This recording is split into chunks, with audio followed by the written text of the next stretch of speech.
Well, a very good morning and welcome to day one of competition at the Tokyo Grand Slam. And a very good morning to the man at home, David McFall. Morning, David. Good morning, Sheldon. Ohayou gozaimasu, everyone.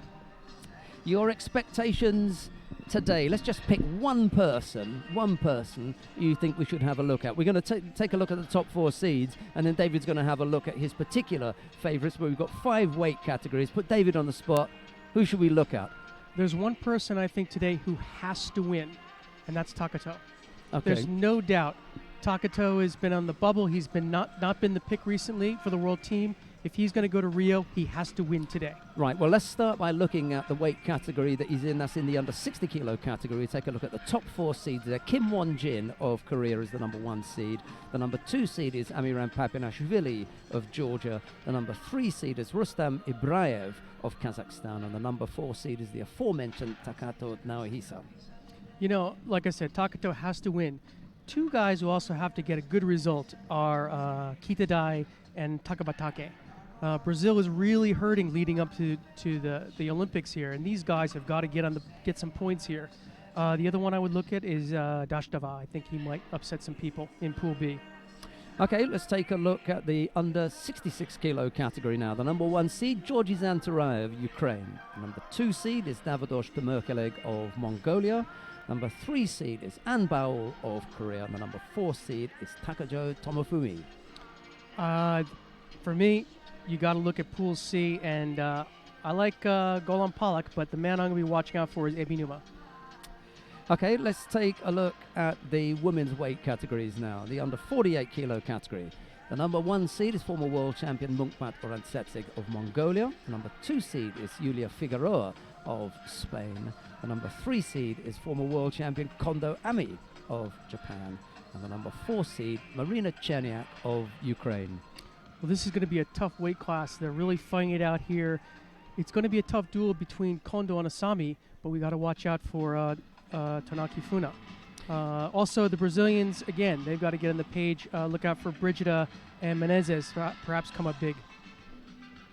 Okay, in the under 52 kilo category, the number 1 seed is Annabelle Urani of France. The number 2 seed is Nakamura Misato of Japan. Number 3 seed is Marin Krea of Germany. And the number 4 seed is one of our favorites, Hashimoto Yuki, Japan. This is a really tough one. There's some really strong Japanese. This is almost like a throwback category for the Japanese. You've got Nishida and Nakamura and Hashimoto. These are real veterans.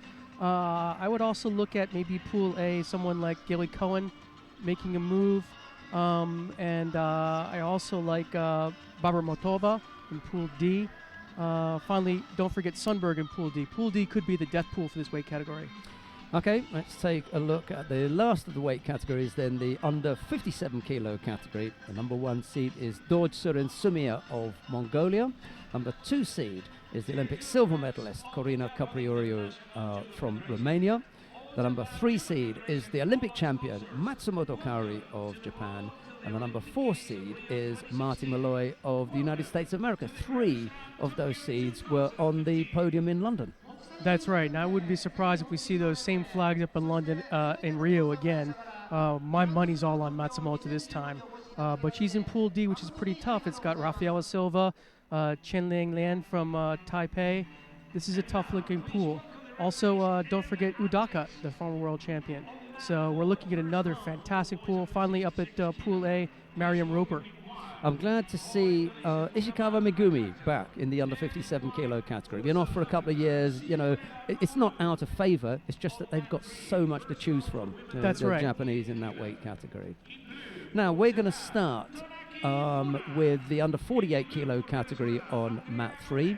The opening contest is Andrea Gomez of Venezuela. She faces Tanaki Funa of Japan. It will be Gomez in the white judogi, Tanaki in blue, and David and I will go through the reasons why we're starting there. You, of course, can choose at home 1, 2, 3 or 4. Click on whichever the mats you want to. But we're going to start on mat number 3. Sit back and enjoy all the action.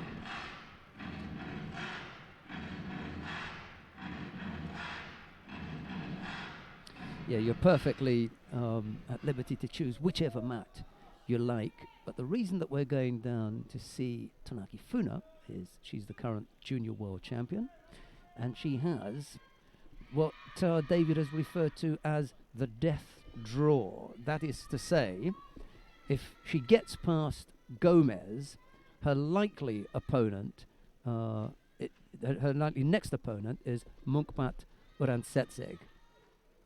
If she got past her, then the likely opponent would be Sarah Menezes. And then our thinking is if she can get past Munkbat and Menezes, a likely opponent would be Asami Haruna. Further downfield, if things pan out the way they could, after Munkbat, after Menezes, and after Asami, it would probably be Kondo. So A tough road to hoe. She already is bleeding from the nose here, but she's still got to get past Gomez. Gomez has given her a bit of a whack to the mouth. Oh, it's the nose. It's the nose, yeah, I think she got. Yeah. A little bloody nose here. Our cameraman has decided to follow all the action. We tend to leave that, don't really need to see it. But anyway, he's yet to get that instruction. He's keen to not miss one bit of the action, even if it's wiping tissues of blood. Well, we don't have the luxury of being able to move the cameras or to tell him to move. So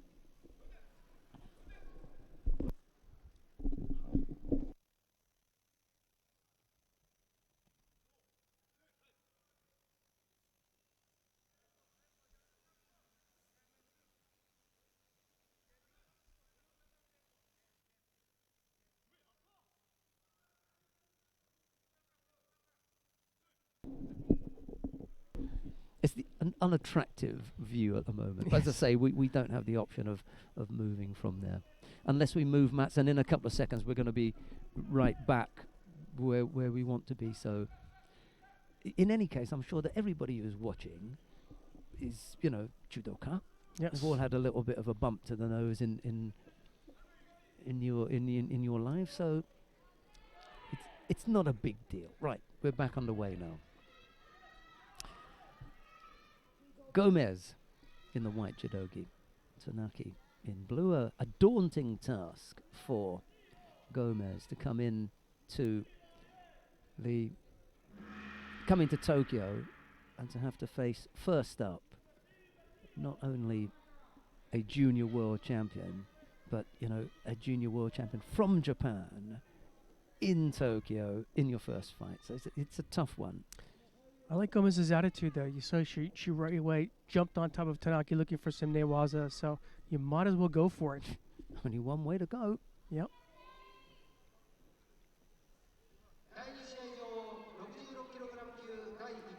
I was looking at the record this morning of her 26 fights this year, which include, fights as a junior, but not her contests in the Kodokan Cup.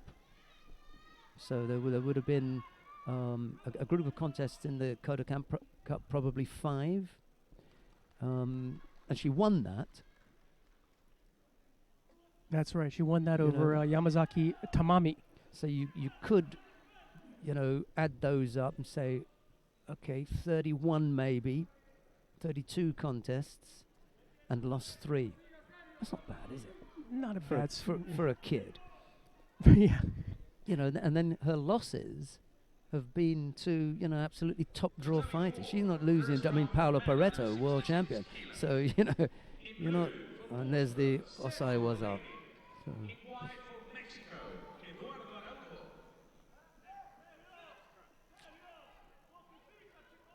Tanaki's got that nice look about her Osai Waza. I remember that from Abu Dhabi.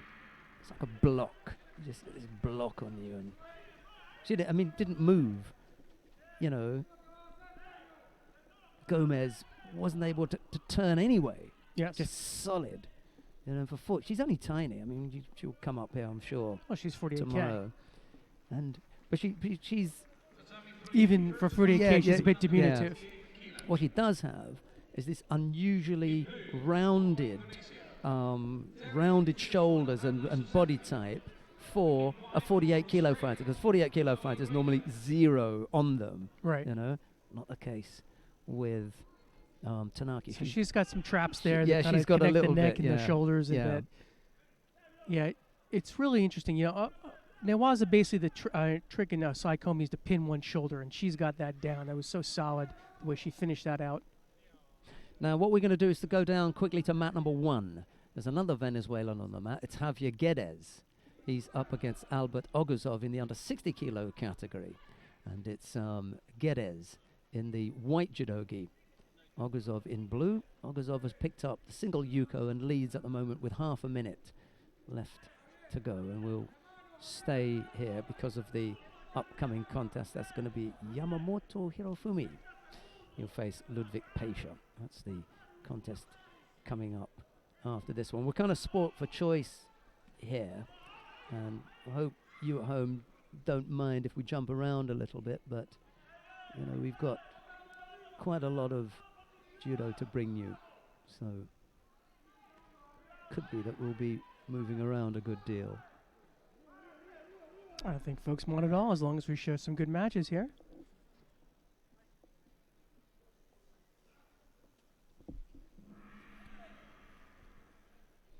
Just catching the end of that contest between Guedes and Oguzov.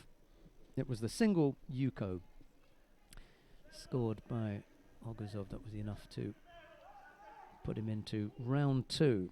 I think I'm going to try to do some filling out of sheets. All right.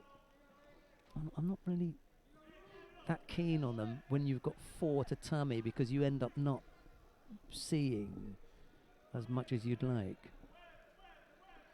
2 or 3 is okay, but 4, you know, that's quite a lot to be filling out, isn't it? Oguzov it is who wins his opening contest. He goes in to round 2. Right, and the announcement from the stadium announcer lets us know that Yamamoto Hirofumi of Japan will face Ludwig Peischer of Austria. It's Yamamoto in the white judogi in your shot now, up against Peischer of Austria in blue.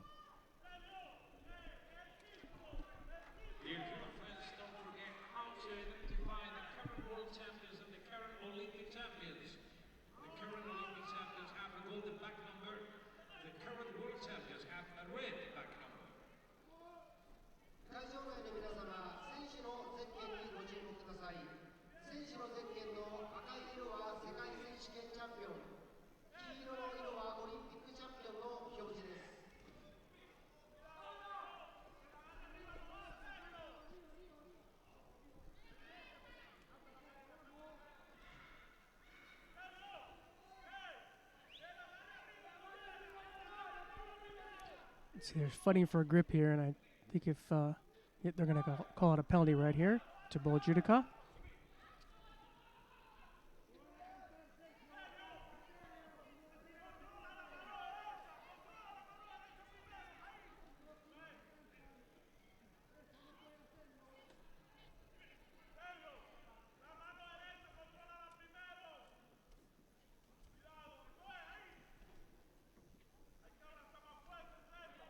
First attack there by Yamamoto. Goes in for Uchimata. It fails, and Peischer jumps right on top of him and tries to work some newaza. Peischer gets a nice turnover here. Yamamoto looks in trouble. Yamamoto did a good job there of wrapping up that leg. Good heads-up transition work there by Peischer. Almost converted into a Saikomi.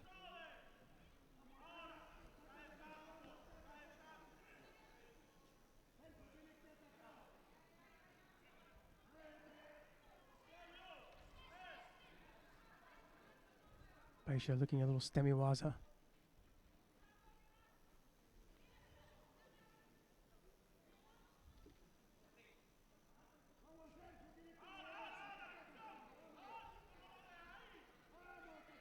So just the 2 Shidos on the board.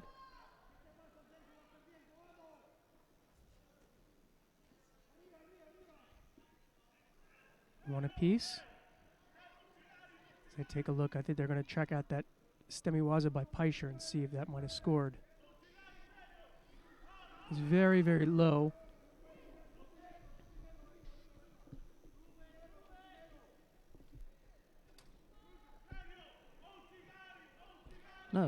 they decided was that Yamamoto Hirofumi, during that action, had grabbed Peisha's leg, and that's Yamamoto out. He can't believe it. No? He's reluctant to leave the tatami. I don't know if there'll be a replay of that, but could be.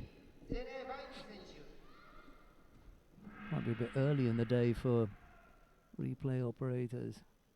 They have a look up at the big screen, but I don't think anything's going to be forthcoming there. Well, not just the athlete, the coach also had a look of kind of disbelief. They're both looking up the screen, seeing what happened. See, anyway. Now the point is mute. It happened. It got caught. It's done.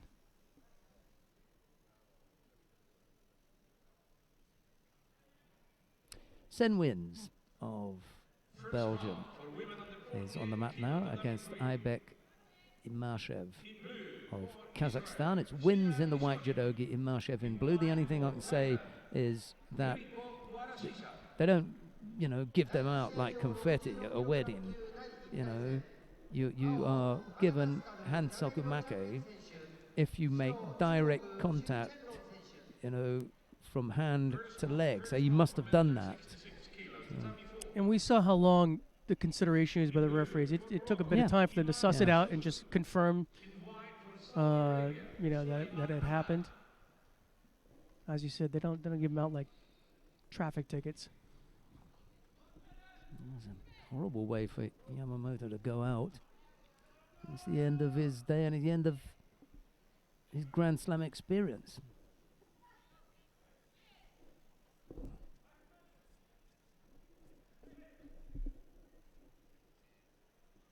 Yeah, that's a tough way to go.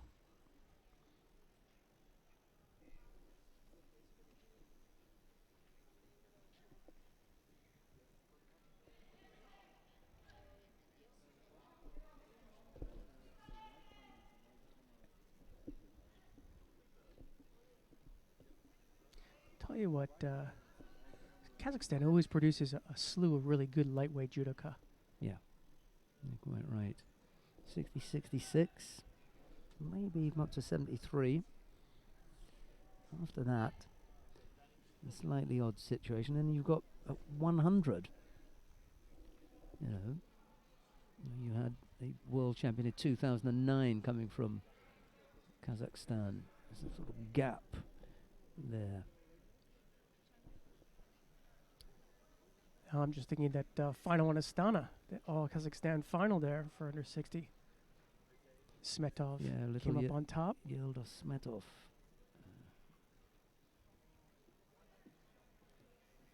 It was Maxim Rakov who won the under 100 kilo category in Rotterdam in 2009.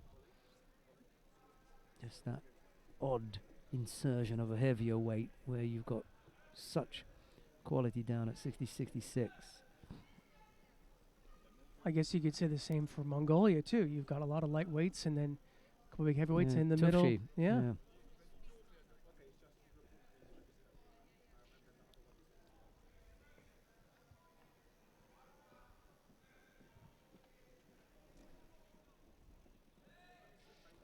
Just waiting for things to take off and see whether Imashev can come up with something a little bit special. He's a good boy. I like him. He gave me a cup of coffee yesterday at breakfast. He was in the queue for coffee before me, and I saw him pouring out his cup of coffee. He already had a cup of tea there, and I thought, why does he want tea and coffee? And then he gave me the coffee. There you go. What a boy. Earned some karma points there. Yeah, we're not showing him just because of that, though. He just the coffee bribe. It just happened to be the next up. It hadn't occurred to me when we selected that mat that he was the coffee server.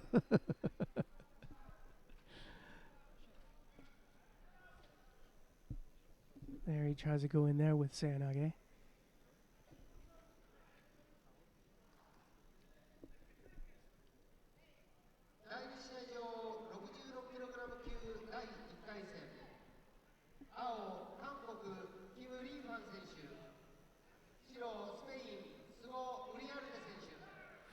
just managed to turn off that.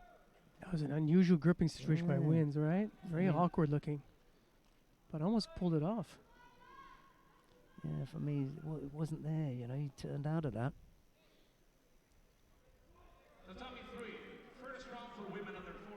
You know, when they landed, it must have occurred to you when she signaled Yuko, where was that score going to go?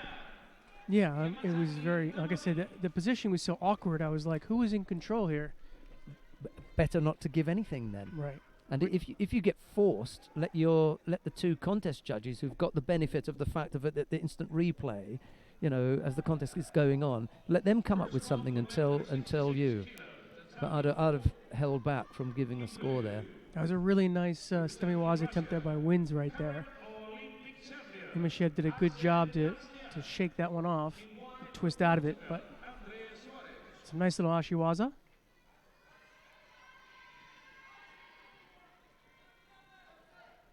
Just the one Shida separating them with less than a minute to go.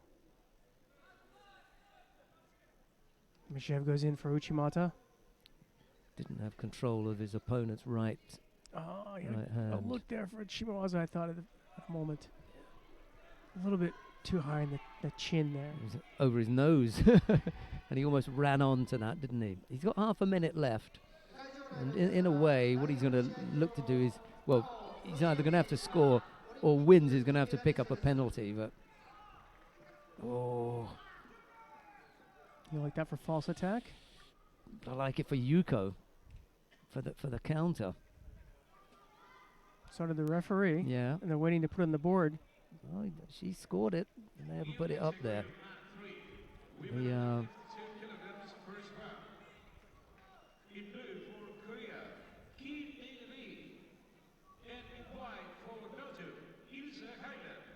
10 seconds are having a good look at this one, too. You see, it's not the information from the referee has been communicated to everybody in the stadium and everybody watching the live stream that she wants Yuko. So why isn't it on the board? Right. And if it's not, then no, she can wave it off. There we go. Now it's up there. You know?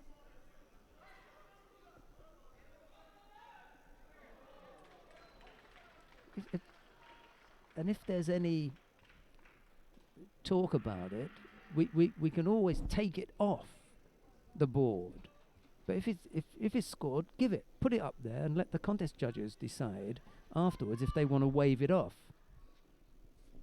But what the score. what the scoreboard operator can't do is to hear the discussion between the contest judges and wait their decision.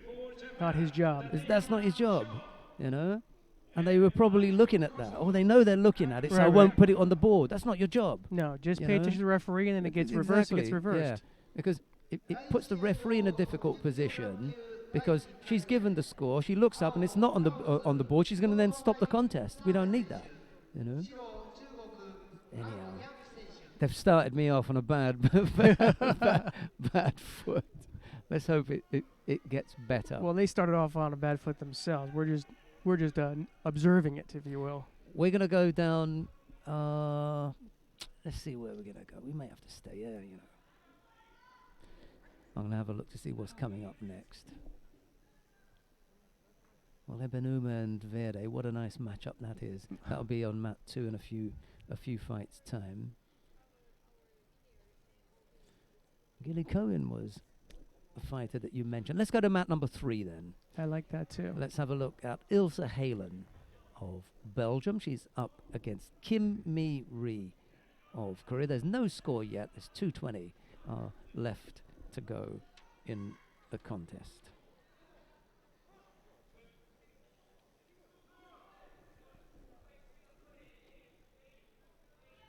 Yeah, we'll have a look at Gilly Cohen and Shishimi Ai after this. And then Ishikawa Megumi down on Mount 4 in a few fights' time. Someone you mentioned earlier today. Yeah, she's been out of favour given the depth of the under 57 kilo category. She's been out of favour with the Japanese these last couple of years, having had a really good run of it a few years ago. She's not the youngest. That's the thing. Well, the reason she's in here because she won the Kodokan Cup, so that was her ticket here. Yeah. So let's see if she can make the most of it today. It's going to be a tough one now. She would like very much to get back on the, not bandwagon, but to get back on the international circuit, because you miss out on all those overseas trips and camps and everything. So it'd be good for her to get back in there. Well, once she gets up there, we'll hear some noise here because she's one of the Komatsu sponsored fighters. Well, the last couple of years, she's been walking around the venue. I see her around and have a chat with her. There's not a great deal you can say to someone who's in a team that is just simply that strong. She knows. Hang in there. Yeah, she knows what she has to do, and it would appear that she's been able to do it. I'm happy for her. Nice kid. Meantime, just the one Judo to Kim Mi-ri of Korea.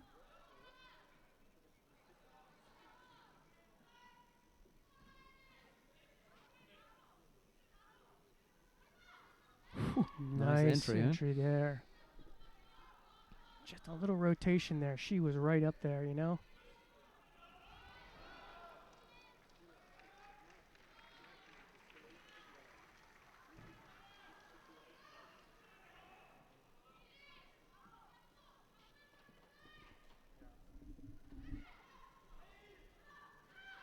Kim has another look there. I like that. She came in for an all salto, and then she came out and immediately dropped back in for Uchimata.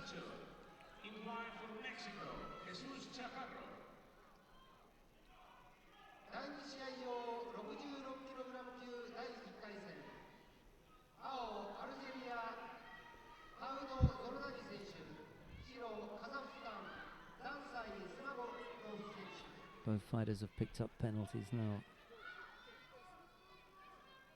Just that pressure from 3 or 4 attacks that the Koreans are really well known for. That drew a penalty for Halen, and now she finds herself in golden score.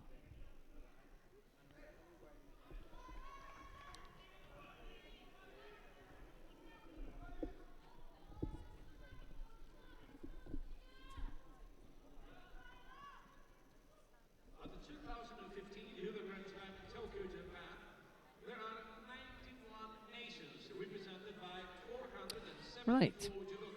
Halen and Kim have to battle it out with a bit of extra time. That was a good chance for Kim, I thought, for Osalto. She kind of bailed on that one. Halen's going to get caught here. She's on the back foot too much. And Kim's got the better momentum going into the golden score. She stepped up the rate of attacks. Yeah, I already saw at least 2, maybe 3 attacks there. So once they get to their feet, Halen's got to get busy. Yeah. So just beating her to the attack. They're not the best attacks, but they're strong enough to sway the judges, I think, right? So she's setting up again. Here she comes. And the minute she sets up, Halen's on the defensive. I mean, that is an effort to try to stop Kim from attacking rather than an attack on Halen's part. I believe, not an attractive term, but it's a negative judo right there. Didn't like the grip. Better do something to stop her from coming forward. Yeah, instead of attacking yourself, just nullifying your opponent's attack. And now for the first time, Halen comes up with a grip, but it's Kim who comes up with the attack. I think Halen is on the bubble here. Yeah. One more. One more is all one it takes. more, she'll do it. Halen's got to be first here. First round for women under 57 kilos. That's up before. It wasn't the greatest of attacks. Borderline. Not quite a false attack, but not a good attack.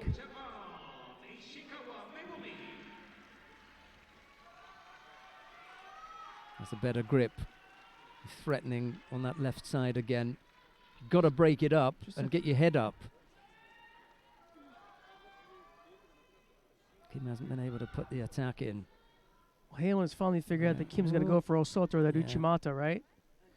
Osoto, Uchimata, or Seanage. Those are the three attacks we've seen from Kim thus far. Good little battle here.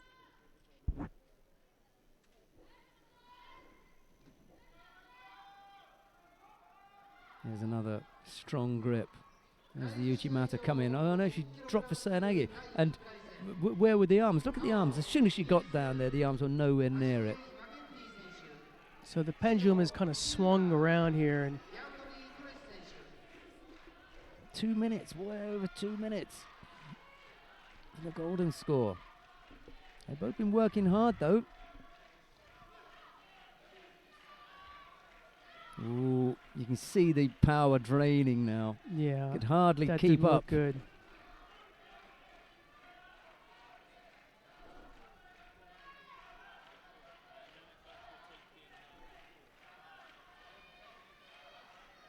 And with one hand, that last attack from Halen, just to throw something in. Got to do it.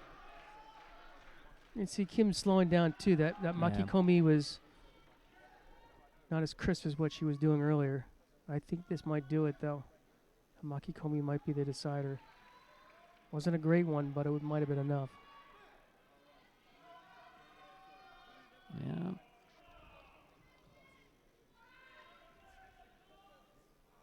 You see, I don't think it's on that last attack per se.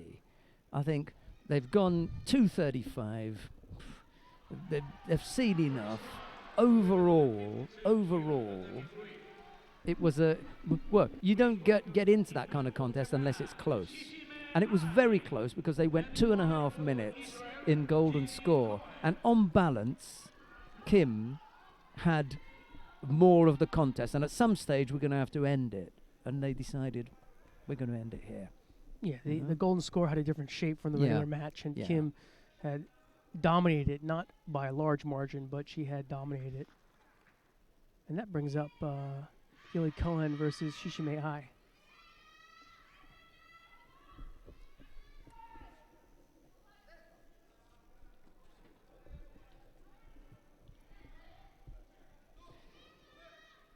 Cohen in the white judogi, Shishime in blue. Cohen's already picked up a penalty, and given that we had, what was it, 8 minutes or almost, well, 7 minutes odd in the last contest, and 2 penalties. We had one in the first 20 seconds there. I thought, well, I'm not going to hang around here. I'll get it over and done with quickly, and I'll leave it up to you. You guys sort it out. Mind you, that happened in the first one, didn't it? The previous one they gave Kim a Shido quite early on. And she kind of battled back.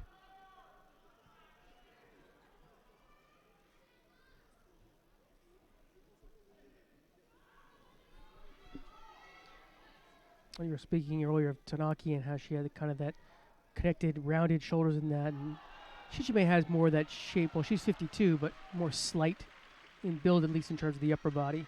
Yeah, Nishida is a better Comparison. comparison, for yeah, with Tanaki. body shape. Yeah. Right. But then she's been around for that much longer, hasn't she?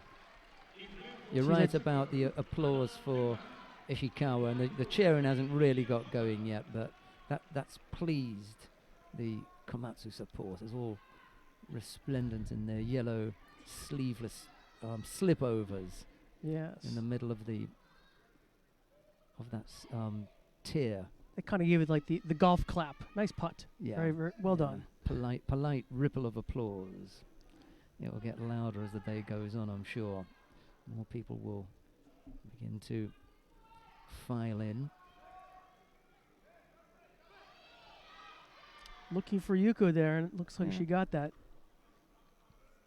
Miriam Roper and Manon Durbach are down on mat number 4. That's in the under 57 kilo category. There's another solid looking Osai Waza from Shishime Ai. And this is the same one as Yeah. Tanaki Yeah. had, right? Yeah, Right. yeah. It's kind of a Kazure Keisagatame kind of looking, but the feet are sort of in a different direction, almost like Tate Shiho. But the upper body position, the way the shoulders being controlled, is a Keisagatame-ish kind of look. Yeah, Shishime safely past Gilly Cohen couldn't get out of round one today. Just a single slip and that was it. It was on. Well, as I've said in the past, you know, the Japanese have good finishing newaza, but it all comes from the transition. You've got really nice transition from tachiwaza to newaza.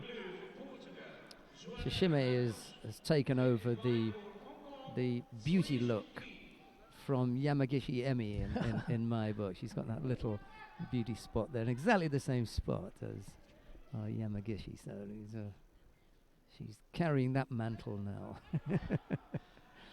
Doll-like beauty. Shishime Ai into round two. Right, let's go down to have a look at Miriam Roper and Manon Durbach. That's down on mat number 4. It's round 1 in the under 57 kilo category. It's Roper in the white judogi, Durbach in blue. There's no score yet. There's 2.5 minutes left to go.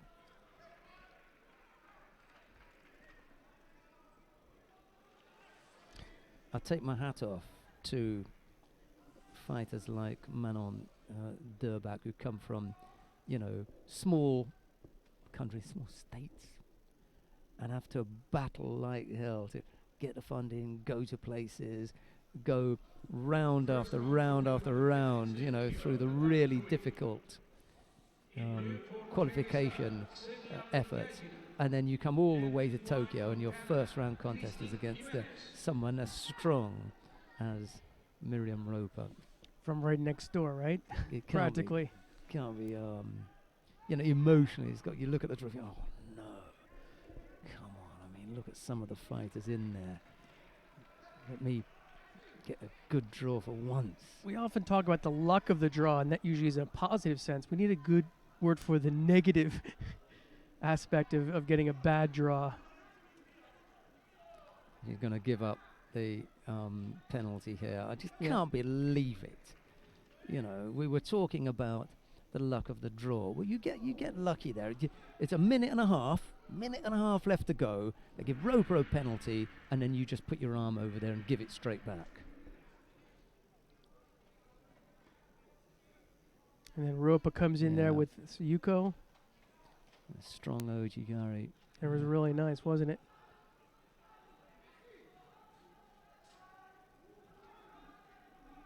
That leg's not, it might come out. I don't know, it's pretty deep.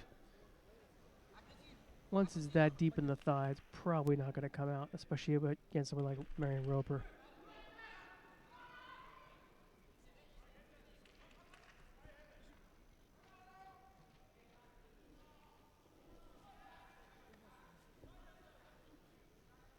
So now she doesn't just give up the Shido, but she gives up a Yuko as well. She was thinking about the right-sided Satemiwaza, but wasn't able to bring that off. And look at this nice job by Roker to tie off the sleeve here. Again, that leg may not come out, but good idea, good heads up newaza and just working the clock.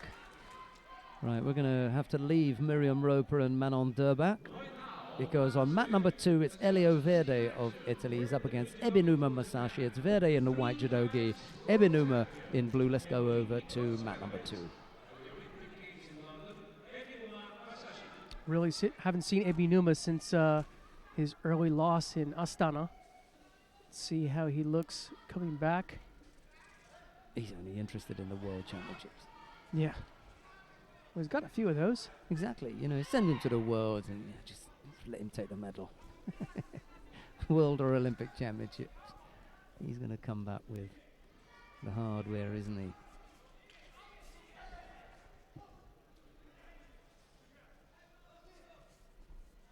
Well, not only is he going to come back the hardware, but he always has some battle scars too. He is one tough customer.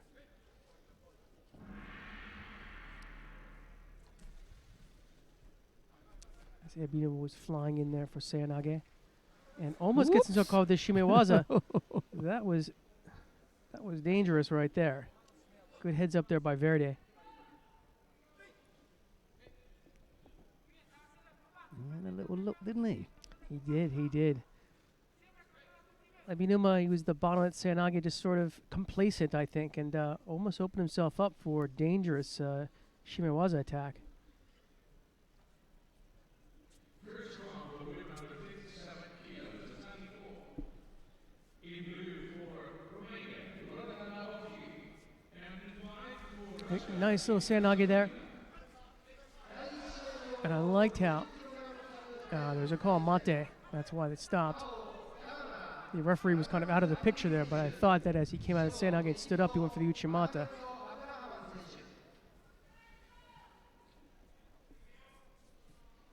Who was the Frenchman that we saw in Jeju who had a really nice series of attacks? He would come up from Yoko Tomoenage and then attack again. Is that Lemar? Vincent Clerget? Lemar. Oh, at 90 kilos. Yes. Yeah, Axel Clerget. Yeah. I like the look of that. The series of attacks. He didn't give up. I was thinking, the lighter weights. But yeah, in the hit, yeah. Well, I got some good ones out there, 90 lighter weights kilos, too. Yeah. And that was Verde going in for some Stemiwaza.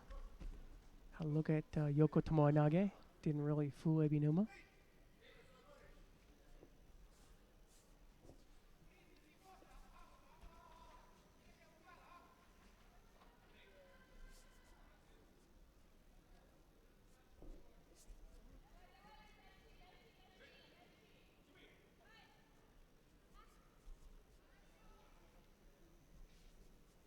Just looking to see if Ebinuma is going to unleash one of those Ochis. Got a nice Ochigari.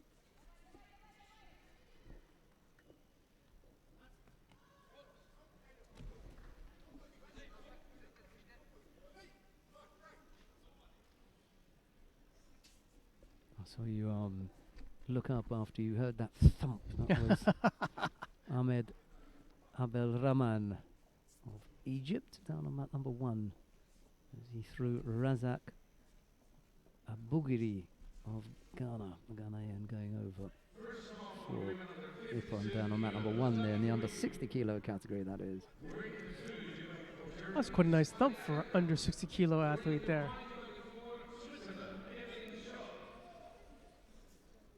Mind you, in Tokyo, we usually have the mats are kind of mic'd up, so it kind of amplifies the sound a bit. Still a nice little whomp. In a way, I miss the kind of branding that we had from Tokyo. It was green around the edge and the yellow, and it was all going in one direction. I kind of miss that.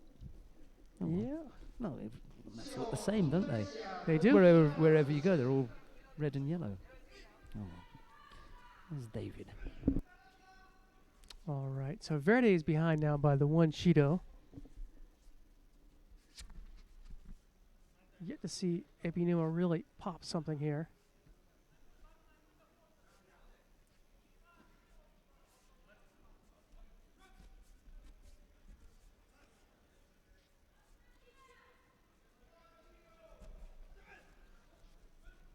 Ebinuma faking, looking for Uchimata. Verde having another whiff at that Shimewaza. Wasn't as good as the attempt he had there with the Seoinage. Just a minute and a half to go in this match. Ebinuma flies in for Seoinage.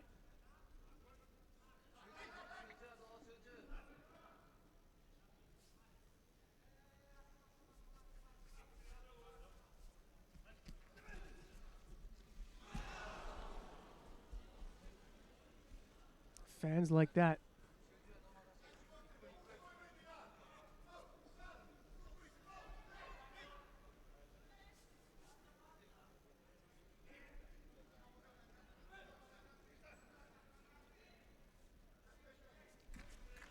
And there was another big turn. That should score for Yuko for Ebinuma.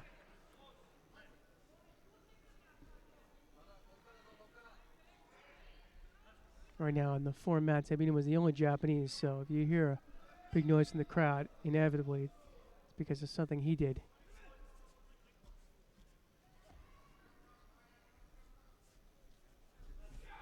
We've seen some pretty good Seoinage attempts here. Some Uchimata still waiting for that Ochigari.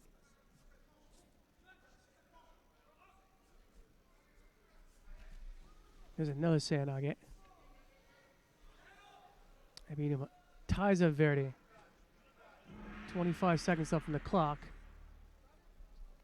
Oop, and he's going to call Mate here.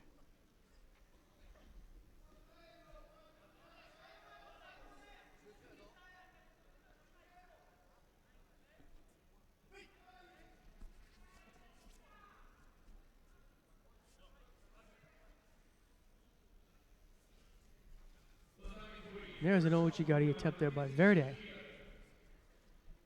But as time winds down, it would appear that Ebinuma is going to make it through this first round. He can afford that Shido with his Yuko lead. A little bit of a slow start, but not a bad start for Ebinuma Masashi.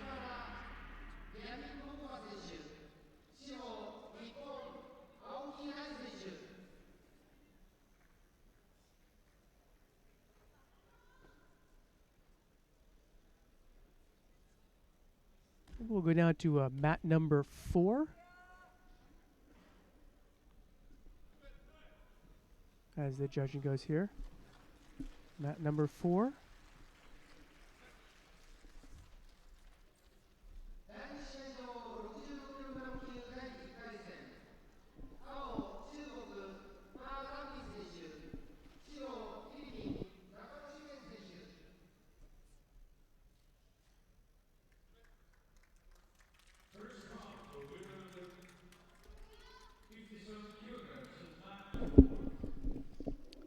And we have the first match for Marty Malloy, the United States, against Gabriela Varvez of Argentina.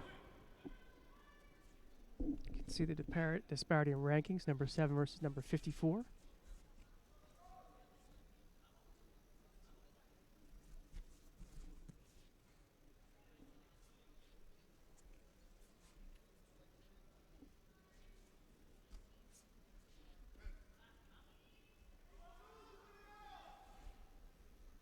Malloy gets first nice attack there. You can see,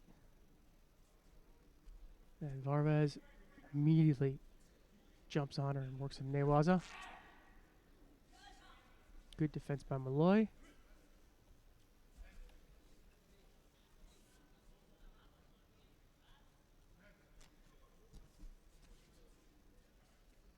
As Sheldon said, sometimes you get these draws where you come all the way to Japan and you fight someone that you could have fought, in this case, in the Pan American Championships. Malloy has a look there. And it looked like she might have had a chance at Shimewaza there. Now she just goes to town here trying to work the Osaikomi. Leg is almost out, and there we go.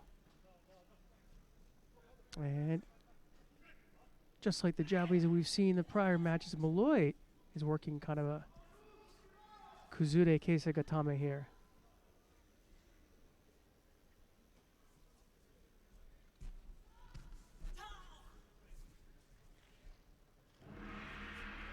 And that worked out well for Marty Malloy. So good start.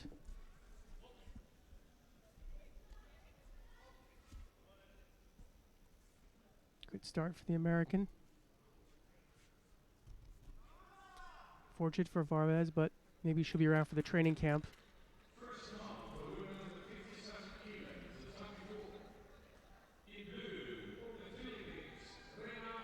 Let's stick here and we'll check out Kim Min-ju of Korea versus Rina Furukawa from the Philippines.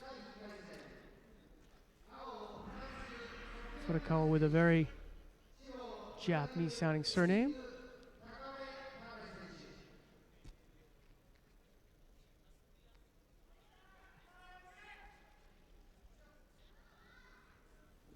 You got 4 full mats today. You can choose a mat you'd like. Some big groups over the next 2 days. The biggest group is under 73, where there's 53 men. But 57 kilos for women is looking like a very, very strong group.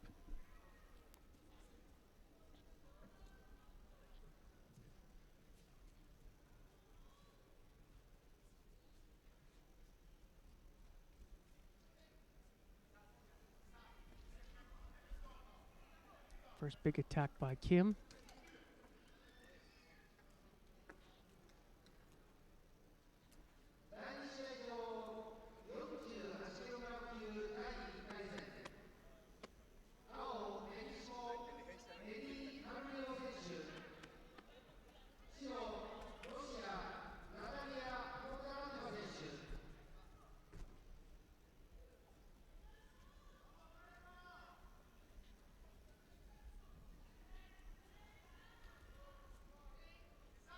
Couple nice little looks at Uchimata there for Furukawa. Kim comes in with her own attacks. Get Sayanage there for a moment. Able to tie up Furukawa. Maybe looking for Sankaku or Saikomi here as she tries to work this turnover.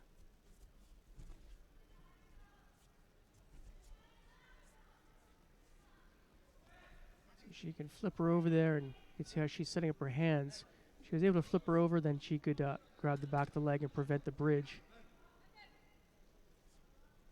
What the referee calls mate.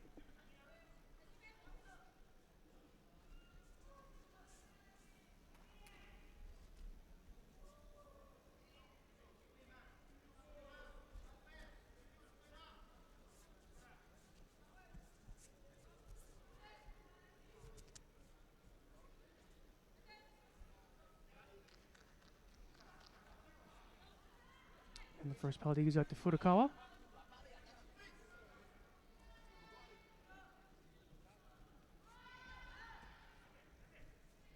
Kim turns in again for Sayanage, but Furukawa is able to slide her hips over there and block a throw.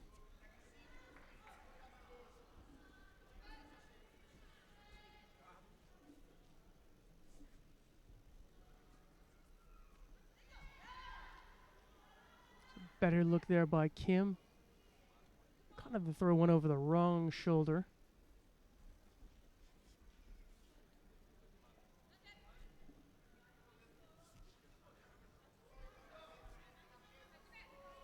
But scores a Yuko.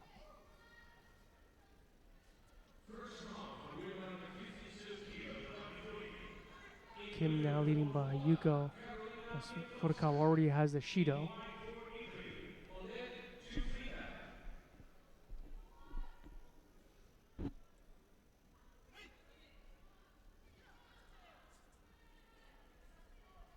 Let's see again. Kim setting up. Now, there we go. Now she's got the Sankaku Osaikomi. Ideally, Furukawa, the leg position is kind of weird. Usually her legs are sprawled out, but that position actually makes it more difficult for her bridge. So she kind of fell right into Kim's game there, allowing Kim to solidify this position.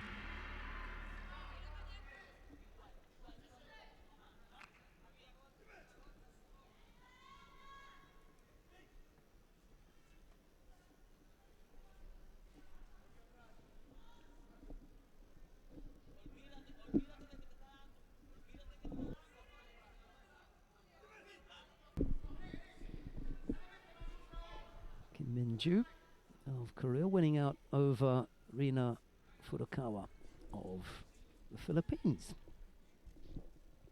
We're going to stay here with the under 57 kilo category because we're going to have the pleasure of being joined by Nakoda Davis, who unfortunately has a knee injury, but never mind, we can take advantage of that fact and we have her up here with us. And coming up next is Sabrina Filzmoser of Austria. She's up against Kamila Minakawa of Israel. It'll be Filzmoser in the white judogi and Minakawa in blue. And a very good morning to Nakoda Davis. Good morning. Morning. You're getting used to this, aren't you? Yeah. So you've got a little bit of makeup going on this morning, eh? You know? That didn't happen the other week. Look, if you look good, then you feel good. Oh, dear. I said you had makeup on. I didn't say you look good. Oh.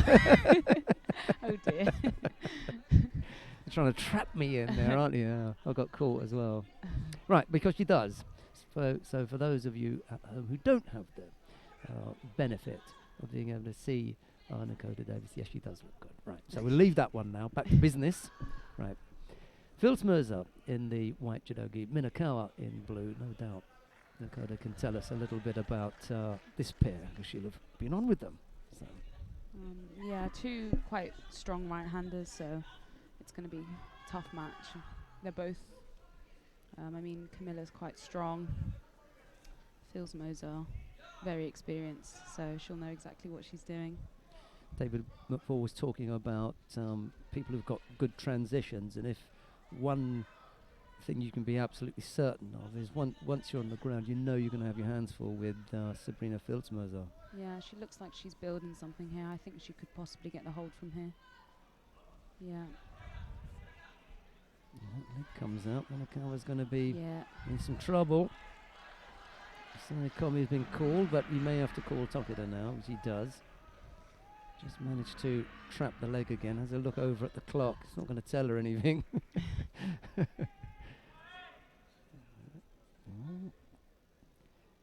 The pressure comes from having to deal with two areas. You know, Yeah. you're trying to free yourself in the top half, whilst trying to make sure that you hang on to the leg, and she hasn't been able to. So here, for a second time, on the edge of getting caught. Yeah, Filzmoser is so offensive on the ground. Minute and a half got eaten off the clock there so quickly. And it was all Filzmoser. Yeah. Second that they went to the ground, real pressure for Minakawa.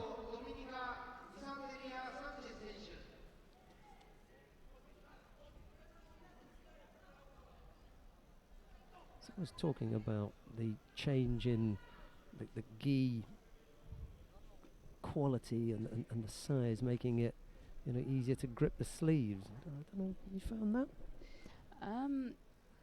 Easier to grip, but because there's more movement, I suppose it's still quite hard to control it, if you know what I mean. Yeah, if it's short and it's tight, then the minute you get a grip, you've got, you know, control of the arms. There's a bit more gears.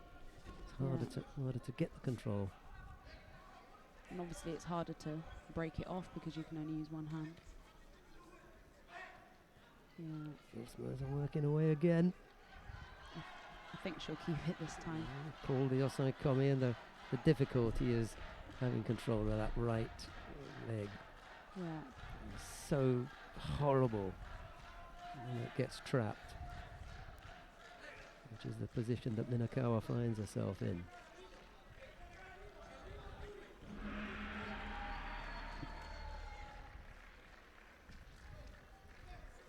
You find ways, don't you? If you're standing, a game isn't as powerful as others or as dynamic as others. Make sure your ground game is really strong. 52 kilos. Hashimoto Yuki is a little bit like that. She's not the biggest of the throwers, but you get anywhere on the ground, Yeah.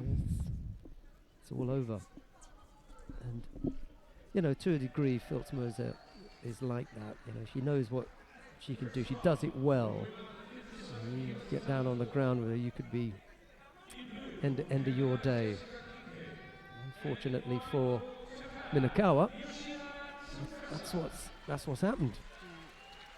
Right, we've got Yoshida Tsukasa of Japan. She's up against Jessica Klimke of Canada. Jessica Klimke having moved up from 52 about a year or so ago when she came out of, well, it's longer now, I suppose.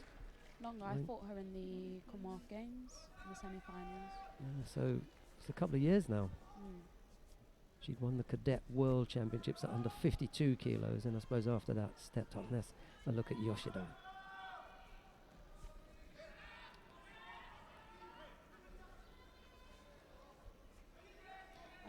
I don't know the age of Yoshida. How old is she? I could have a look, I suppose, but I don't know offhand. David's the man for that kind of information. Oh, reasonable little shape there from Klimke. She threatened right-sided. Yeah, she has some good drop sodas and Sienagis.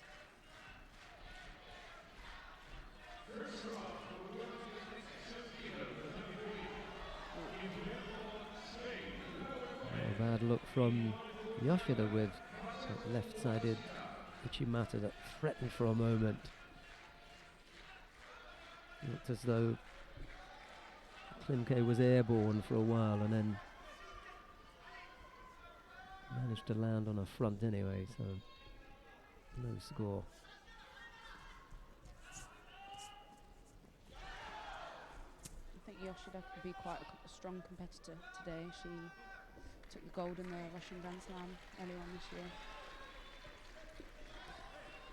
Yeah, they're kind of sport for choice at 57, aren't they? Udaka and Matsumoto, and they just brought back Ishikawa Megumi, who'd been off the menu for a while. Slightly more, you know, taller, thinner opponent. Gives you a different look. It's a very, very strong training group. I think 3 of them train in the same club, so it's a strong training group for 57 kilos. I see a lot. There was a lot of support for Ishikawa from Komatsu. I think that's, you know, where Yeah. she is. So.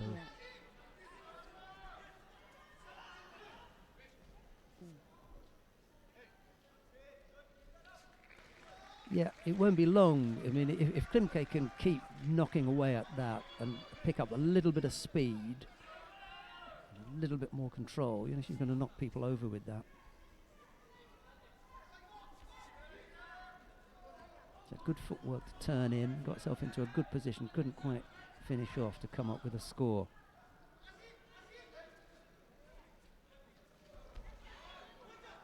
Two minutes gone and Klimke hasn't been blasted off the tatami, has she? She's held her own here, a couple of good attacks.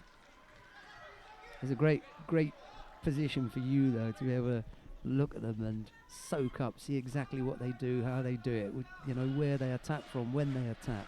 Yeah. It's a pain in the neck to be. Oh, that was really nice entry, wasn't it? I really appreciate a lovely throw. So, you know, there were so many things were right about that, but one of the things that I felt just from that one look was the commitment to it. You know, she was really in there. That wasn't any half-hearted effort. Really put everything into that. Got a nice position as well, and the support leg that was left, you know, was absolutely in the right place.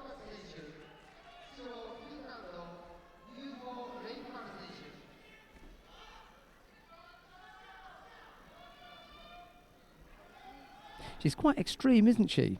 You know, really side on. So it's not as though Klimke doesn't know which side she's coming from, just couldn't avoid being on the end of it. Yeah, she's really controlling the nice. inside quite well, so she can choose the moment when she wants to go in for bigger Chimato. 40 odd seconds left to go. I think Yeah. there she goes That again. control yeah, again, yeah. she had it and picked her moment. Such a nice shape to it, you know. Well, if it's working, you know, go back to it. Two good scores from Yoshida. And she's wrapped that up as well, Tatashi Ogatami. So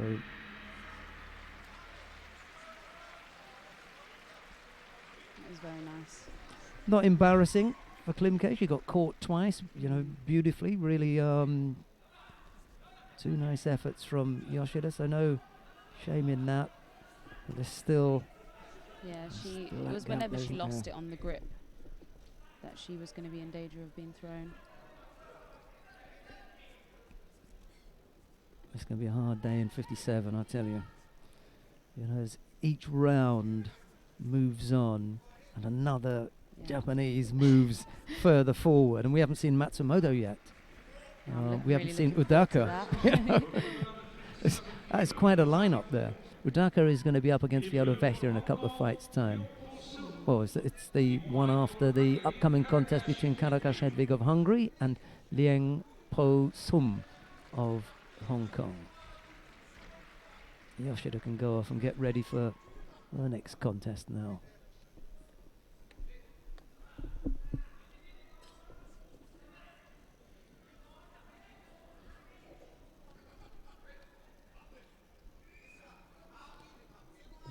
look at Karakashi, famously edged out Matsumoto in 2009 for the bronze medal in Rotterdam at the World Championships after Matsumoto had busted her hand up. And she still gave a good account of herself despite the busted hand, but Karakash proved a little bit too strong for her. Walked away with the bronze medal on that occasion. She also had a bit of a reputation in Niwaza. Yeah, I was just about to say that actually. She has some good transition as well. And you see it here. It's quite interesting when you watch Caracas and Phil's Moza actually compete against each other. They spend a lot of the time on the floor. You're sort of mutually happy to be down there and working away. Yeah. And she's got the arm. I think she could. It slipped down a bit, so I'm not sure if she'll be able to put it on.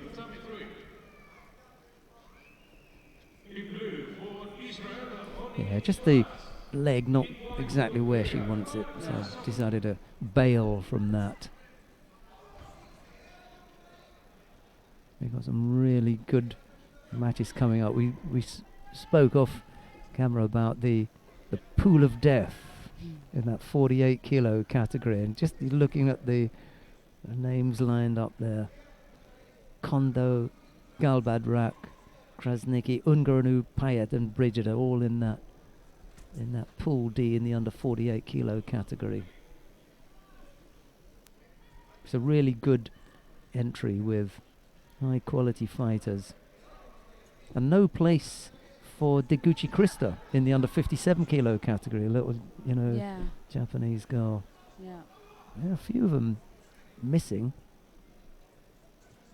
Mind you, 4's enough in it. I mean, come on. Yeah, I was going to say 57s is obviously really strong in Japan, but all the weights are strong, so a lot of people missing out. I think much more so in women's judo. Yeah. You go down and they can send a number 3 or number 4, and they may still come away and win it. There are not many number 4s in men's, judo internationally that could go away and win it. Yeah. There's a real leveling with the men, I think. Last year in the under 52 kilo category, they swept the board. 4 Japanese women on the podium. It's also got to work out in the draw that way. Yeah. That is a possibility. It's not that I don't want to see it. It'd be nice to see someone else in there, but that's just how it worked out. Yeah.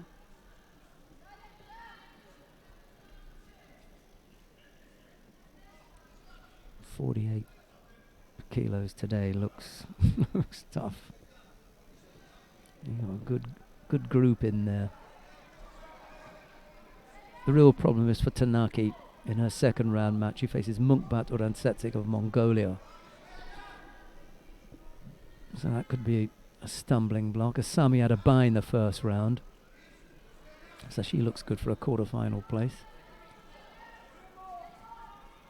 Yamazaki, well, she could come unstuck against either Kristina Rumyantseva of Russia in the first round or Ebru Shaheen in the second round. Those are 2 tough fighters there. And Kondo, well, she's in that pool of death.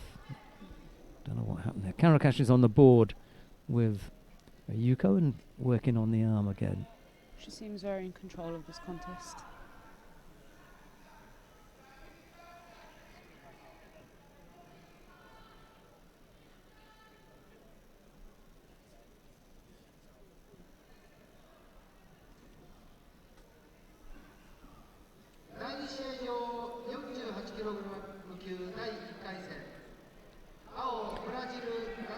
Those of you that want to watch the contest between Laetitia Payet of France and Natalia Brigida of Brazil, they're just about to get underway on mat number 2, so you can click on mat number 2 and go down there. We're going to stay with the under 57 kilo category, given that we've got Dakota Davis with us. We're going to abuse her injury.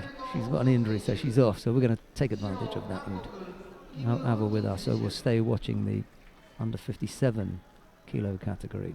She scored again with the Sumi. Yeah, nice attempt, was it? That was. Had that under control. Yeah.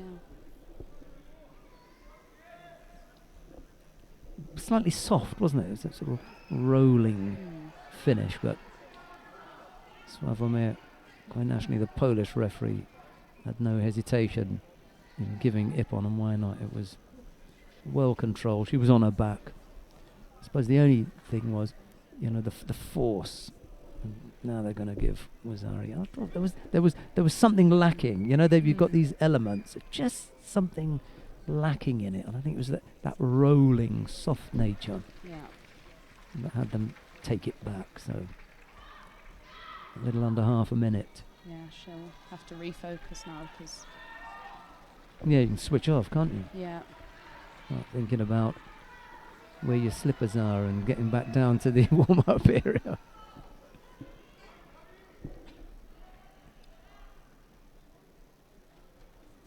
Yeah, the only change I think that we're going to make is if we go over to one of the other mats. I'm not going to say it, because I can say it now because director's taken his headphones off, so you won't hear me saying that we may go to mat number 2 to watch Matsumoto and who is that?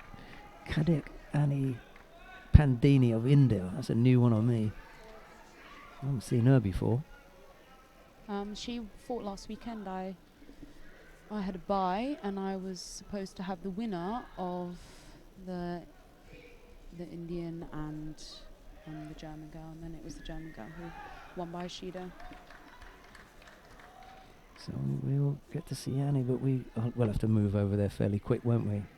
With the greatest of respect.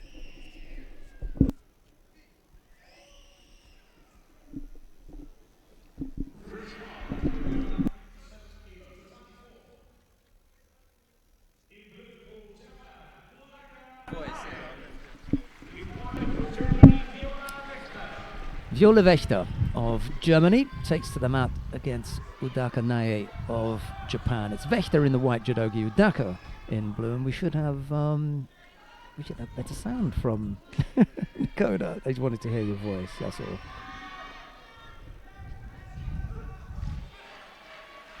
Toss up between Viola Wächter and Miriam Roper as to who's going to go.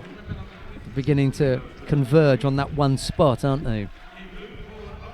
Only one can go to the games, and Wächter's not done by a long shot. Mind you, this isn't the best draw for her, is it? I mean, Miriam Roper had Manon Durbach, and with the greatest of respect to Manon, she gave it a good go, though. It was a good fight. And, I mean, after the Shido, she then very stupidly went over for the cross grip. Yeah. And Roper, then Durbach got penalised. You could see the frustration in the coach's face. All right, there was still a minute and a half to go, but you don't give up that Shido, and the clock starts ticking away. The panic sets in from your opponent, and there wasn't a panic from Roper. She eventually came up with a score or two, didn't she, in the end? Yeah. See, Udaka's in that position now. Picked up a second penalty. There's 3 minutes left to go. Wächter's clever here, just avoid, well, first of all, avoid getting caught, but avoid gifting him. Just as you said it. Oh dear. It's far, far easier said than done. Just the way, you think, all right, I might have a look in here. No. She'll have to move forwards on now to get the score back, which will leave her possibly even more open to being scored on again. Got that slightly awkward height, hasn't she? She's got tall for 57. And her stance is very extreme.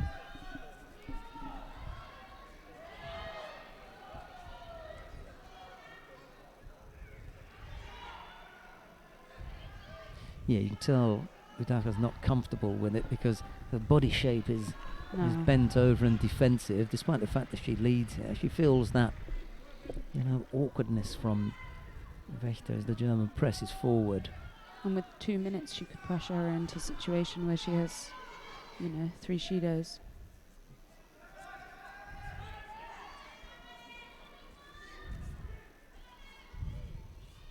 Yeah, really uncomfortable. She could pick up another Shido here.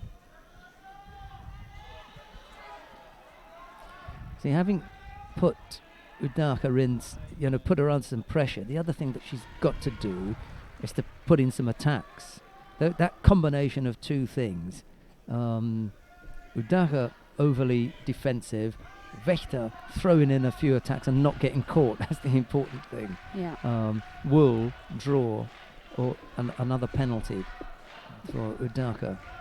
And if you can't throw your opponent, you've got to find another way, haven't you? And Wächter could put enough pressure on to make life a little bit difficult for the Japanese. Just over a minute left to go, and that's where she got caught last time.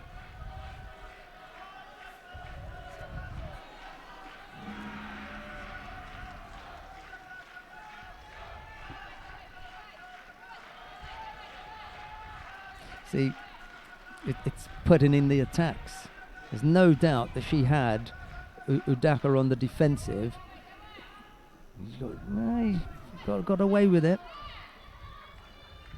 I could see the referees thinking, you've got your opponent defending, but she still managed to throw in, albeit a weak Osotogari effort, whilst you just, had a dominant grip. Yeah. But you didn't do anything from it. You have to put the attacks in as well. Yeah, I think he was right. It's a fine balance, isn't it? Yep, Udaka, but she came up with an Osoto. Things were hard, but she found a way to attack. Yeah. You've got the dominant grip. You must come up with an attack.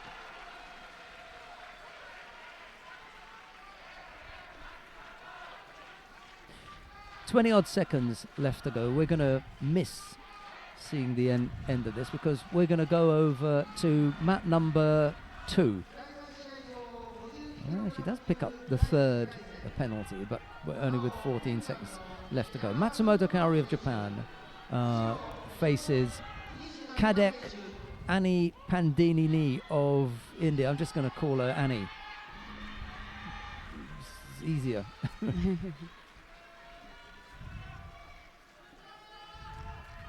And it was Udaka who won out on mat number 4, having picked up the 3 penalties, but she had the single positive score of Yuko. So it's Udaka who will go through in to round 2. Meanwhile, we're watching Matsumoto in white and Annie. Okay, Annie Pandini in blue. I particularly wouldn't want to be down there with Matsumoto. No, I think I'm just trying to think who the real heroes of the ground were, and Matsumoto's up there with them over a long period of time now. And she was joined by, there's Nakamura as well in the 52s, Nakamura Misato, but more so Hashimoto Yuki, who has gone the other way. If there's a scale of things, you want to be somewhere in the middle, rather than falling heavily onto either Tachiwaza or falling heavily onto Nearwaza. Not many do, but Hashimoto Yuki does. It's an unfortunate situation that her ground game is so much stronger than her standing game. Yeah. And when she gets found out, it's like a fish out of water. If she can't get you on the ground in the first 2 minutes, then the time needed to develop those techniques begins to go against her. Yeah. And then she gets frustrated standing up, because she can't, bring off her favourite waza. Ooh. That was a bit silly. Yeah. Ooh. A little bit amateur hour there. Yeah.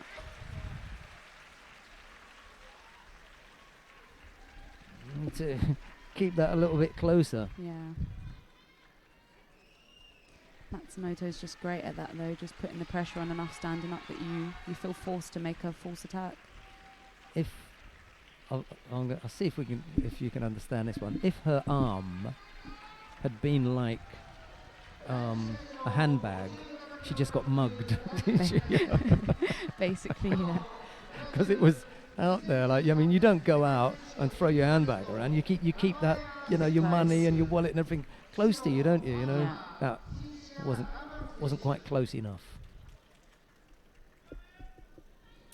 Let's have a look at. Here's another one of those fighters who just, you know, you feel so sorry for them. They come from a very, very tiny country. Cynthia Ramming of Bahamas is up against Rafaela Silva, you know, and you see her at the training camps and working hard and slugging away, Yeah. and then she gets this for a draw. Another fighter that needs to get in there quickly once that hand goes over. He gave her a little bit of time, didn't he? Yeah. He didn't just, you know, penalise her straight away. I think it looks like she could possibly get the Sangaku hold from this position. It's one of her strengths. It was tight around the head, as she would have liked to have been. Just slipping off It's a the. good opportunity.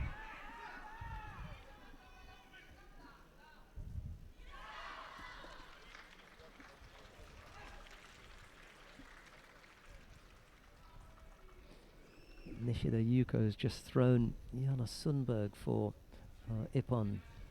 Jana Sundberg of Finland down on mat number 3, and that's a prime example of a fighter who's got a really nice balance between superb Newaza skills and excellent throwing skills. Yeah. You know, if you bang over Jana Sundberg for Ippon, you know, she's tough. She's Yeah, a good hard fighter. competitor.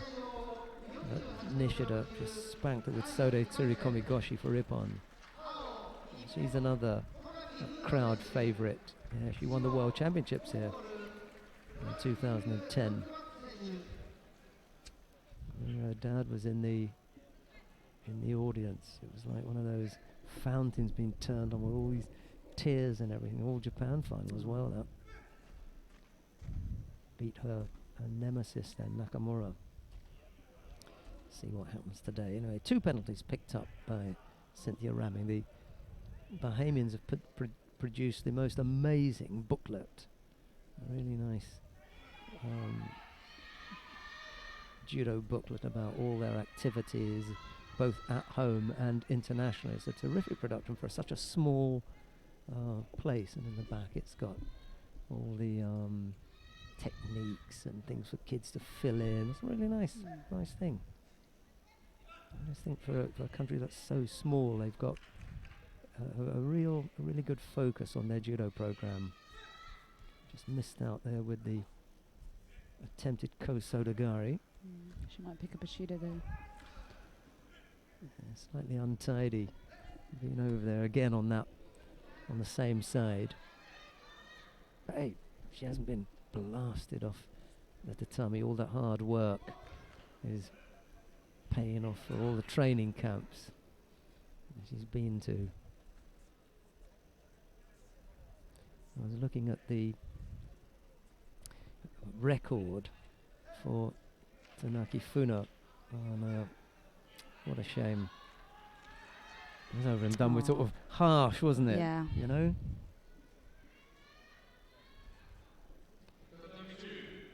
Right, we got one more. No, we've got a whole host of contests in the under 57 kilo category to watch. This could be a tough fight. Who's in the coach's chair for Lien? Is it? It is. What's her name now? One of the sisters, isn't it? Tanimoto Ikumi. Yeah, coaching for Chinese Taipei, at home in Japan. Yeah. Coaching for Chinese Taipei, and Helene Rossova. She's tough. She actually also trains with the Komatsu girls as well. Helene? No, the Chinese yeah, Taipei. Lien Chenling, yeah. Really, really strong group of, I suppose, training partners all in one category. I remember the first time I saw Rossova was at the Junior World Championships. I think it was in Agadir, and she beat her teammate in the final, Rachel Plas, who's stopped now. And Rachel was a musician, an odd instrument, harmonica. She played mouth organ. I mean, really, I'm talking about top drawer in a rock band. And one year, they did the entertainment at the Paris Grand Slam, and she was up there. You know? Moved from one thing to another. But a really quality rock musician in a good band. Yeah, Rachel Plas decided, no, I don't fancy it. You know, silver medalist at the Junior World Championships. He said, no, I'm going to do something else.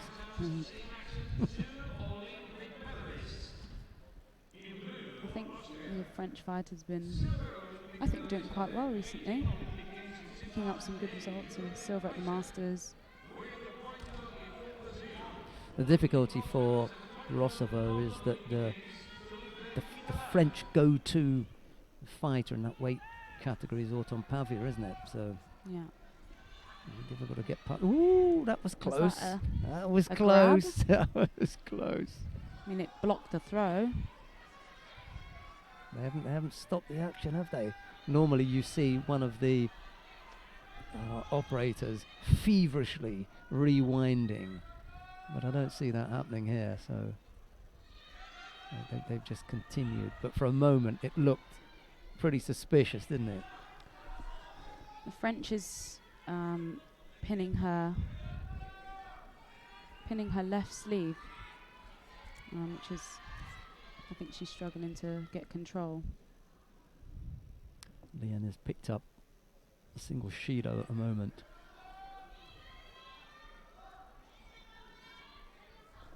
If David's having a look at the contest on mat number 3, which is Tanaki Funa and Munkbat Uransatsik, there's only a single Shido in it. You can see that from here with 16-17 seconds left to go. There's a scoreboard anyway you can see on the top of your screen.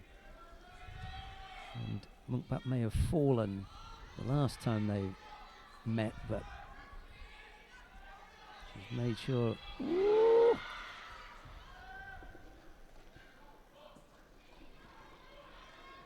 Looks as though time has run out there. I took my eye off and I had a look. I had a look at this, and there was almost a suspicion of an Ojigari for Tanaki on Munkbat right at the end, but they didn't give it. So anyway, that's what was happening on the adjoining mat. There's a chance here for Rossova. She catches Lien.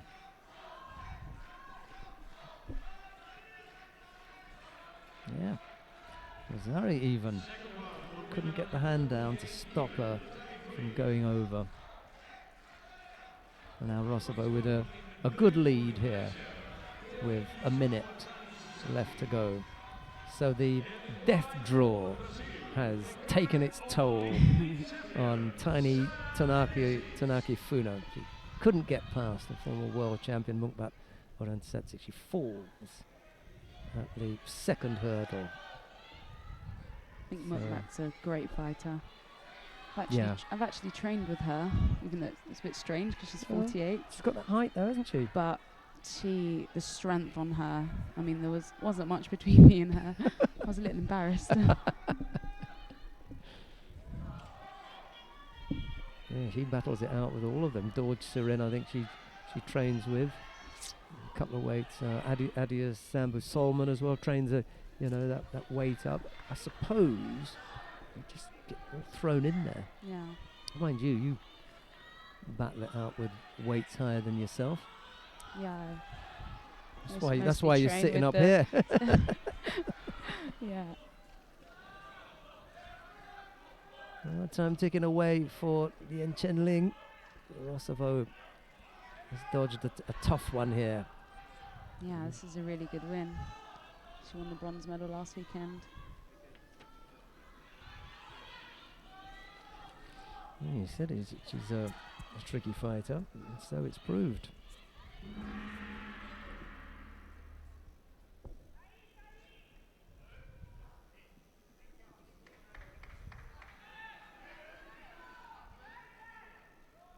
Yeah, we've got one more contest in the under 57 kilo category, and then we're going to give Nakoda a break.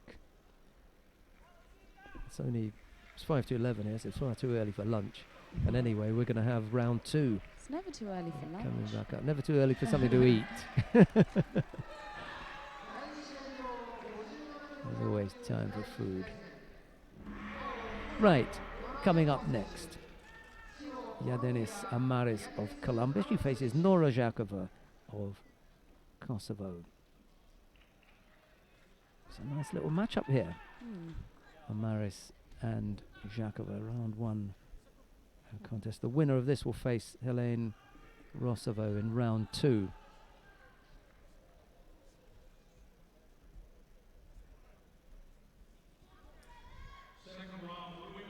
Have you been on with Zhakova? Training, yes. Oh, we fought once as well in the Croatia Grand Prix.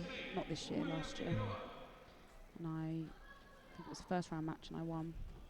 That was a good year for her, wasn't it? Because the year after that she got injured, didn't she? She was off for a while. I think it was her knee. That year, I think she won the under-23s. Yeah.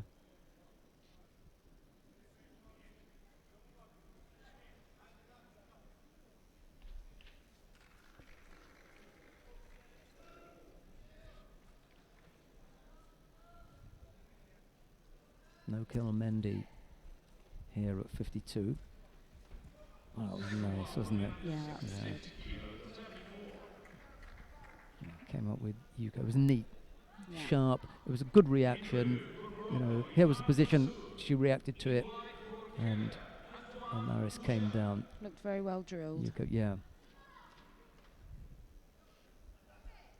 Maybe the head slipped. Yeah, they've got 3 fighters here. Kosovo, the brother in the under 66, he's already gone out. He lost his first round contest, and then in the under 48 kilo category, she moved down from 52 to 48 to avoid Kelmendi. That's Distria Yes. Kresnicki. Seemed she was fighting 52s while Kermandi was injured. Yeah, Oh, she's managed to score she that. was, she was asleep there. It was complete, total switch off, and got caught.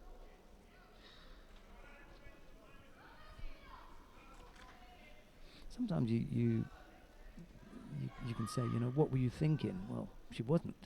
That's why she Yeah. got caught. It's tough when you're out there. You know, every exchange you have to stay just as he's focused as the last switched one. on, yeah. Now the coach is on the edge of his seat here as he begins to smell a win over a very tough first round opponent. Leads here with 2 minutes left to go. Strong right arm, and you know, under normal circumstances, he gets done here. Yeah, it's, I think that was a bit quick. Because Zhakova still wants to attack. She's still on her feet. She hasn't gone anywhere near the ground. Yeah. Amaris has gone to the ground, and she's decided, you know, I don't like this threat. No, grab the leg. And grab the leg. I think she could be disqualified. It'd be harsh, but it's the rules. Zhakova could say, I wanted to attack you. You didn't give me the opportunity. It's a harsh rule. But you're allowed to throw off the knees now, Yeah. so Yeah.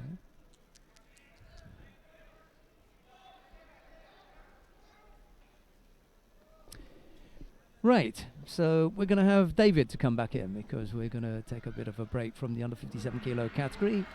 So after Nakota Davis says goodbye, we're going to have David McFall back. thank you for having me. Well, we're going to see you back, Oh, you know, I'm for gonna come round back. 2. Yeah, Okay. we're going to take a bit of a break now. Here's David McFall. He's going to come in and give you commentary on Takajo Tomofumi of Japan. He faces Azamat Mukhanov of Kazakhstan. It's Takajo in the white judogi, Mukhanov in blue.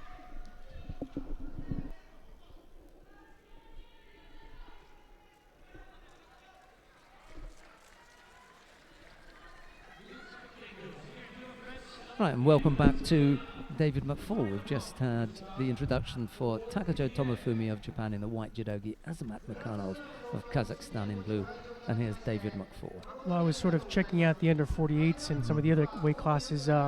First thing, Tanaki's first big test against Munk, but unfortunately she couldn't handle the pressure there. But people who came through, Menezes looked really good. Saikomi, she won. She looks like she's in charge. And Kitagai also. So the Brazilians are looking a little better.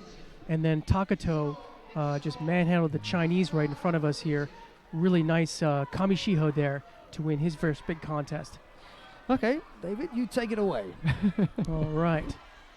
Well, right now we already have Takajo Tomofumi here on the mat against Mukhanov, Azamat Mankulov of Kazakhstan. As we said earlier, the Kazakhstan team always puts together some really nice under 60 and under 66 judoka.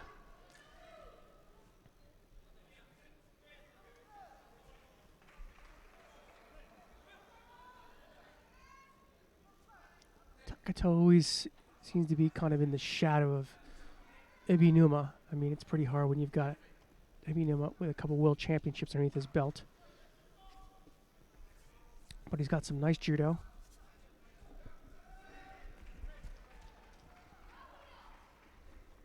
You can see here going to work in Newaza. Second round for women under 48 kilo, the top three. In blue for Russia, Kristina Rumianteva. In white for Turkey, Ebru Shaki.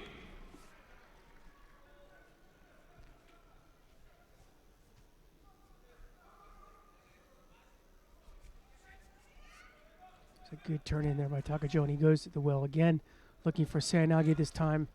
Almost leaves the arm open up there for Mukhanov to work Juji Katame. Takajo wisely brings that arm back in.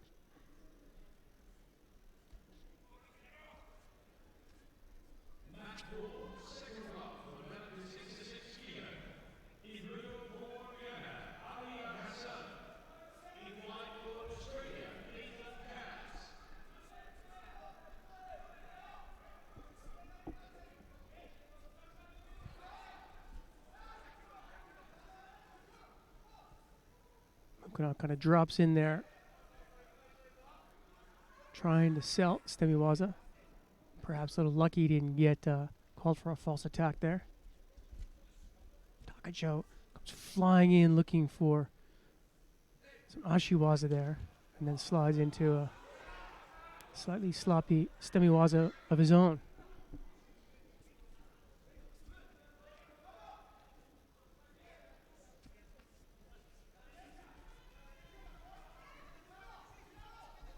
That was a big look there by Mukhanov, probably his best attack yet. Initially started to look like Osoto.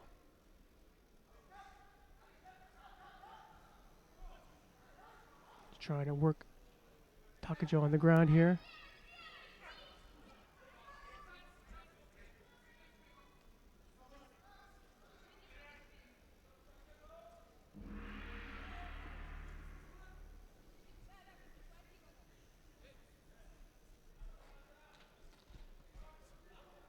That was a better look at Yoko Tomoinage there by Mukhanov. A not so great Sanagi look.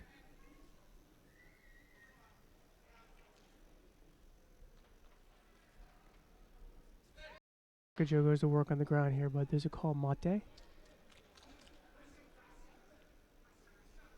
We're winding down to a minute and a half left. And the first penalty goes to blue.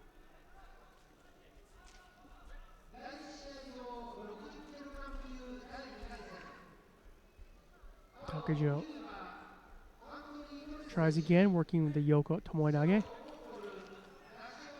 Just the one big Yuko out on the board there.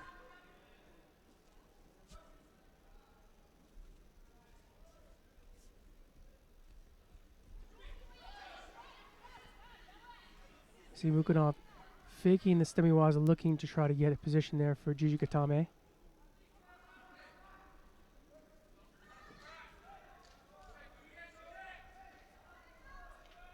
Didn't sell that one very well. Takajo wasn't fooled at all.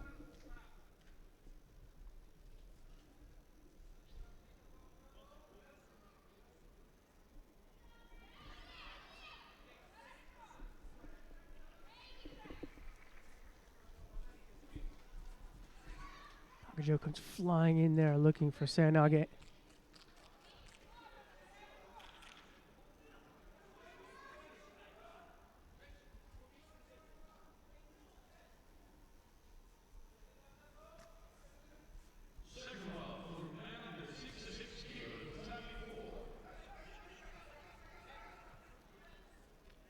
A slightly better attempt there by Mukunov with that Stemikaza fake into the Juji Katame. Still didn't get it.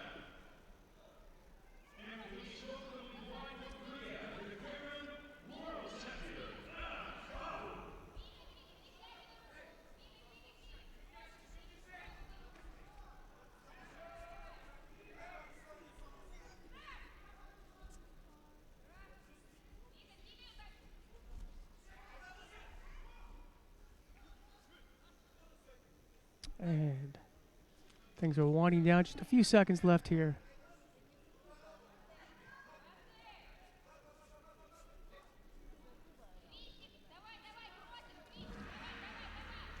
All right. So Takajo takes this by Yuko. And we are going to move down to mat number 4.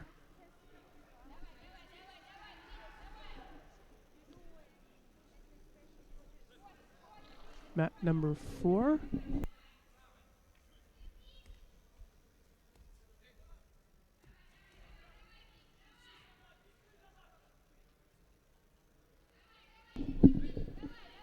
Where we have the current world champion Ang Bao of Korea versus Arsen Galsyan of Russia.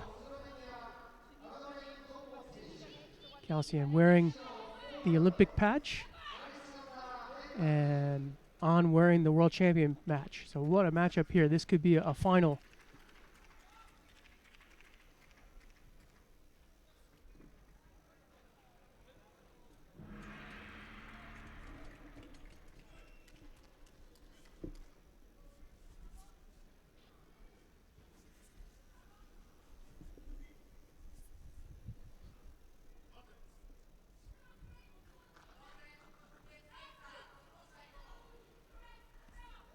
Goes flying and looking for that twisting Seoinage. Doesn't fool Galsyan for a second.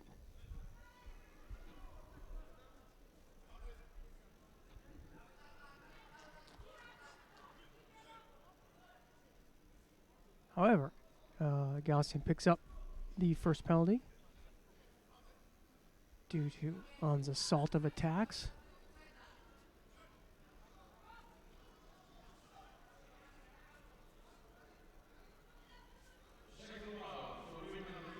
Russian flies in. It looks like he was going for Makikomi there. Kind of hard to see from our position.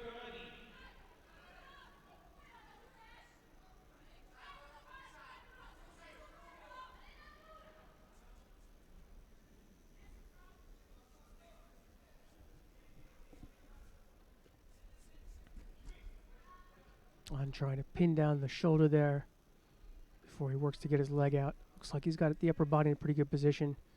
But Galsyan is blocking the leg from coming out.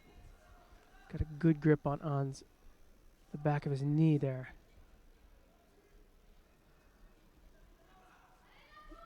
This rate, even if the leg comes out, I think the upper body's just not tied up enough. We'll see that. There we go. The leg was out there for a second.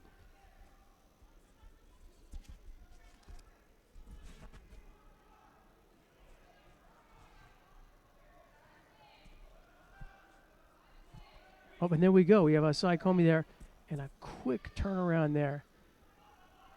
Nice reverse there by Galsyan.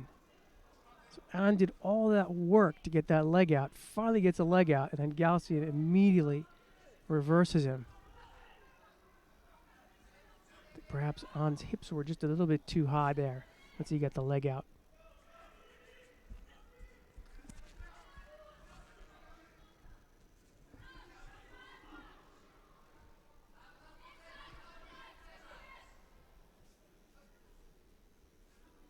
Galsyan still behind by the one Judo.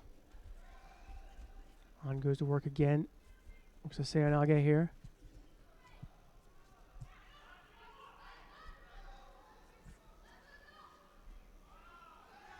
There's a better look there. Seoinage, that should score. That's a Wazari there for An. A nice call there.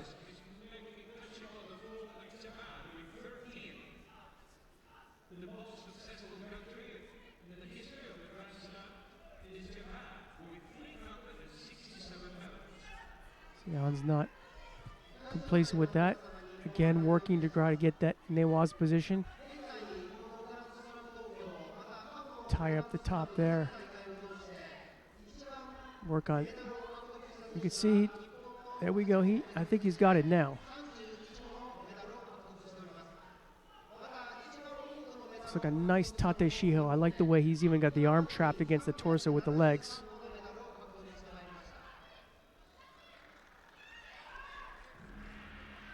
There you go. So a nice job. Good awaste ippon there for An. Cut the Seoinage. It looked like Gaustian had a chance there at Newaza, and then this time it was An who was able to reverse it and then control the upper body and get the leg out for the Osai Komi win. Nice job.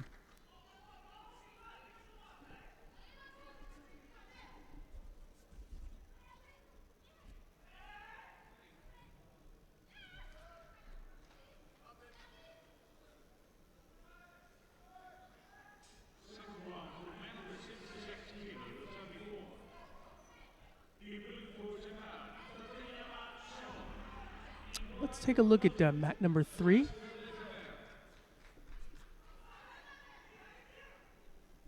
As Gaustian is okay, so maybe we can take a look over at mat number 3. We're going to catch the under 50 kilograms weight category. I'm going to pick this with a minute left to go, and Kim Miri is behind by 2 shidos to Annabelle Yoriani of France.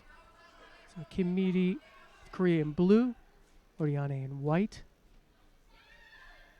And Oriane, looks like that'll score. Yuko, Wazari. Kind of that big, slow, like an Uchimata there. Really puts Oriane in charge. And it's downgraded now to Yuko. Yeah, I think that was a better call. Nonetheless, with 2 shidos to Kim and now a Yuko to Rihanna, it looks really nice. Position there for the woman from France with 30 seconds left on the clock.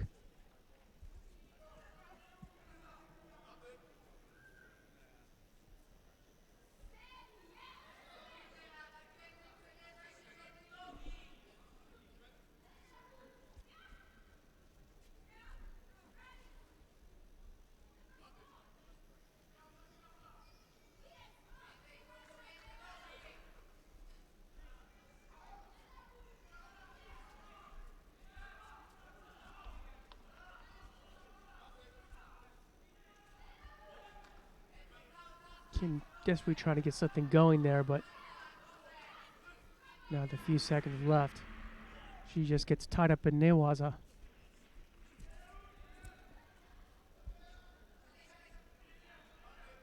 So we're going to stick around here for a little bit. We'll check out a couple of the women's under 52 kilogram matches.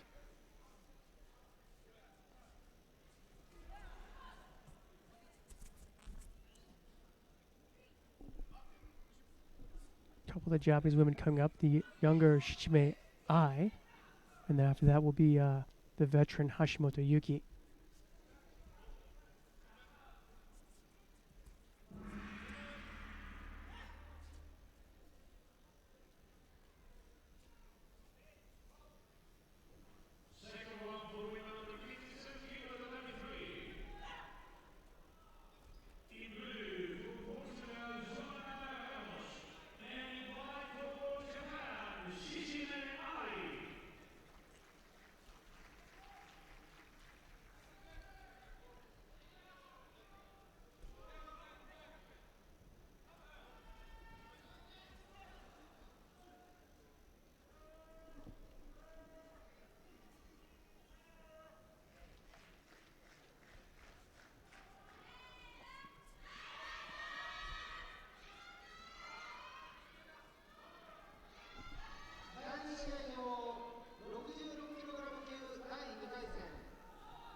See Ramos picking up the first Judo. She just didn't want to engage there with Shichime. Kept pushing her off. Now immediately they come to grips.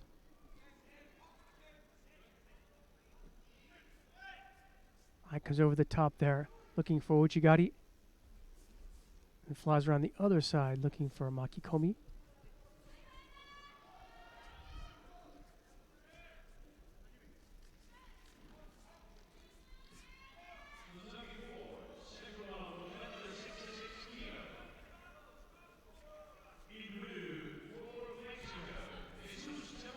Good tap by Ramos, almost got it around.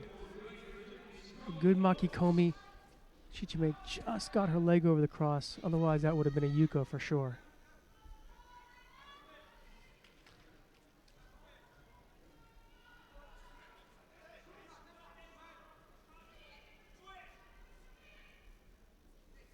Let's see Ramos.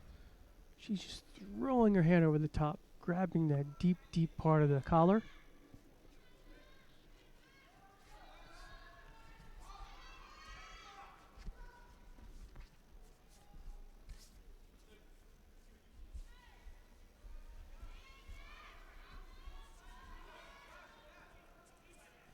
And Shichime who picks up a Shido now, so it's all even. Shichime winds in there for Seranage.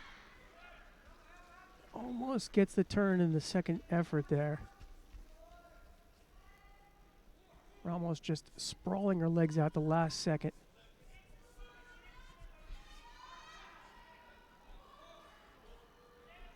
But it looks like it was good enough for a Yuko for Shichime. Ramos was not quite quick enough.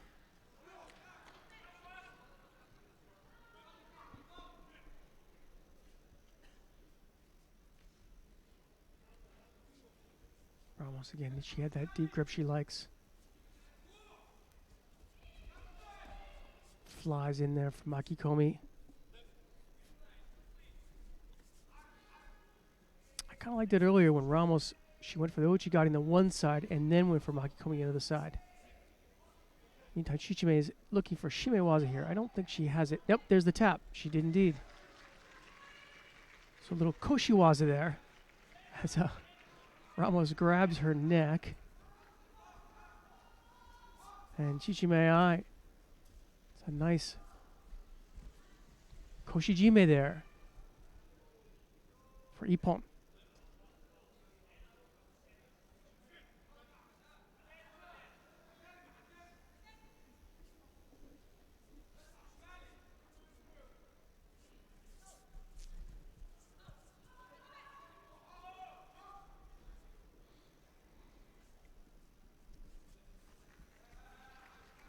All right, so I think we've seen some good Osai Komi and now a good Shimewaza from Shichime. So she's showing some pretty good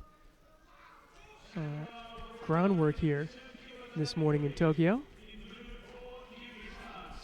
As we said before, we had Shichime kind of the younger, and now we have real veteran Hashimoto Yuki. Nice little round of applause from the Komatsu group. Hashimoto Yuki always, when they have the team championships, she almost is kind of like that captain. She will.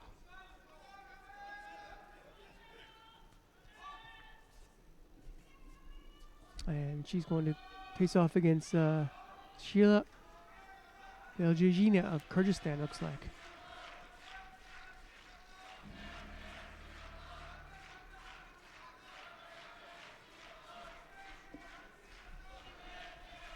And Blue is the one who goes on the attack right away, and almost looks like she was working on some Koshiwaza herself. Probably wrapped around the chin there. Usually it's Hashimoto who's the one who is the aggressor there on the ground. Certainly a big wake up there in this round 2 fight.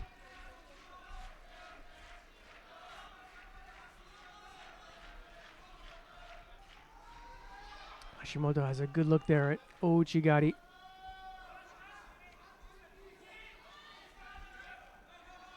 Now she falls up on the ground. This is where she's most dangerous. Ties up upper body there, and there we go. Right into Yoko Shiho, it looks like, which is one of the favorites for the Japanese women. And this is Hashimoto's bread and butter. Or I should say, I guess in Japan, her rice and miso soup. It's what she does best. All right.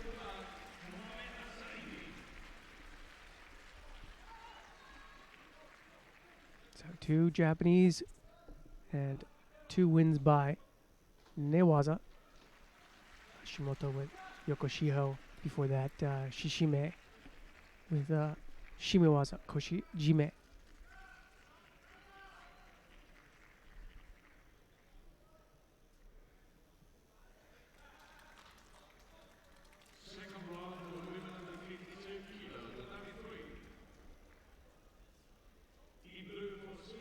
Like I said, we're going to stick here. We're going to check out Priscilla Neto of France versus Evelyn Stopp of Sweden.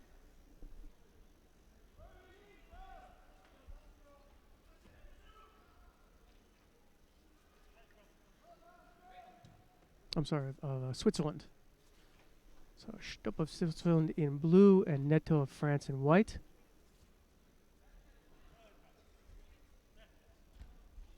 Wow, and Neto goes right on the attack there, just bangs over blue.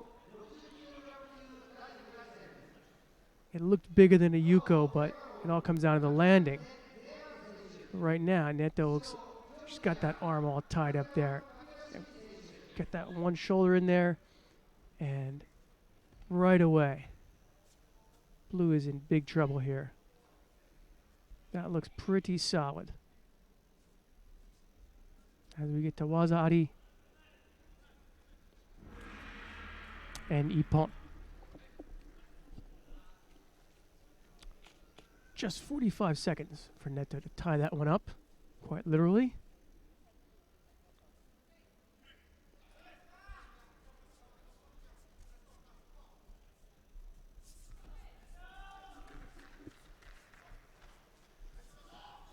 And we're going to stick in here for just one more fight at under 52 because we have coming up Nakamura Misato of Japan versus Luz Overa of Mexico.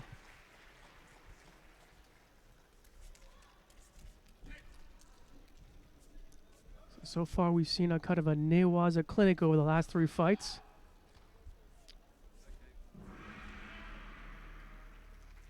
Hashimoto only with Newaza, and then Shichime and Neto using some good tachiwaza and then finishing off their opponents with Newaza.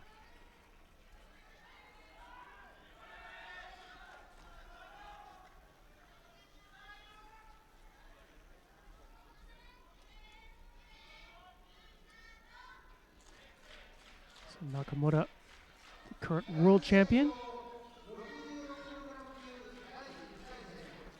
He goes over some Ashiwaza and then has a look at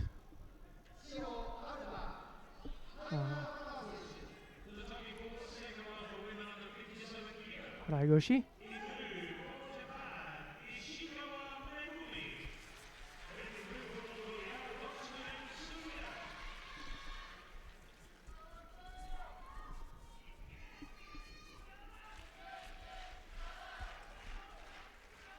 See, nice little Ochigari look there and a little Kosoto there.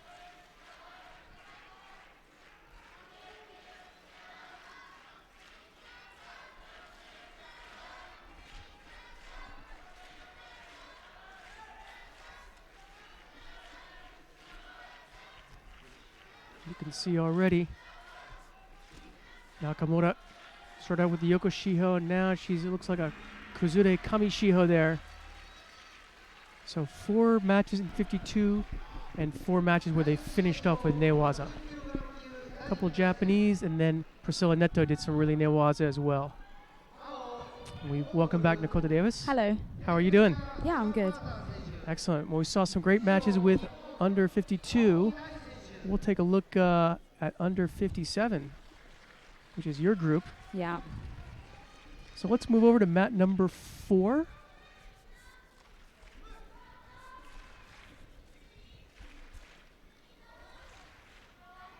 as we finish things up here.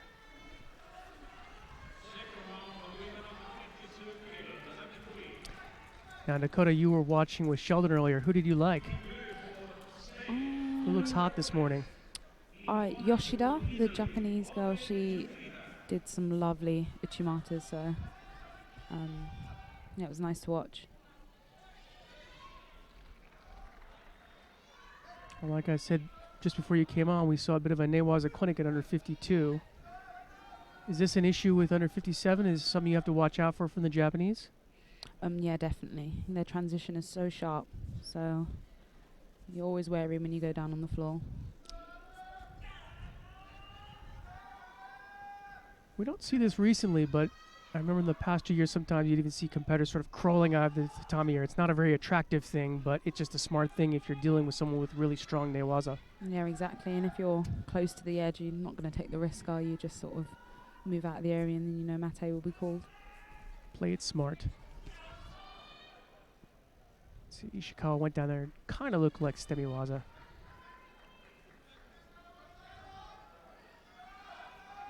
Mongolians now #1 in the world and been doing really well, so she'd be one of my favourites to win a medal today, I think. And the Mongolians have some very good lightweight women. You know, Mokbat at 48 and Dorsoren here at 57. They're tough. Yeah. What do you reckon is Dorsoren's strong point? Physically, she's quite strong. So her strong point is she's physically strong. Yeah. Fantastic. Okay. And also, it's hard to control her on the grips. She moves quite a lot, and she controls the space for when she's ready to drop. Right. And even though she's predominantly left-handed, she can switch right as well, which is obviously a good thing to have in the bag, just in case you need it. Just as you start getting used to doing Kenko with her and all of a sudden she switches the other side, that's got to be a bit discerning. Yeah, I got caught with that myself, actually. You're not the only one, I'm sure. No. And what do you reckon with Ishikawa? I mean, the Japs are always strong fighters, so I would never rule them out of a contest. Yeah, she's a bit of a veteran who we haven't kind of seen that much recently, so I don't know if you fought her. I've never fought her before. Actually, I don't think I've ever fought a Japanese before. Really? No.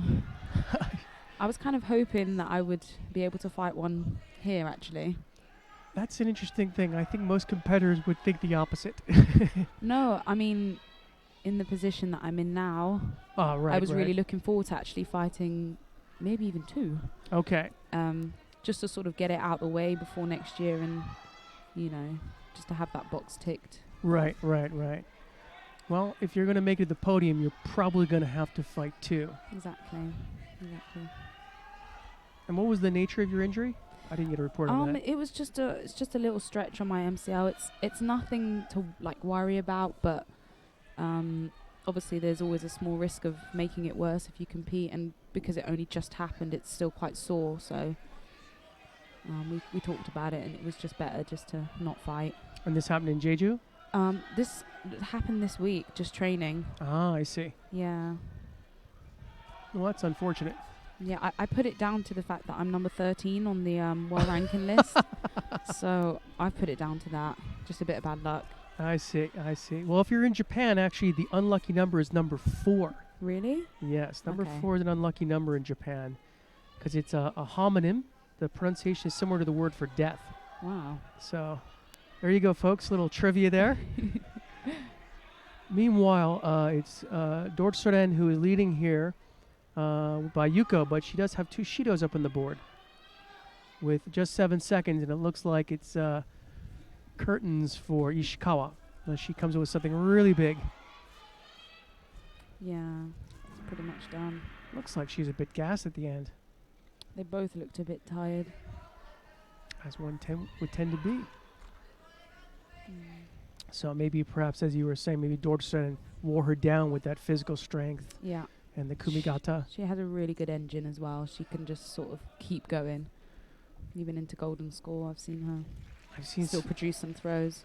I've seen some videos on the internet of some of these Mongolian dojos, the National Training Center, and it looks like a pretty tough setup there. Yeah, The Mongolians, the Koreans also seem to just have an extra bit in the tank. yeah. Alrighty.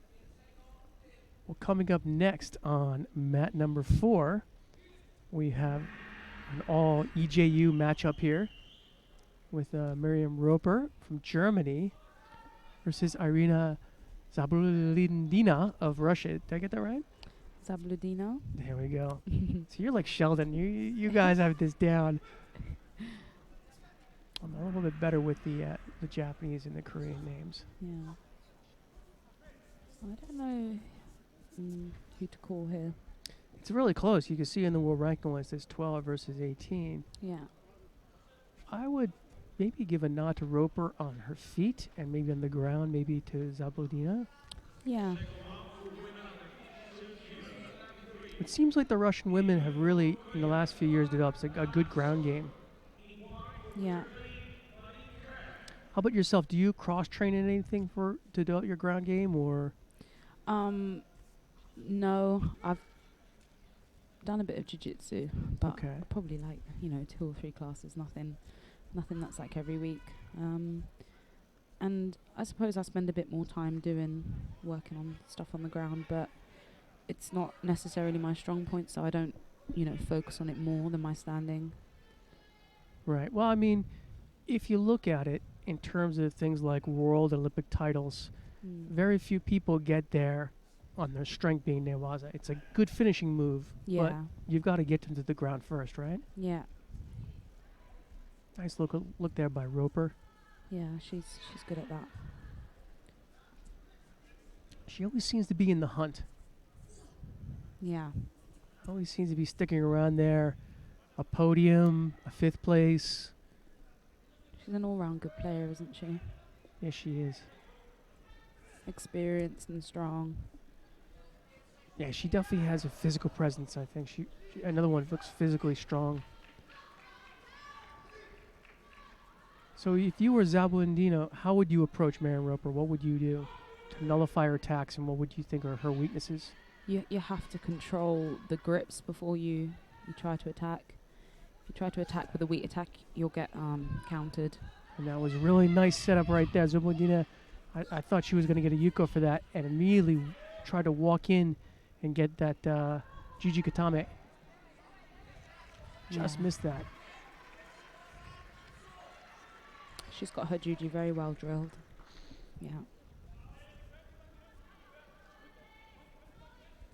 She's also very physically strong as well.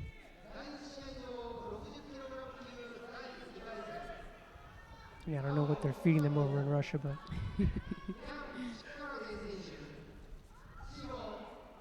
so Zabludina, who leads now by Yuko, but she's got one Shido on the board. Roper maybe got a shot in the mouth there, checking to make sure all the teeth are still there. Yeah. It's funny, that judoka don't wear mouth guards. Yeah, we probably should.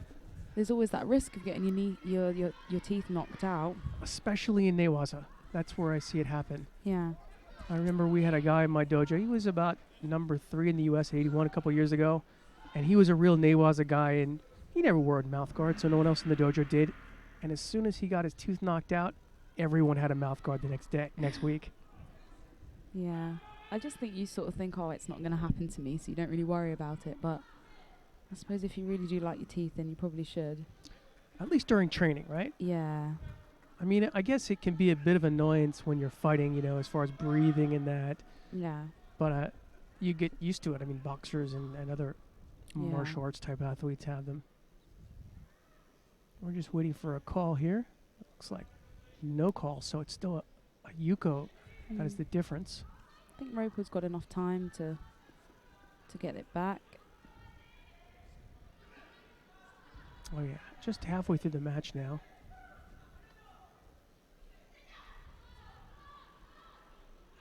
Yeah. There we go. Just got to watch out, though. Zabludina right away working in the transition.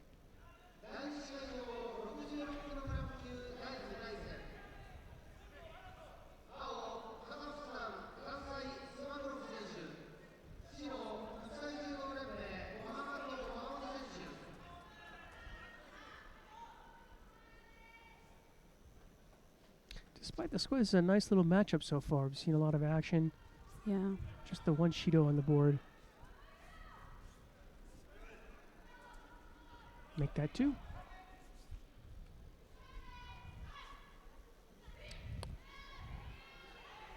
Oh. That's a shame they didn't score, and Do you also I do you thought rope. think score? We'll see. I'm gonna probably take a look at that.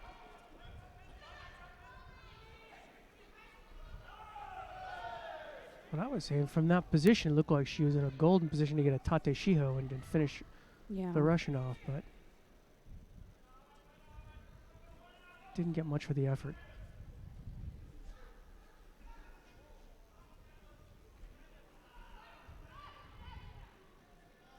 We looked there for a second. She was looking at Aochigari. Didn't really get much Kazushi.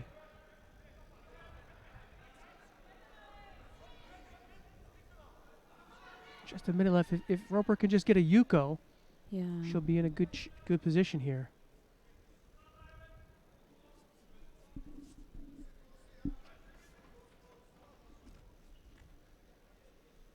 Ooh.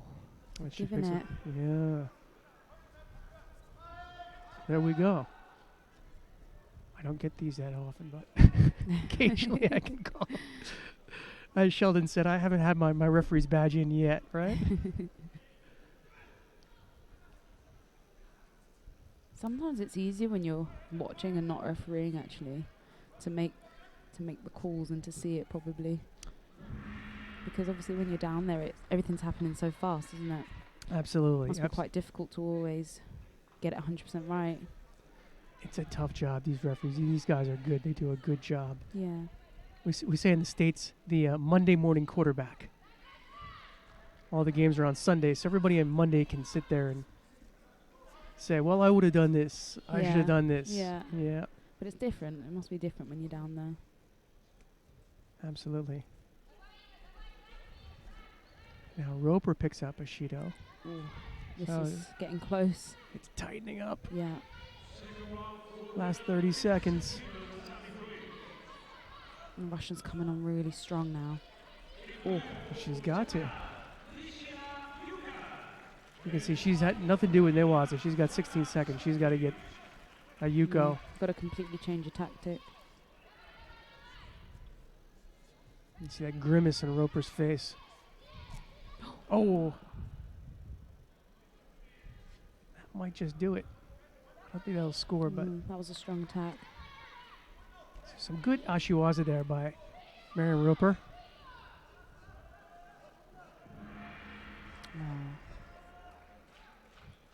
Tough match. Tough match. A good match, though. Yeah. A good match. Lots and lots of action.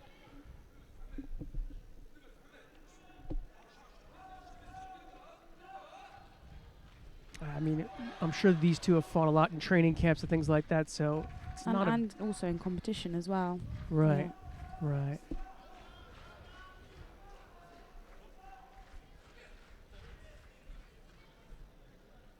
Also for me, I think like when you don't fight and you're watching, you're watching the competitors come through the draw, you generally want the ones that are, either above you or doubled up with someone else to sort of make it through the draw. Yes, yes. Yeah. So for me, Miriam winning is better. Right, Yeah. right. Well, you had a nice little result there in Jeju, huh? Yeah, it was a little while. It was a little while since I'd had a result, so I was very chuffed. Right. We'll stay here and we'll check out Marty Malloy from the United States against Kim Min-ju of Korea. Kim in blue and Malloy in white. I fought the Korean girl last weekend to get into the final. Right. It was a tough match. Well, fighting the Koreans at home is always going to be a tough one, right?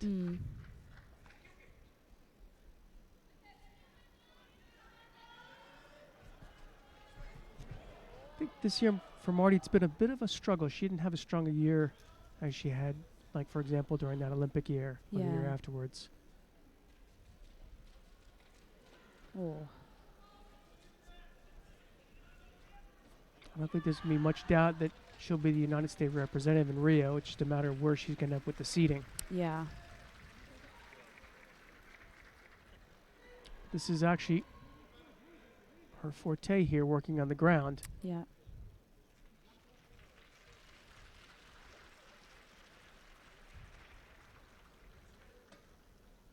See here, she's looking at Juji, it looks like. It's kind of tough from this angle, but I'm assuming the way her arms are situated, she's trying to work that Yeah. arm lock.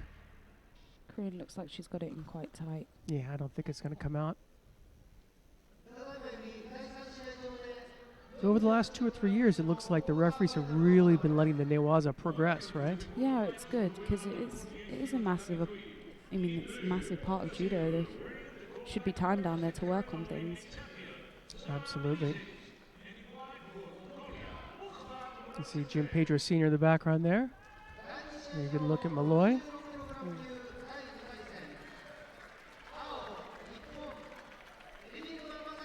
The Koreans are very quick.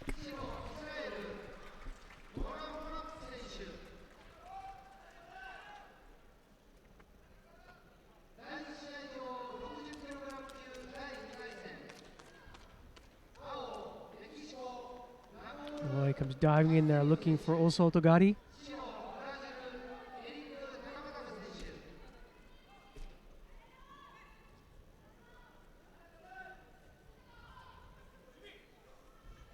We're going to stay here, but we're going to keep a left eye on that match in mat number 3 with Munkbat versus Menezes.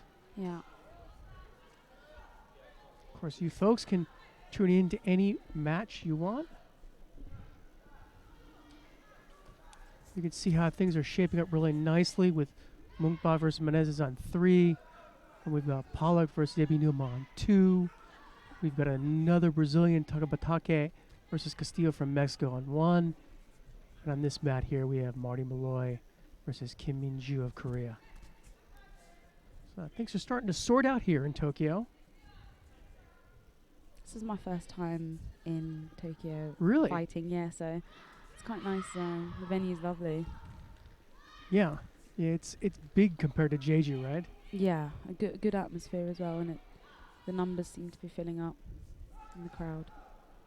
Yeah, I think, well, this is Friday, so, I mean, a lot of folks have to go to work or school, but as the weekend progresses, it should fill out even more. Yeah.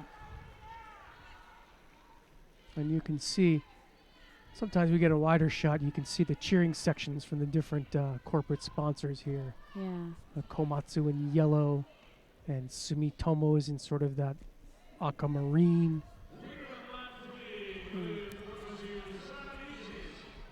Anytime Malloy goes in, Wow. well, that was Kim, right? Kim went in there, a big waza-ari there. They were all evened up with a yugo apiece. That was a really nice throw.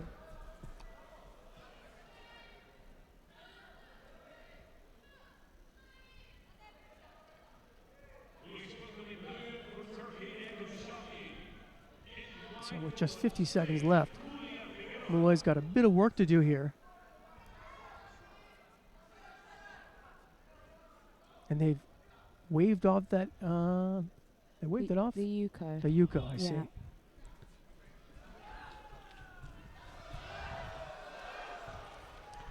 So to just attempt fate here, if Malloy was to get a waza-ari of her own, she'd be back in the driver's seat. Yeah.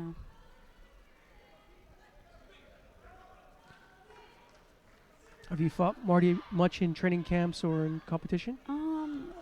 3 times in competition and just a few times in camps. Oh, but that was a good look That there was by nice. Malloy. Yeah. She's really tricky to fight. Yeah, really tricky. In terms of kumigata? Yeah, or kumikata, yeah.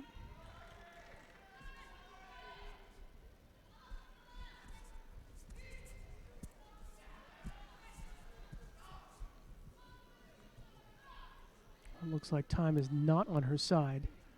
No. This Korean, I don't think has fought much on the tour at all. I think she was ranked 100 and something before. What they say, a bit under the radar, right? Yeah, yeah. Possibly with her teammate Jandi ahead. Well, she's certainly done a number here on Marty Malloy. She's got a few good wins from last weekend and this weekend. And she beat Pavia last weekend. So Pavia's another one who has had a bit of a slow start recently, right? She can't quite seem to get things going, at least on this Asian swing. yeah, I used to refer to the Pavia puzzle because she had that sort of extreme thing where she would be sideways with the hip, and it was very difficult to come across to attack her. Yeah, And then once you did, and you commit to that, then she would counterattack. yeah, But a few competitors have figured that out, including some Koreans. yeah. I think it's the left on right that that she probably struggles with. I think it's only been left-handers that she's lost to recently. Right. Yeah. Well, maybe that's the key. All right. Well, I'm going to have Sheldon come and join us for a little bit. Thank you very much, Dakota. Thank you.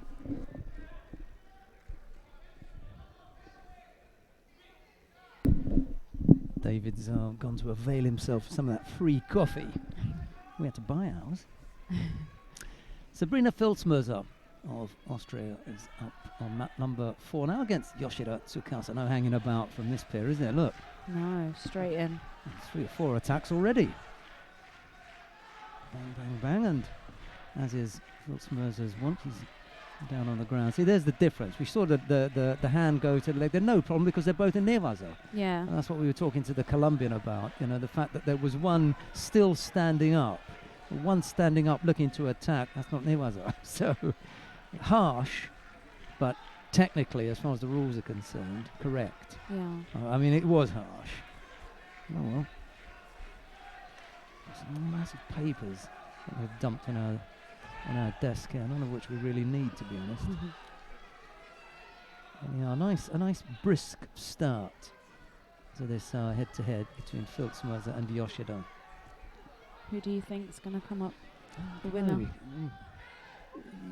It's an odd thing because Yoshida fancies herself on the ground. Yeah, I'm not sure she's been up against Filzmerzer, so she may not be entirely aware of what dangers may lie ahead, but she's not against the idea of working on the ground. So that bodes well for a good contest. You've got her strengths pitted against those of Filzmerzer, who by all accounts is one of the nicest players on the circuit. she is. She's lovely. Yeah, that's what Yeah. everybody always says. So friendly. Yeah, welcoming and everything. And when she's not fighting at her European Open, she's there picking people up at the airport and helping out and everything. I think this is her last year in the army, if I'm not mistaken. I think so.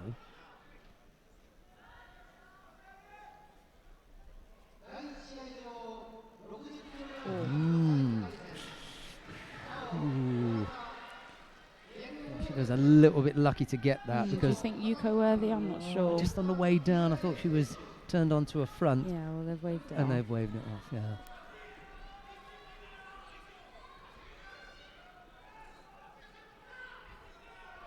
Quarter-final already on map 3 in the under 48 kilo category. Figueroa and Shaheen going head-to-head there. I think I was going to say that the Spanish was being held, but she's just got out. She's got to be one of the shortest fighters on the circuit, hasn't she, Figueroa? Possibly a natural 48 player. Yeah. Packed into that tiny package. Yeah. It's a really lovely movement. No score yet between Filzmerzer and Yoshida. A good old tussle that they're having on the ground as well. Both fighters keen to engage on the ground. I like that. There's no one running. There's nothing worse than one of the fighters who's up against Montero who fancies working on the ground, only to see Montero searching for the mat edge on almost every occasion. So there's a Yuko being scored. Well, that must have been a review of the Yuko that they took away. So what the process there is that he sees Yuko, his colleagues have a look at it, they decide against it, and then the commission have a look at it and they decide no, it is. And in between you'd have had Yuko wave it off and now bring it back. Very confusing for everyone involved. Marco Spitka still shaking his head in disbelief. How do you feel about, obviously you fight differently depending on what's on the Of course, scoreboard, you know, and you know, a minute could have gone. yeah. I mean, I had that situation actually not long ago. It really sort of messes with your fight plan. Yeah, absolutely. Yep. Shido against your opponent, and there's a minute left to go. Then with 20 seconds left to go, you find out there's not a Shido. Yeah, yeah. Anyway, It'd just be really easy if we could all just throw for a pawn all the time. wouldn't that be nice? Yeah.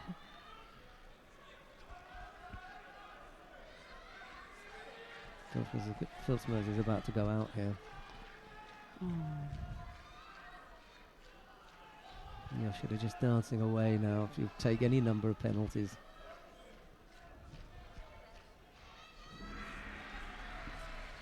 And just like that, it just sort of slips away. Frustration for Filsmers. She loses out to Yoshida Tsukasa.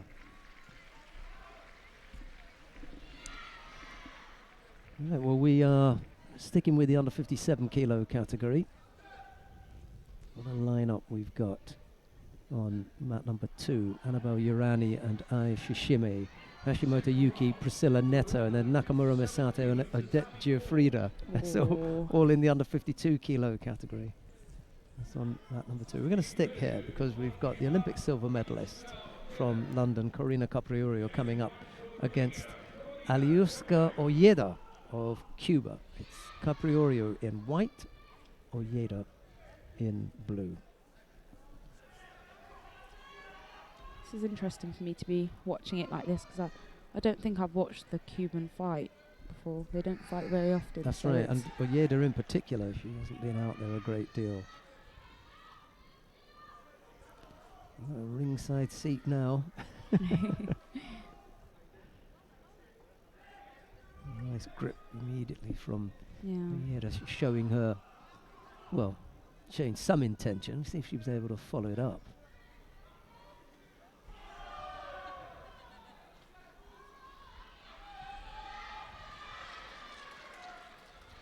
This is what we were talking about earlier on. You know, if you get that strong, dominant grip, you know, don't take 15, 20 seconds not to produce something from it.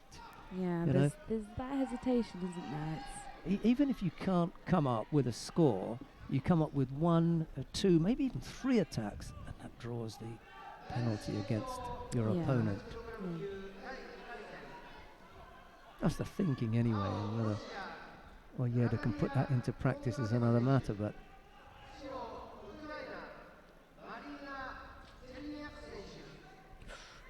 that was nice. Yeah. Much better. You know, she moved quicker onto the offensive as soon as there was the leg there. The left leg was there to take. She dropped around the back and almost came up with a score.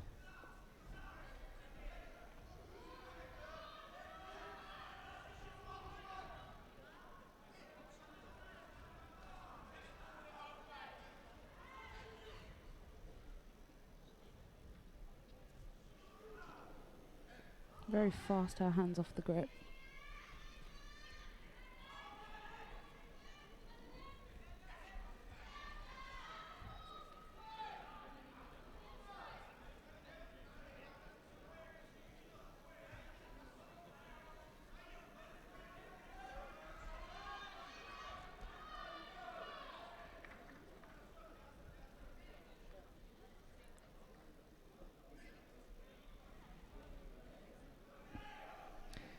the trick for Yeda when she goes around the back or over the top is to come up with attacks quickly. If it's the same attack, you're going to end up getting caught because Capriori is going to know very quickly what's coming. Yeah. But if you've got 1, 2, or 3, Koso Dagaki maybe, Uchimata, in the other direction, completely different direction, but from the same grip. You've got to show, you've got to give your opponent different looks to unsettle them. Yeah. And at the moment, she's just come up with that one. It looked a little bit like Tani Otoshi attack, and after that, hasn't really threatened Koprioryu. Yeah, if you're going to turn in on the Romanian, it's got to be strong. She's so good with her hips. She's actually, if anything, lost a bit of that, power, that kind of frightening power when getting close to her over the last couple of years.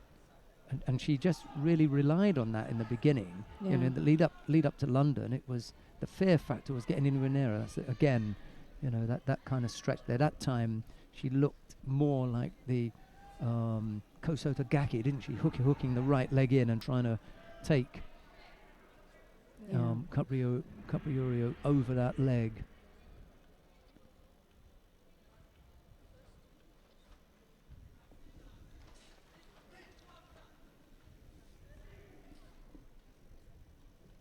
I mean, it's been a good fight so far. There's been a lot of attacks.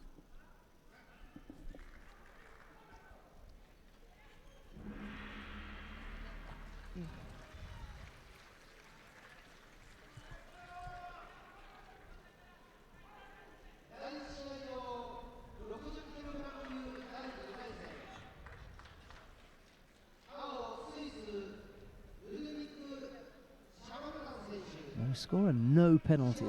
Oh, it's been good. There's Tidy, been isn't it? lots Tidy, of yeah. attempts to throw.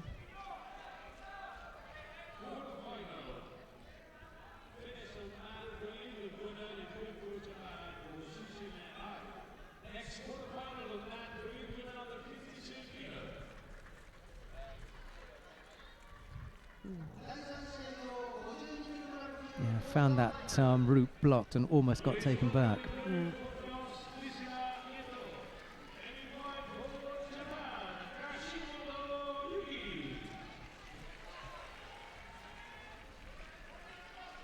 I saw Hashimoto Yuki down in the warm-up area a few minutes ago. She's just stepping on to mat number 3, if you want to see that. That's quarter-final in the under 52 kilo category. We're going to stick here with a second round contest between Caprioryu and Ojeda, and it's going in to golden score. We're going to have David McFall back in a minute or so, because there's a couple of things that I've got to go off to do.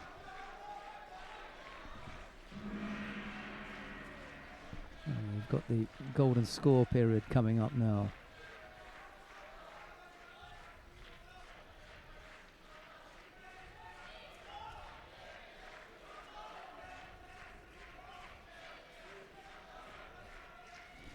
It's our board that tells us the upcoming fighters is littered with Japanese. They're 4 in every weight, so once they've gone past round 1, you know that you're going to get plenty of them. Shishime, Asami, Kondo, Hashimoto, Nakamura, Nishida, Udaka. It's packed. Yeah, this quality. Real quality here. Oh, good effort from Ojeda. She really threatened Koprioryu there. And right at the end, she almost got taken back herself. It's a very good contest, this one. Very close.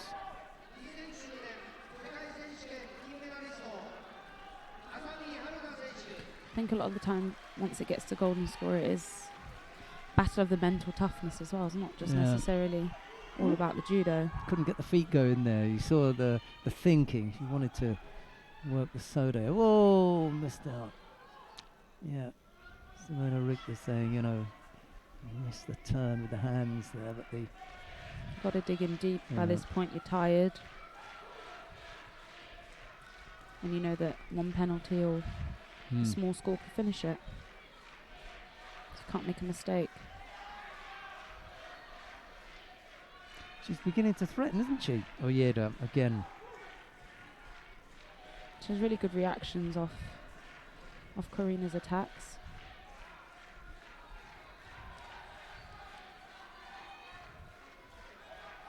Yeah, both fighters have looked more likely to score from counters Yeah. rather than anything that they initiate. She almost ran on to the hip there.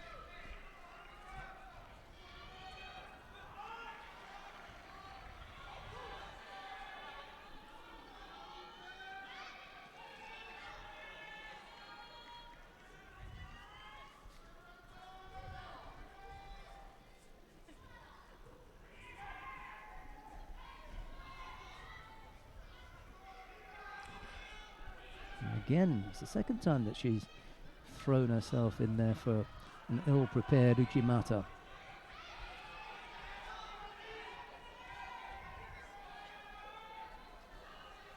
I mean, it's not untied, it's just that it's not there. Yeah. You know, Capriola's body is nowhere near the target.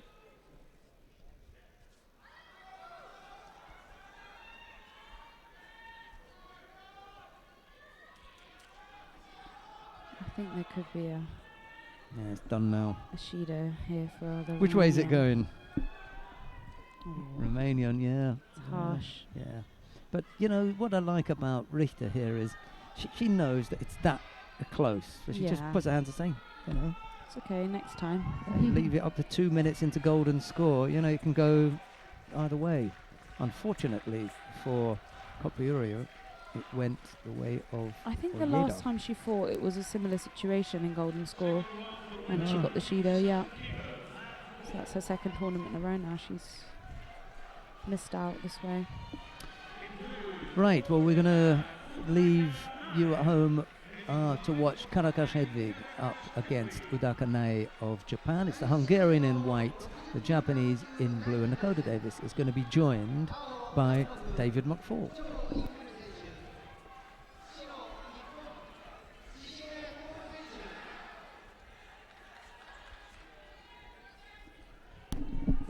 Well, things are really picking up here. You can hear the volume in this room building as the day goes on. Yeah, there's a lot of Japanese supporters here. Well, look what you've got. You've got mat number 1, you've got Shichime Toru versus Choi of Korea. Mat number 2, you've got Asami Haruna versus Maestro Alvarez of Cuba. Mat number 3, you've got Hashimoto versus Nieto of France. And right now we have Udaka versus Caracas of Hungary. So you've got Japanese on every mat. Yeah.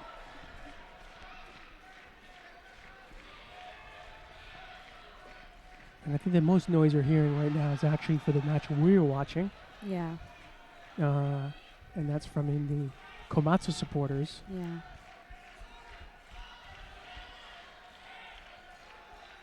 Were very, very vocal in Chelyabinsk. They had a big group out there, sent all the way to Russia to follow Udaka, who won her world championship there. Yeah.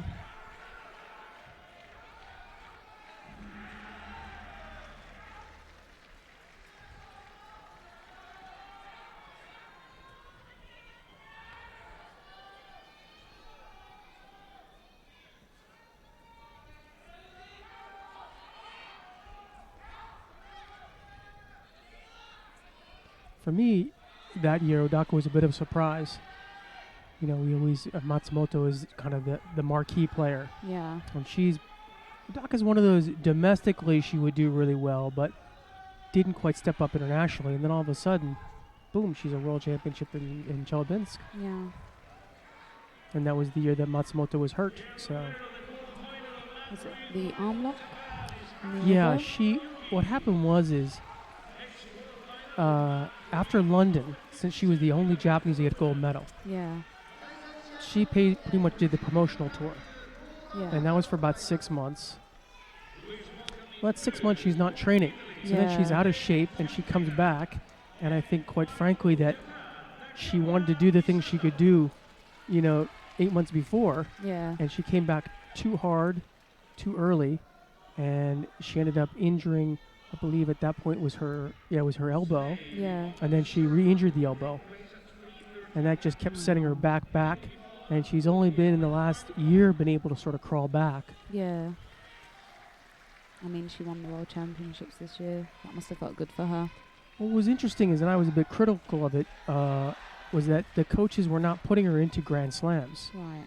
They were putting her in, say, Dusseldorf versus Paris. Yeah. But those guys definitely had a plan, just build up her confidence. Yeah. And then, you know, by the time she had reached the World Championships in Astana, I'd say she was about 95% back. She looked on form. She fought really well all day. For me, she doesn't quite have the intimidating factor that she had before London. She lost a little bit of that edge, but what do you think? Have you fought her? And I've not fought her, oh, that's right, you haven't fought for the Japanese. You were telling me before. but I think, I mean, before the World Championships, I suppose I wouldn't have minded so much just because she hadn't necessarily been winning everything, and so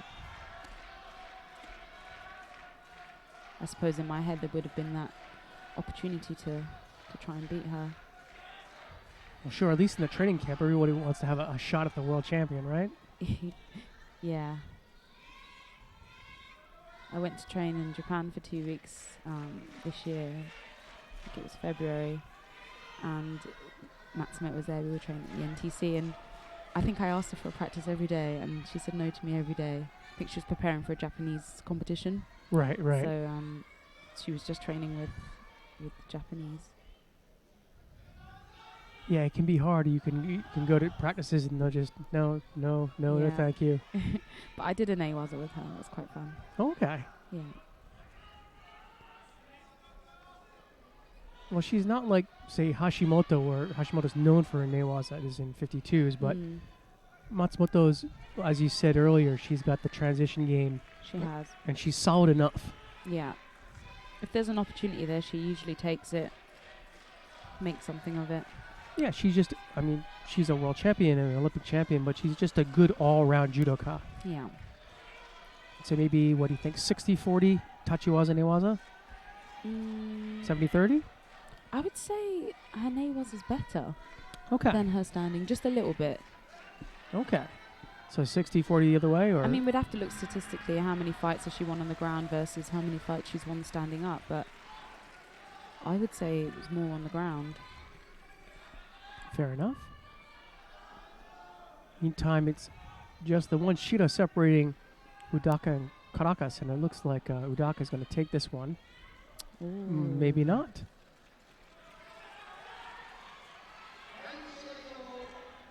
See that? I spoke too soon. Changes things, doesn't it? Almost like Caracas has been thrown a lifeline. Absolutely. Yeah. Udaka's got a little bit more work to do. Mentally, it could be quite tough if you're looking at the clock 9 seconds before the end of the match and you're thinking, I've won this, going into golden score. Mentally, I think Caracas will be in a better head place. Or maybe it's looking at the clock that got you that last Judo. True.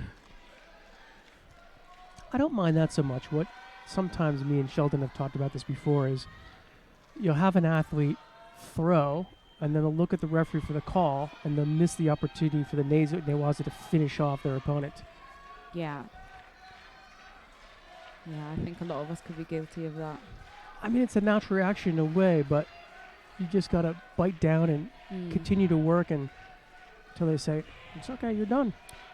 And also for the person, I suppose, being thrown as well, if you just sort of continue as if, you know, you could still turn it around and hold them down, or turn it around and make something on the ground, then That's right. you could also steal the fight as well. Both parties can be guilty of that, right? Yeah. Oh, I've lost it. No, wait, it wasn't an Ippon. Yeah. Or it wasn't a Wazahari. I missed my chance. Yeah. Still all evened up here. This is a tight match. And that's why a lot of the best players, they don't have that break between their standing and their newaza. It's one, and that's why their transition's so good. That's how they get there. Well, let me see here. Doesn't appear there's going to be not much done on the ground. Some rather dramatic camera work there. I don't think the cameraman is aware that we do have the scores up here in the upper part of our screen. Oh, she's closed the This space. looks good. Yeah, I'm liking the attacks right now by White. that's good. It's risky, but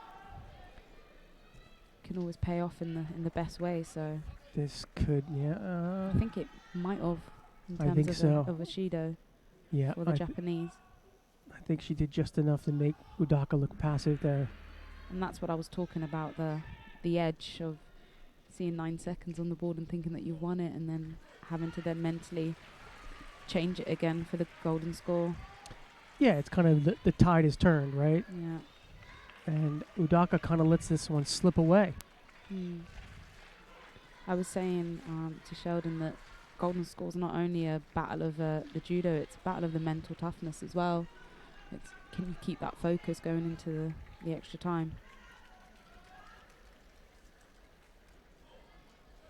Udaka kind of looks that blank stare, the one that got away. Disbelief, yeah. Well, the bigger disbelief I think we saw earlier with one of the Japanese men who did the cardinal sin of touching the pant leg, and that was Yamamoto. Yeah. And he kept looking up at the screen in the stadium for the replay, which didn't come.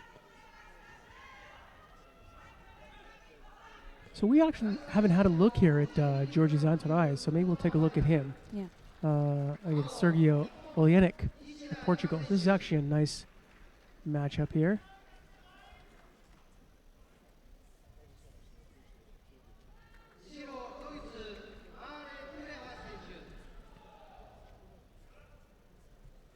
Antarais has always been kind of a popular guy in the circuit. Yeah. He's got some nice judo when he gets it going. Not quite the Iliadis level of popularity, but He's very well known, isn't he? yeah, the name kind of rolls off the tongue as well, right? Yeah.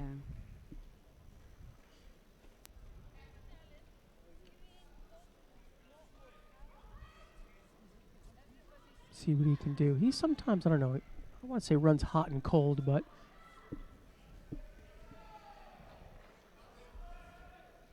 he's got some beautiful judo. It just sometimes takes a little while for him to get the engine going. Yeah. Halfway of map 3, the quarterfinal of the winner of the 56 kilo. In blue with gold for Japan, Nishida Yuka. And in white for Germany, Marie Krebs. Just catches something in the eye there.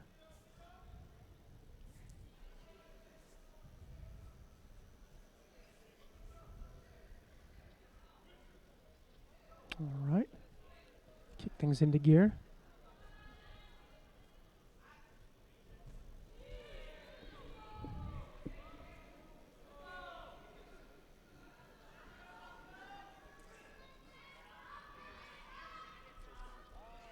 Antarais has got a very strong physique. Yeah, yeah, oh in yeah. 66 kilograms. He seems like he's been around forever. Again, like Iliadis. Yeah. These guys, they don't age, they just go up weight classes. A nice look by Olenek. That's where his strength is. It's getting off the strong attacks. Yeah, he's very almost gymnastic in his ability to. I thought they were maybe gonna. They did. They popped up a Yuko there for the Portuguese, and he goes right to the well again. Yeah.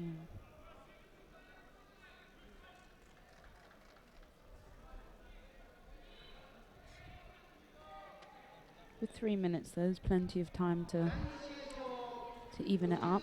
Absolutely. I think they're going to take a look at that Yuko. I think it might have been the way he landed, maybe on his head. Yeah. I mean, it was a gray area at best, right? And usually in that case, they're going to give them the benefit of the doubt. Yeah. Just the one Shido to Zatarai. Wow. That's another big attack by Olenek. You know, he knocked him off with the Koichi, and then as Zantaraya came up, then he popped underneath. It was a nice combination. Olenek looked good in Jeju last weekend. And Zantaraya He did. looked not the Zantaraya. Olenek. Yeah, Olenek looked good in Jeju. How did he finish up on the day? I knew you were going to ask me that. I should probably know. I was there. It was on my day. No, I should definitely know. Let me see if I can pull that up on the judo database. I set myself up for that one, didn't I? All right. Let me see here.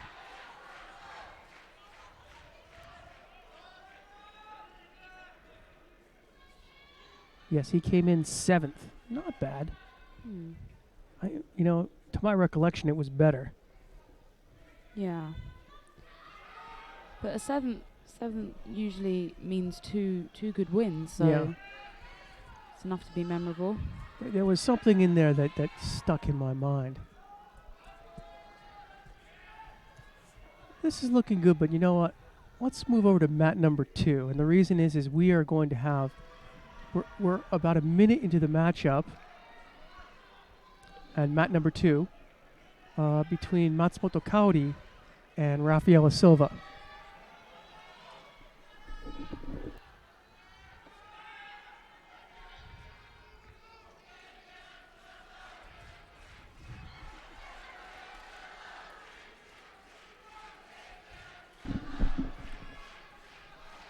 Right now it's Silva with 2 Shidos, Matsumoto with 1. Matsumoto has just gotten a Yuko.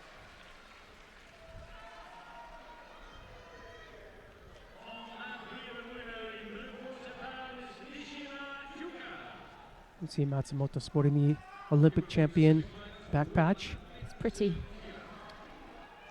Oh, flying Jujikatami. Well, the big question here is whether she will still have that beautiful back patch a year from now. Well, she won't be winning today. Nope. And unfortunately, I'm trying to see if that's on the same arm. And she really looks like, I grimaced watching that. yeah. I mean, for Silva, this is a great win. I suppose she's not come up with the medal in a long time. So maybe today could be her day. Well, I was saying at the top of the program that, the Brazilians have had kind of a tough year.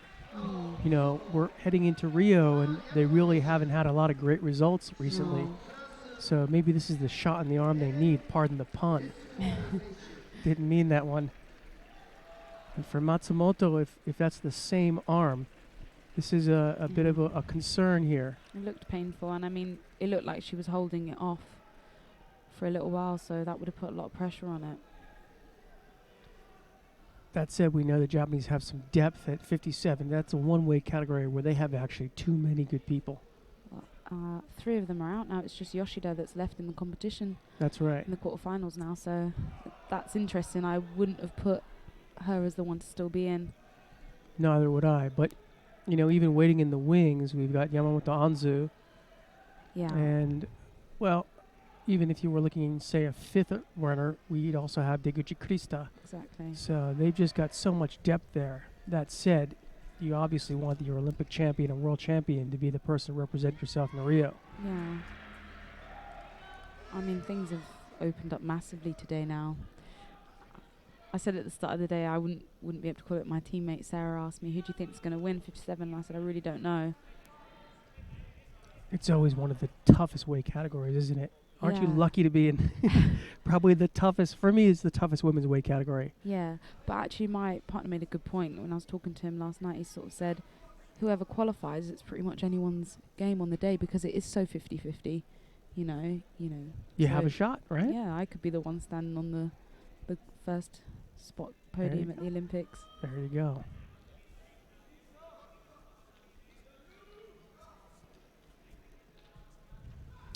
Oh, Nice that's look nice. there.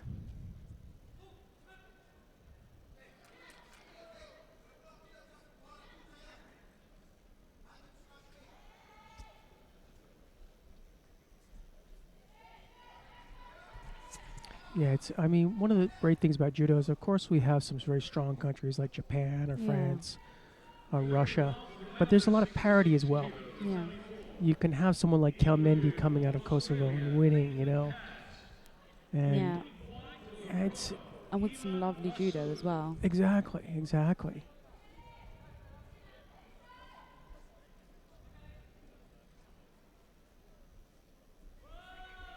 Or even think of like Alvear coming out of Colombia, right? Exactly. I think that's the beauty of judo. Yeah. Well, just have a good sensei, some tatami, and a couple judo gis. Yeah.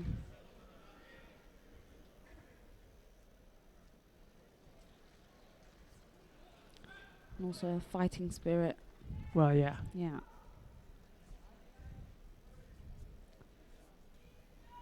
Yeah, you can have the tatami, the judo gis, and the good sensei. If you don't have the fighting spirit, ain't gonna No, happen. You'll quit before you get to the end. Because judo is just so tough. You've got to deal with the injuries. You've got to deal with the knockbacks. I mean, at the end of the day, this is a martial art, Yeah. and you've got the special challenges in that. You've got the injuries.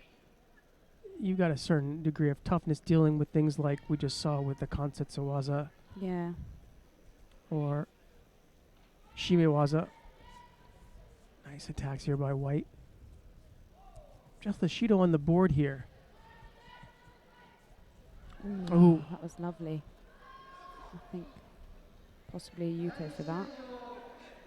Yeah, I think that's fair to give that a Yuko.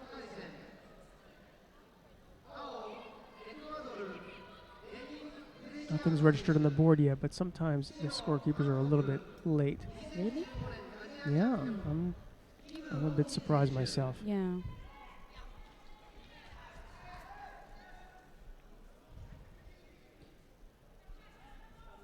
Maybe they could say that it was more the pullover in Newaza that pulled her onto her side and onto her back. Right, she didn't quite show the control, or Yeah. we're seeing a lot of sequences like that in this match.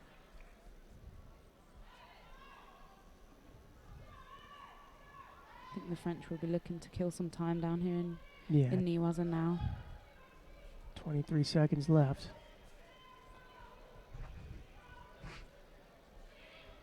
And the clock just continues to tick down.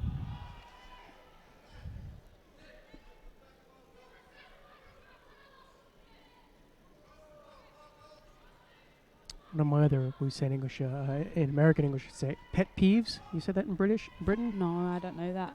A pet Didn't- peeve is something that kind of bothers you a bit, like gets under your skin, Yeah. is when you'll have an athlete who's behind and the clock's ticking, and then they'll just sort of drop their butt in like a stemiwaza. I don't know what they're thinking, because you just put yourself in this position, Yeah. a defensive position in newaza. At the same time, you're just asking the other person to kill the clock. Yeah. Yeah. But I mean, you see it a lot of times. I think people go to, rush, and they go to get up, and then they open themselves up for something on the ground. So in that moment, you've got to make the decision: do I stay tight and avoid, either getting, held or strangled or arm locked, or do I try and get up so that time's not wasted? It's certainly easier for me to sit up here and criticize, right? Yeah. I can tell you from a competitor's perspective, all the things that go through your head when you're down there. I can imagine. Well, and in a sense, I can't. All right. Well, you can see already mat number 3 is finished. And we're just sort of tightening things up for the under 60s, under 66s for the men. These are some of the bigger weight classes. We didn't, bigger in terms of number of athletes. I mean, we have 44 at 60 and 45 at 66. So some pretty big groups. Yeah. Of course, tomorrow we're going to have the 73 and 81s, and that's when it's really packed. I think 53 for 73. Wow. Right now we're taking a look at Takajo Tomofumi versus Alexander Beta of Poland. Takajo in Japan in white and Beta in blue.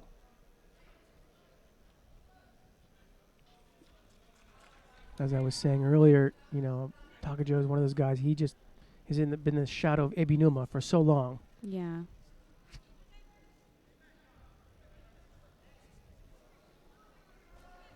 When you were coming up in judo, who was your mentor? Some people in British judo who you kind of looked up to or helped you along? I think I didn't really know where I was going to go with judo, especially when I was a junior. So I was sort of just still in and around and doing well. You know, probably was still like #1 in the country. So, but I wasn't sure what I was going to do in terms of whether I was going to go to university and, you know, judo was going to take a back seat. But then in the preparation for the London Olympics, I got asked to be a training partner. So I think it was quite good for me to have the insight in, you know, a preparation for the games and actually being around all the players at the time. So like Sarah Clark and Sally Conway. It was quite nice to sort of watch it. And I looked up to Sarah and Sally, and you know, I think Sarah was a great player, wasn't she? Yeah, she was. So it kind of opened your eyes to the possibilities and your own potential. Yeah. I see Beta came flying there for the Seanage, and Takajo did a good job to sort of fight that off. It's Beta who's got the penalty here. And also Sophie Cox as well. She was always such a strong. We always used to have really good fights, but I think it's more the advice they would give to me. Nice work by Takajo. Lovely. That should get a waza ari. There we go. Yeah, I think they always saw something in me, so I think that kind of gave me the motivation to keep going and possibly look to an Olympics. Sometimes it's the mentors who actually see in the junior the possibility before the junior does, right? Yeah. Nice. Yeah, it gives you confidence when they're picking you out of a group of, you know, a group of players on the mat to train with for their preparation. It gives you confidence, doesn't it? Takajo converts another one for Wazari for Awasite Ippon. So fast. Yeah, he can really turn in well. You know, he's got that Seanage, but I don't think he quite has Ebinua has a bunch of tools in his toy box, you know. Yeah. He's got a Seanage and a Uchi and an Uchimata. Not that Takajo doesn't have a few of these, but they're not quite as strong as Ebinua is in these different phases.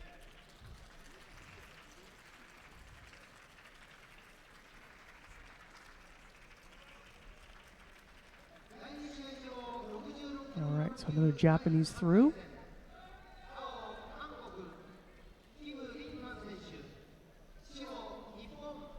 I'll take a look. We've got two different Japanese-Korean matches. We're going to look at mat number 4.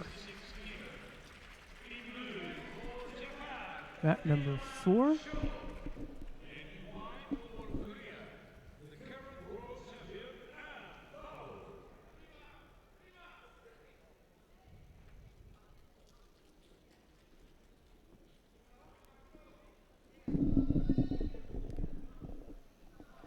So Tateyama Sho has a bit of a task in front of him as he faces off against the current world champion, An Bao.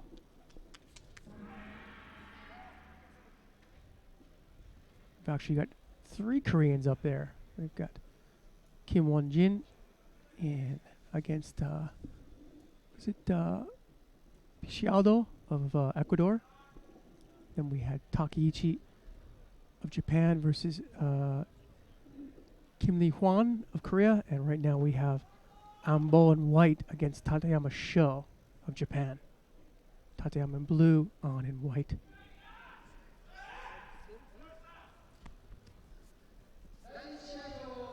And Ball was almost through Tateyama there. Just kind of lost the grip.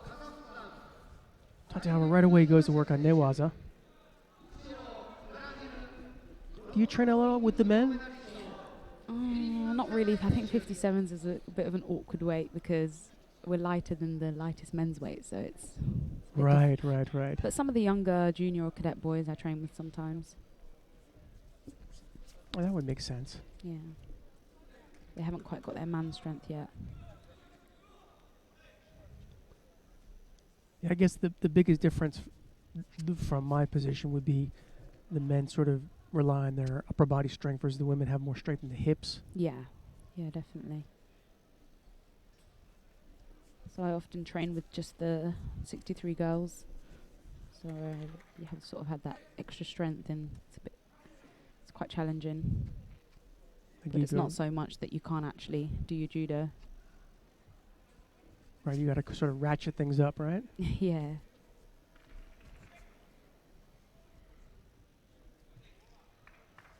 I think Tateyama look at maybe a sleeve violation there. He picks up Shido.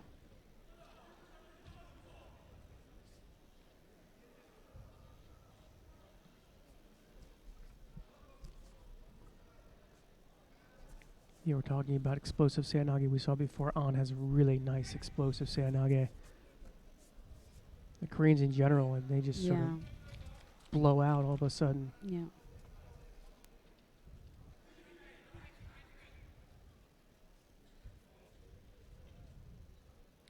See, he's waiting and waiting, possibly looking for a Seanage. You can see it, yeah. Yeah. The Japanese is anticipating it and goes in for one himself. It's a battle of the Seanages.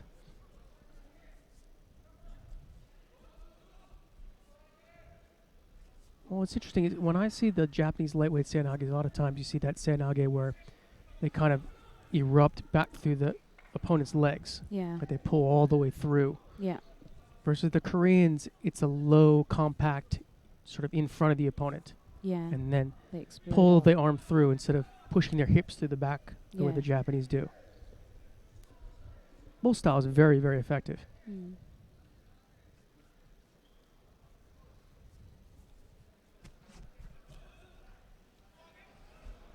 Tateyama challenging on the ground a little bit there. On picks up his second Shido.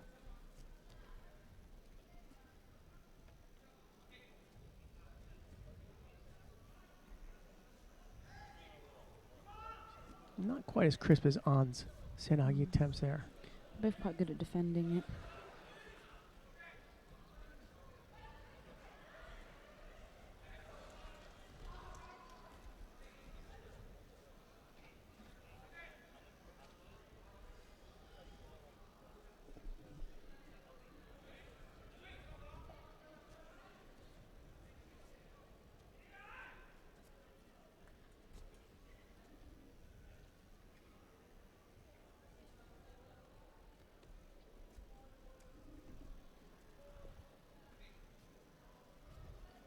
Oh, almost catches him there.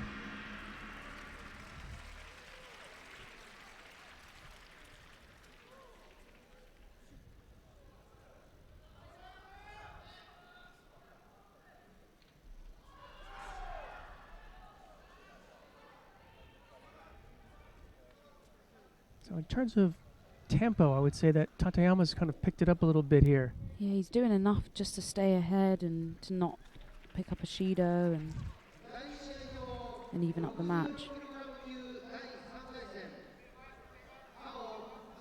You can see now as he's trying to work, they look like he was just trying to get in the ground and work the clock a bit. Yeah. Tactically, that's the right thing to do.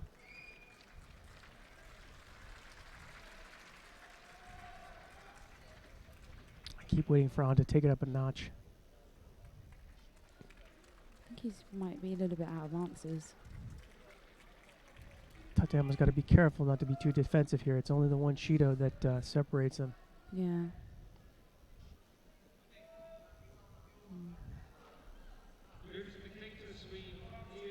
He was able to sell that one pretty well. Just 20 seconds.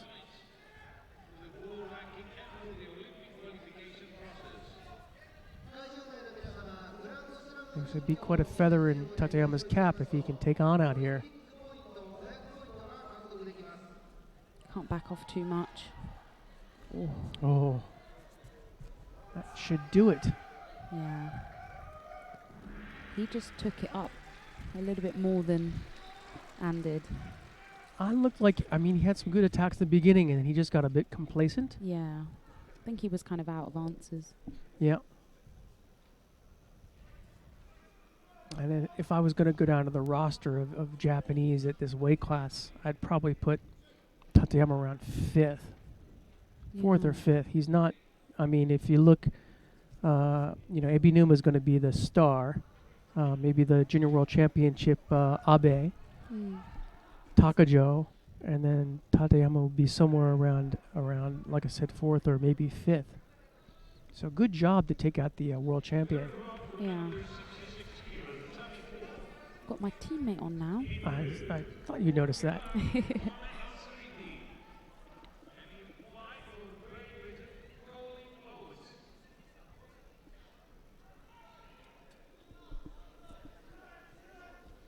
Bit of a disparity there in rank. Number 10 versus number 147.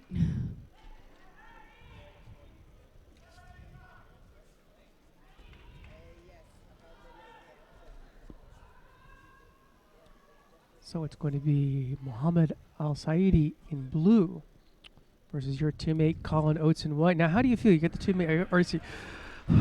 Yeah. You get nervous for all your teammates, don't you? Of course, you want to see them do well. Yeah.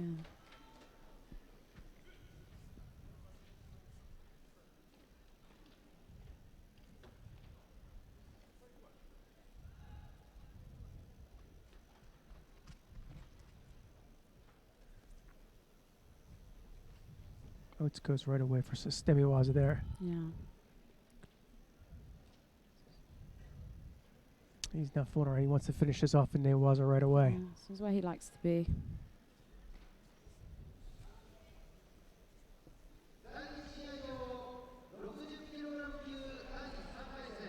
I thought we were going to get a call mate there.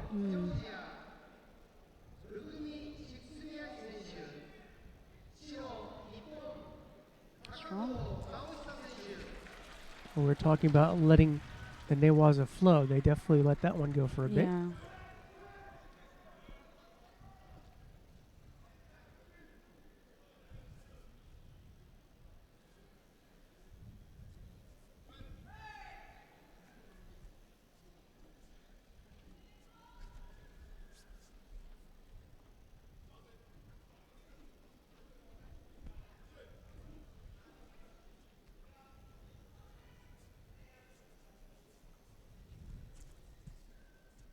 Nice. There we go. Uchimata almost.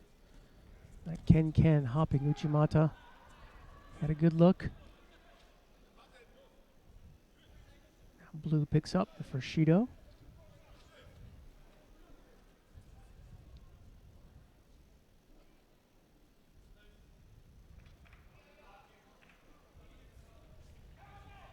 I'll spare you all the puns I can think of with the surname of Oates.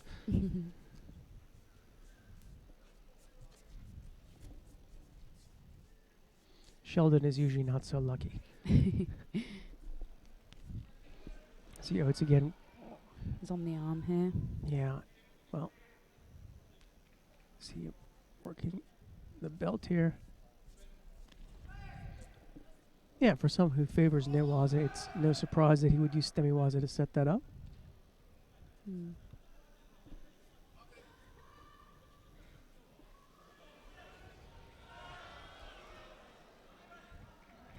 Seems like he's doing all the right things here. Just needs to stay on it, stick to the game plan. Yeah, I mean, credit Alcide for getting already to round 3. He's already had a pretty good competition. Yeah. We'll see if Oates is a bridge too far for him, or whether he can pull a rabbit out of the hat. I think, yep, another Shido is going to go.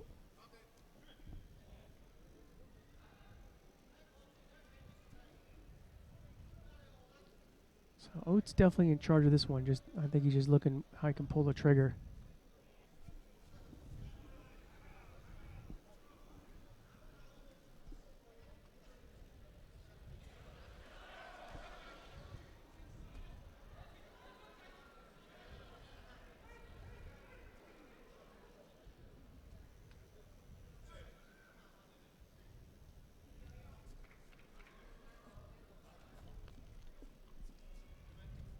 Keeps getting a little bit closer with that Stemiwaza. Yeah. And quite able to finish him off.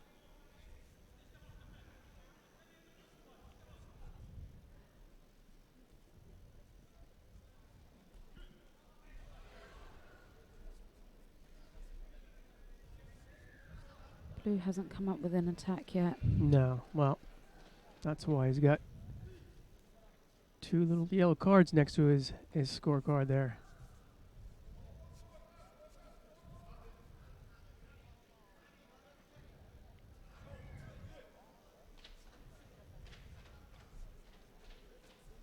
He's doing a good job of just wriggling it out on the ground there. Yeah.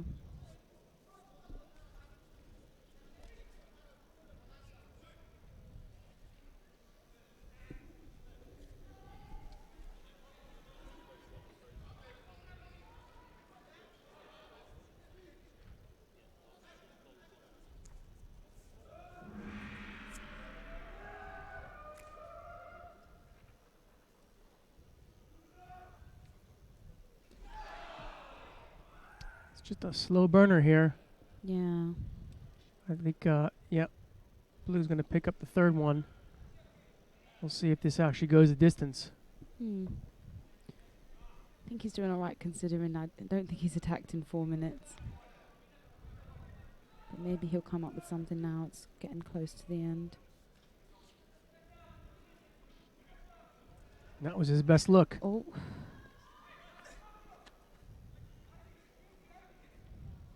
A little dangerous there for Oates. Yeah, it was close. That was a good chance there at Kesagatame.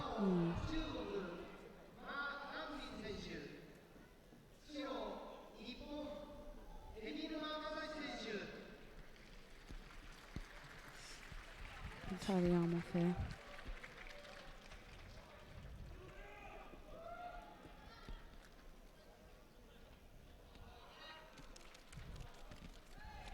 Nope, this might be it. He's just having to tidy up the geese. Yeah, I think this one will go to full time.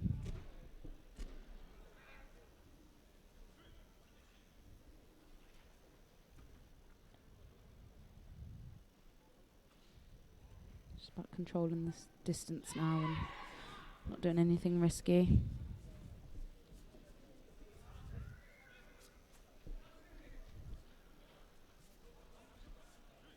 Man, Oates picks up a Shido, but doesn't matter. No. All right, let's take a look at mat number 2. And we're just getting the beginning of Ebinuma Masashi of Japan in white against Ma Duobin of China in blue.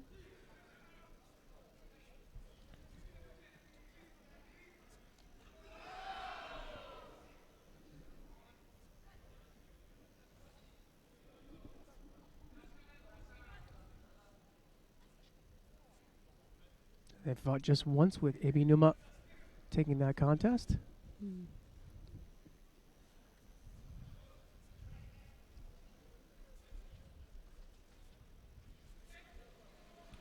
No. Ebinuma with the big Osoto Makikomi.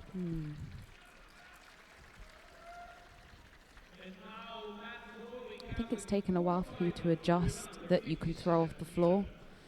I think people expect that, you know, they're not going to go for it once you're down on the floor, but I've seen a few scores from that situation, so. Yeah, Ebinuma looking to tie things up. He got a good position on the shoulder with Ma. Just as things started getting going, Ma was able to wrap up the leg. Ebinuma got a Yuko for that Osoto Makikomi.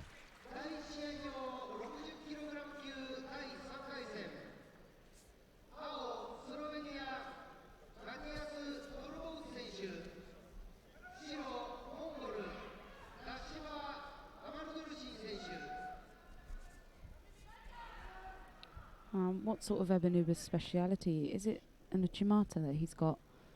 It's quite strong. He lists his favorite though as Seanagi. Now, me and Sheldon have taught this before. Some people will kind of have some fun with that and say some crazy technique just to put it up there, right?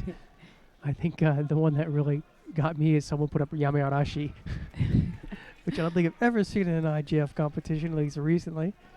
But yeah, I like Ebinuma lists Seanagi as his favorite, but I like his Uchimata, and I like his Uchigari. Yeah.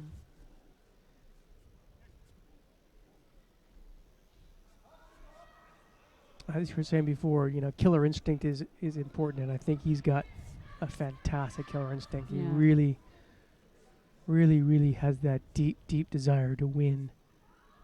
And it often, I don't know, he just seems not quite the level of Travis Stevens, but he gets beat up a lot. Yeah.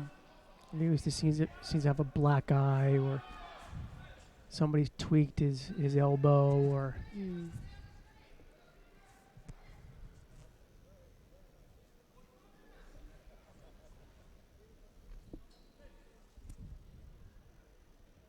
see here Ma trying to go to work on the ground.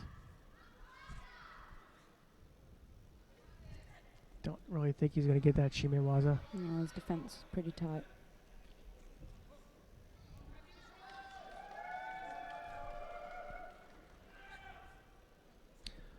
I was thinking of moving over to mat 4, but Dor Sornet has taken Marion Roper by Ippon. So we're going to stick here. I think it might have been a strangle.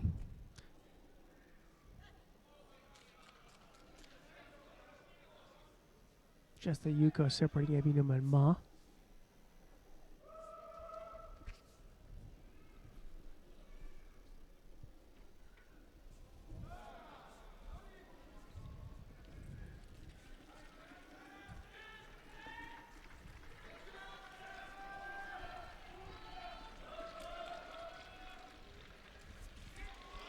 Wow. Oh, that was a good look by Ebinuma. That was lovely.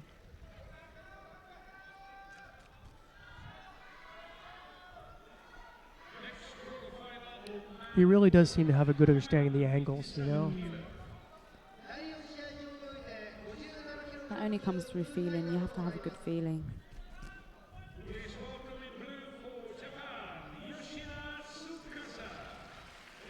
Feeling of where you are, where your opponent is, and if you're going to be able to score from that angle. It's got to be natural. Yeah, just develop that instinct, if you will. Yeah. I mean, instinct sounds like it's something innate, but, No, it's... it comes from hours and hours of training. Ebinuma, sure enough, Oh no. he gets socked in the eye. So he just...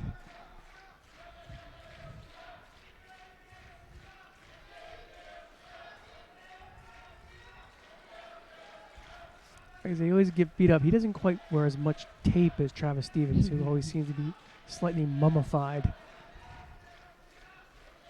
We'll be seeing Travis over the next tomorrow. Yeah.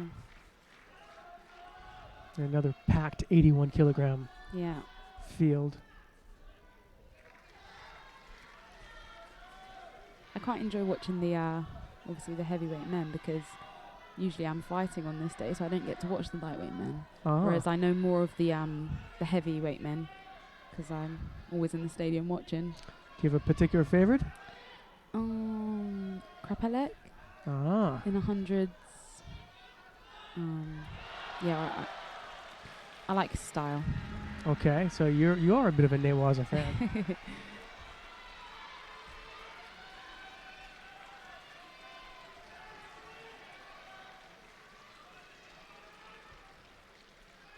I think Yoshida is holding the Korean down.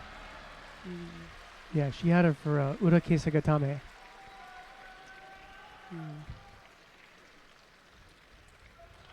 Meantime, this one is finished up here. Ebinu with that one Yuko held. Yeah, it was a good match. Still waiting. We've seen some pretty good entries, but I'm waiting for the big Ippon for Ebinuma. Yeah, maybe he's saving it for later on in the day. Yeah, Hopefully. yeah. He's waiting for the stadium to fill out. And it has been, even the upper deck is starting to fill out now. Yeah. So again, not too bad. And I'm tempted to go over 57, but I really like this match at 48. Yeah, we can stay here and watch it.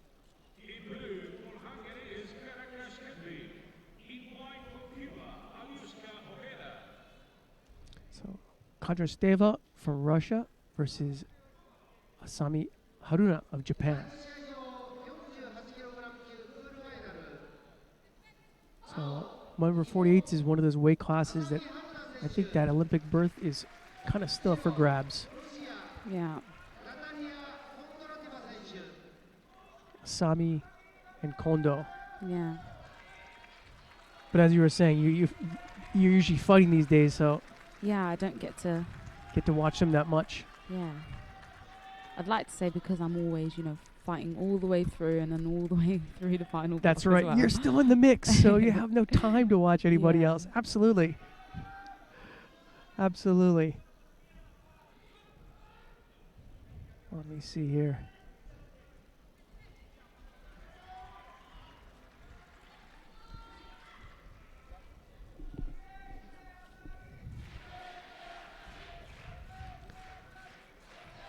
It's kind of strange for me still. I'm watching Asami's rival prior to London. Well, actually, for a couple of years, Fukumi is now a coach. So Wow. seeing her in the suit, Yeah. I wonder how Fukumi feels, watching Asami still competing, Yeah. still out there. I think when you become a coach, you have to sort of be at peace with your decision to retire and to move on to something else. Asami still, she's waiting for her Olympic moment. Yeah. And it must be so good as a coach to have been a current sort of player, and you'll know exactly how the players are feeling. Well, what's interesting about Fukumi is that, she's made an effort, and a couple of the Japanese have done this as they retired she went abroad for a while. Yeah. She worked a little bit with Gamba for a bit, Yeah. and then she was in England for a while, right? She was at, I believe, Loughborough. Yeah. Yeah. I think just for a year, but enough perhaps to develop some language skills. Yeah. Her English is alright.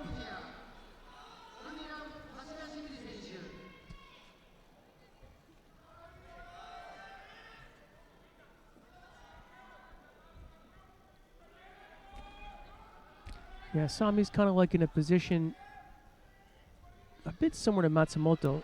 We were just talking before about when Matsumoto was hurt, Udaka stepped up Yeah. and she got the world title.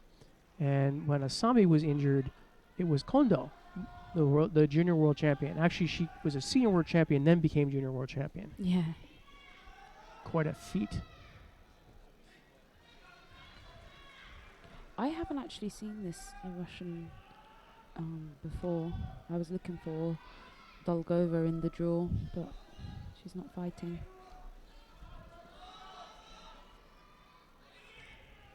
I am also not as familiar with her as any other Russian women. Seems to be doing okay today.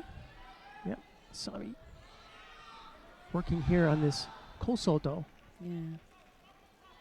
I think ideally she just was trying to get the Russian on the ground. But Asami's got to watch out.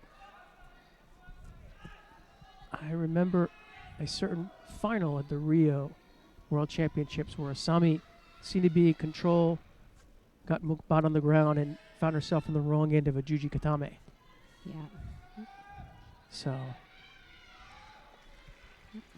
I think unless you're completely certain that you can produce something down on the ground with Mukba, I wouldn't be going down there with her. yeah.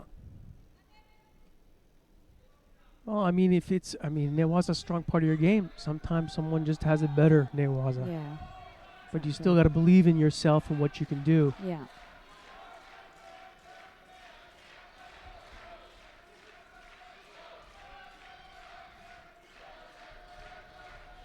But as you said, we haven't seen that much of Kondratyeva. That kind of dark horse can be the most dangerous, right? Yeah. 'Cause you don't know what to expect. Yeah, that was lovely. That was really nice. And puts herself in beautiful position with Keisugatame to finish off that Wazari. I think what's really difficult with the Japs is that you can't really see the big one coming because they're always just at it, at the feet, at the grips. And then it must be when they feel it's right, then they go in for it. But it's hard to read. Well, just as you were saying, years and years developing that muscle memory, you know. One of the, I think the rest of the world is catching up, but for a long time, it was just the depth.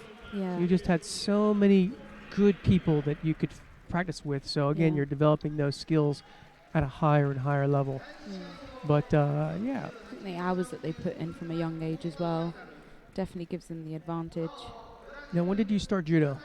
When I was 6, but I was only in my like after school club doing it once a week for probably an hour. So, and I think we just sort of played games and it was more fun rather than it being serious. More of a recreational player. Yeah. Right, yeah. right. And then when did you start to really pick it up? When I left primary school, I had to go change clubs. So then I went to quite a competitive club, and then straight away I was, in doing competitions every other weekend, sometimes 3 weekends on the bounce. And then I was like, oh, I'm okay. I could be something in judo. So pretty much from about 11, and then it was when I got to about 16 and qualified for the Cadet Europeans that it started to get really, really serious. And as you said before, there were people who started to be looking out for you and sort of mentoring you and helping you along the way. Yeah. Well, we're going to stick right here because another great match in under 48s here. We have Kondo Ami, who we referred to earlier, and she's going to be up against Natalia Brigida of Brazil. So this would be a big scout for the Brazilian if she can take out Kondo. And quite frankly, they need the points, the Brazilians. Yeah.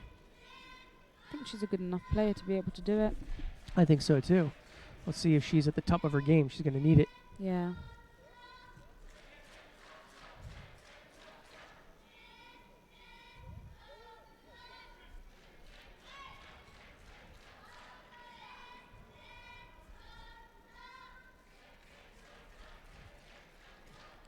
Kondo certainly has had some good results, but nothing compared to that blistering year where she was both junior and senior world champion. Yeah.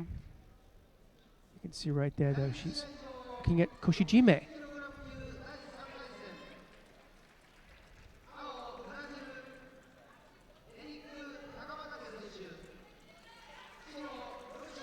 And that choke was more on the chin, I think, than the neck. Yeah.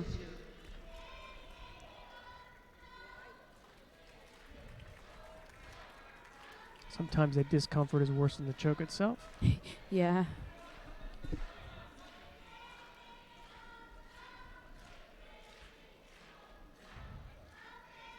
Tachiwaza-wise, looks like Blue's doing a bit more work.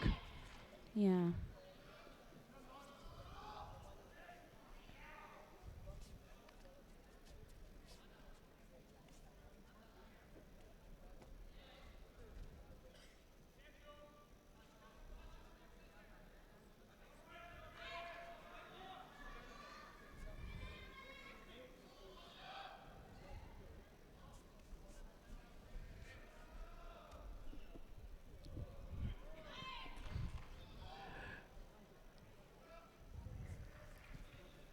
Even back up again.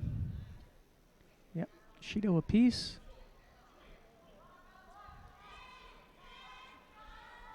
I want a big look there, El Soto. Yeah. But her reaction was so fast. The Japanese reaction. She's got to watch out. This is Kondo's strike. Kondo really. There we go. Tate Shiho.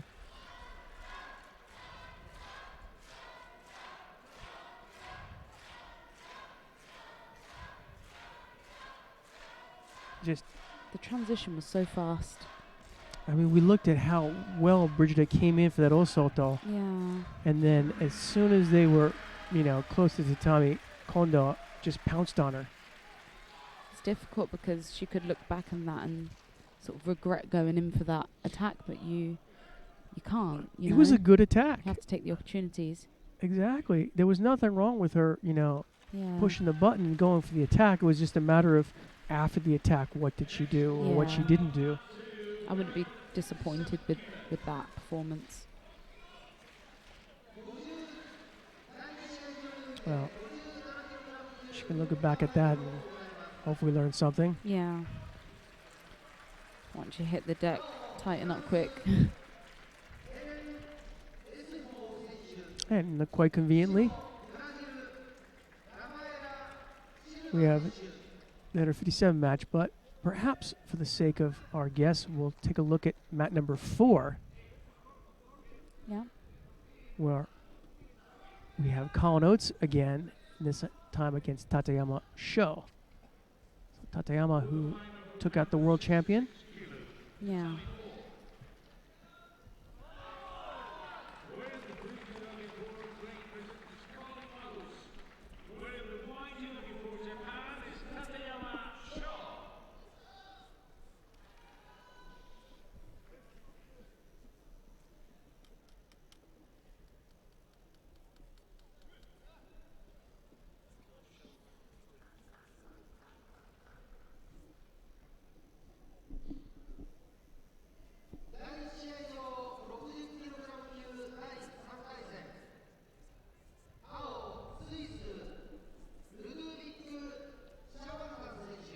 All right, well, we'll keep you folks abreast of what's happening here. We're going to zip back to the quarterfinal under 57, mat number 2.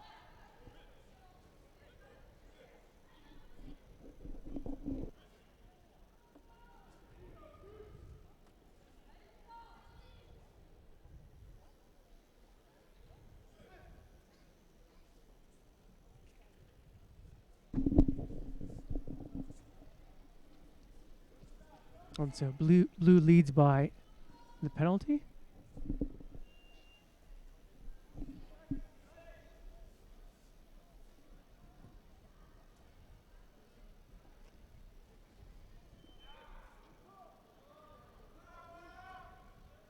Rafael Silva's perhaps her most memorable performance was getting that world championship at Rio. At Rio, yeah. I think everybody expected Menezes, the Olympic champion, to do it, and when she didn't, Silva was able to step up. Yeah. And she may be the one they're going to have to rely on to step up in the Olympics. Yeah, she needs to get back on form. She's not produced a result for a little while, so maybe she's waiting it out until the Olympics. You know, you never know what the. There we go. That was good. That looked pretty good. Though she caught something in the face. I think it was a foot or a hand in that transition. So But she wasn't. you have to keep fighting. Yeah. You can only stop when they say mate. Well, I guess it also depends also how hard the slap was, right? I mean,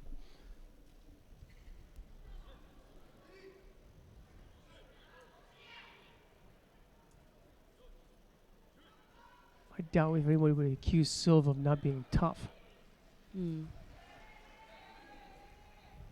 But she's got that big Wazadi on the board now. Ooh. It looks like That was really, really nice. that was kind of slow in developing.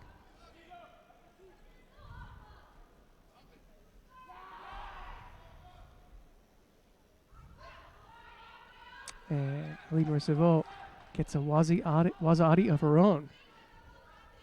And that was scary close to Ippon, wasn't it? Yeah.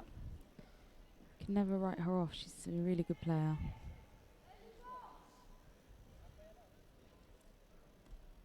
Certainly Silva can. All of a sudden she finds herself behind, but it's a nice little Yeah, I thought she might have come up with something then. Kosoto. Wasn't able to turn the torso.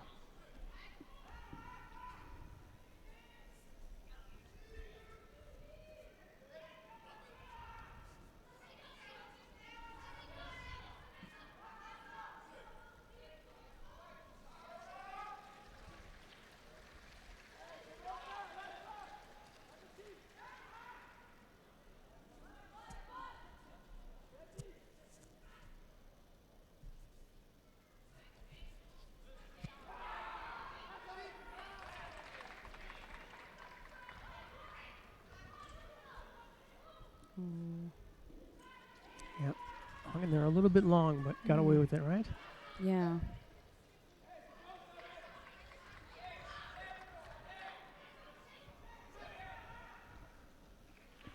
Just heading around that last 30 seconds, and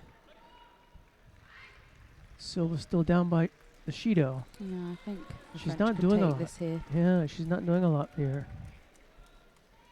French is doing just enough.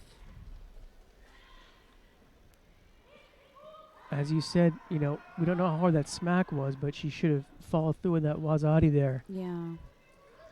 She's in a great position to convert the newaza into a wasite ippon. This one's going to get away from her. Yeah.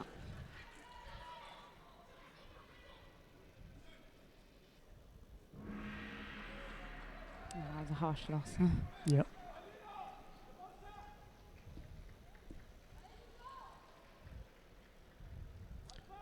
It's a bit trite, but as they say, that's judo.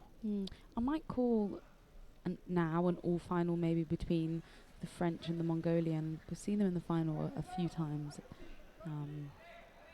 So Dorj Soren. At the Masters, they were in the final together. And there was a tournament, I think, just after the Masters that they were in the final again, and Mongolians won twice now. So she would have the edge if they both make it that far.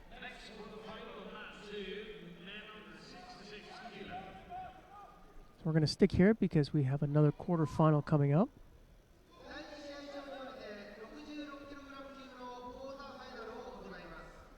This is an all Japan quarterfinal. So we've had a couple look at Takajo Tomofumi, but I believe this is my first look. I don't know about you, but my first look today at Takeichi Kengo. Yeah, I've seen that name a few times, and I do like his judo. Yeah, like these guys, 4th, 5th, kind of battling it out. Yeah. Maybe 3rd, 4th.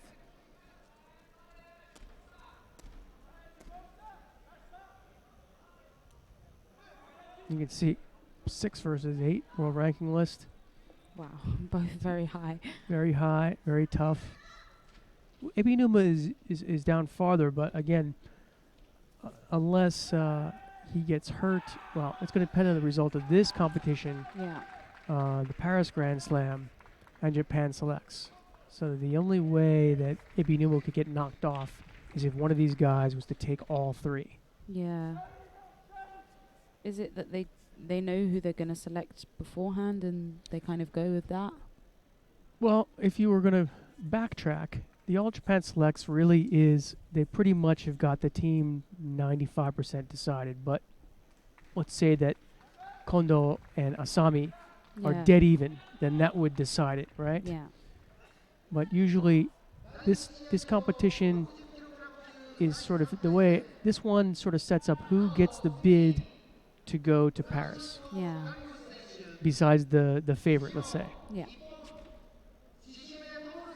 Like I said, you'd have to take the 2 Grand Slams and then take the select. And even then, it might be tough. Yeah, I wouldn't like to be in their situation. Yeah, it's frustrating but predictable. Yeah.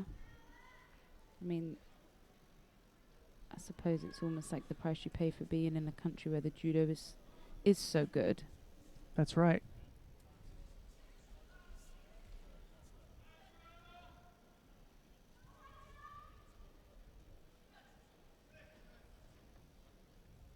Well, I mean, if you look at something even like, say, the heavyweights, right? You've got Chichinoe, you were talking about heavyweights.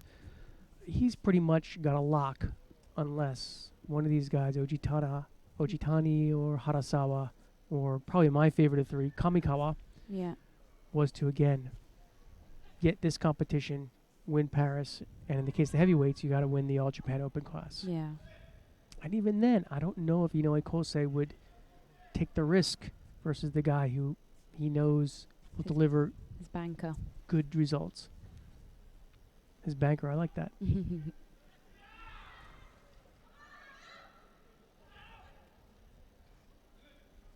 Meantime, it's Takajo who's picked up 2 Shidos. Yeah. So your man Takeichi's doing pretty well here so far. I think he's just frustrating Takajo, and he did a false attack, and yeah, he can't seem to get the grips off.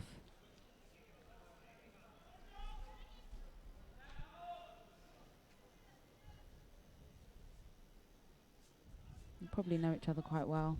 Oh, yeah.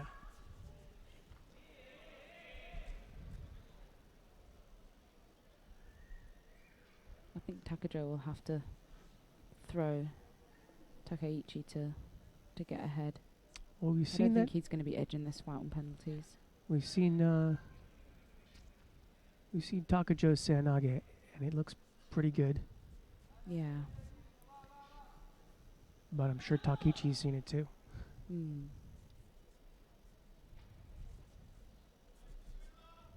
See, he's got more dominant grip again.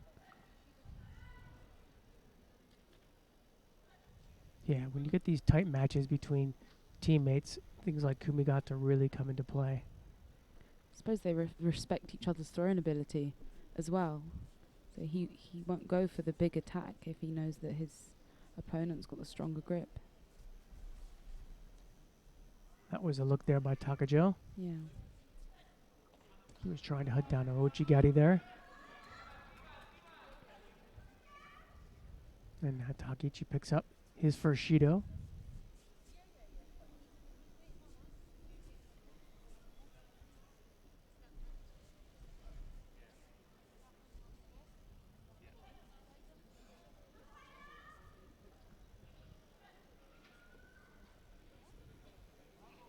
Often goes quite silent in the arena when the Japanese are fighting the Japanese.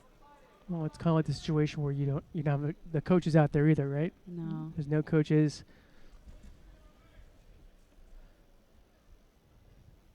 I think actually for the women, you will get some noise because you'll have the cheering sections perhaps for different corporate sponsors. Yeah.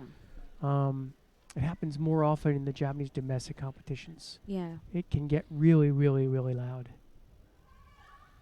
It's fun. Yeah.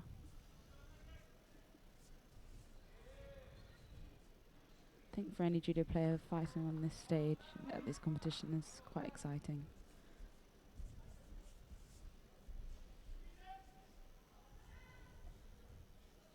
Now it's the end of the year. It's your last chance to get points. Mm. See if you can carry the new year, in this case the Olympic year, Mm. a good head of steam.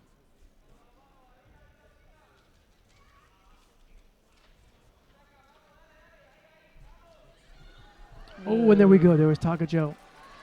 You talked about that Siyanagi and he... That's what we've seen all day. That's what he had to do. Yeah, we both called it. I said he'd have to throw him. And I called the throw. Very nice. Good teamwork. Yeah. He done it. I think I was secretly rooting for Blue more. Yeah. Yeah. That was no secret. That's all right though. It was a good tactical fight, Yeah. and in the end we did get an ippon, which I can never complain about a match that ends in ippon. No. That's what you need though. It's one opportunity to produce something really good and you can win.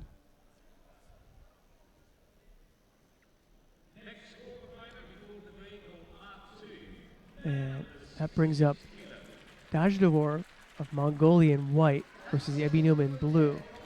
And Dajdavor was one of my picks this morning, so I'm glad to see I got at least one of them right. Yeah, I mean there's no shocks so far in the quarterfinals, is there really? It's sort of shaking out the way Yeah. we imagined it would be. Even like, for example, we were talking about Tanaki. The road that she would have had to do to get to the final was just so difficult. Yeah. Yeah, and you couldn't get past the Mongolian. Yeah. It's all right though. Good training, good experience. Yeah.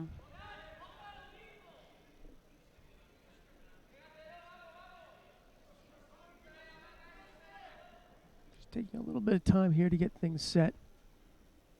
Trying to see. I'm imagining it's Ebinuma who's the one who's ready. Yeah, I can see him in the corner kind of stretching. And there we go.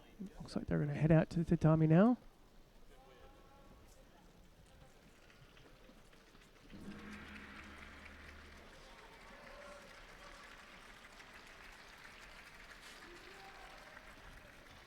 I'd imagine they have fought quite a few times. Oh yeah. See if I can pull that up.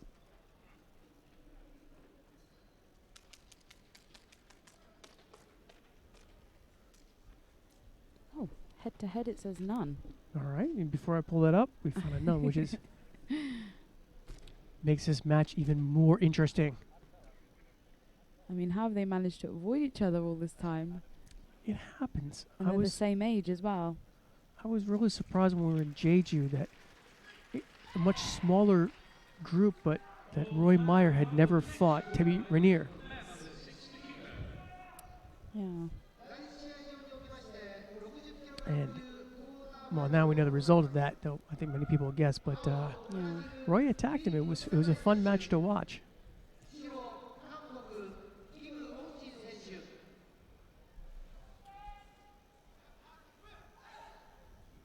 See, giving a look at that Seanage there. Mm. He lists his Tokuiwaza, his favorite technique. Looked like he was testing the waters with it first. Yeah, it was a bit tentative.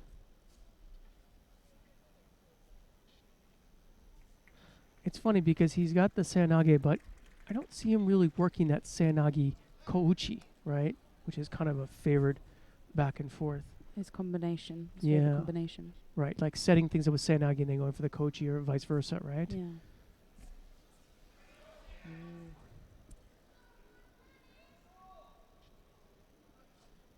I find it amazing how, I mean, they could be pressured by the grips and then, you know, do a full sort of turn, and then when you think it might be killed and they won't be able to score off it, they can manage to, you know, pull an arm through or just to finish it just enough to maybe even get a yuko. Yeah, Find they it amazing. yeah, they kind of hit that second gear, right? You think, Yeah. oh, it's done, and no, not quite. Yeah. That second effort. There we go. Just like that. And you can see this is that Japanese style I was talking about. He's throwing his backside, his hips right through the opponent, right? Yeah. And then pulling through. Yeah. Versus the Koreans go kind of low and then pull forward. Yeah.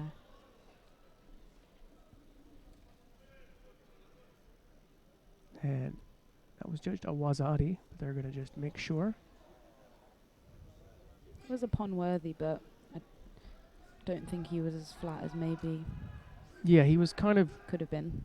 yeah, his back was a bit rounded. Yeah. And the shoulder blades weren't square into the tatami. But it certainly looked nice.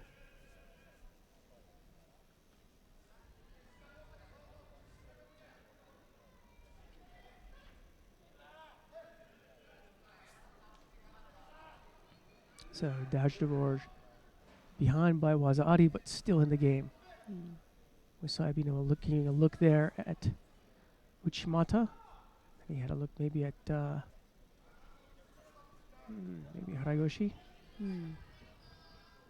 I don't see him really doing Tayatoshi that much, so a low Haragoshi would be my call. I wouldn't be surprised if he sort of just had it in the bag.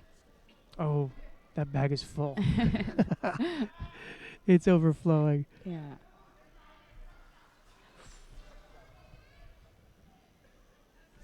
Dajiro just sort of rides Ebinuma down. I haven't seen a lot of attacks from the Mongolian thus far. Mm. Hence the Shido. Bit of a kick.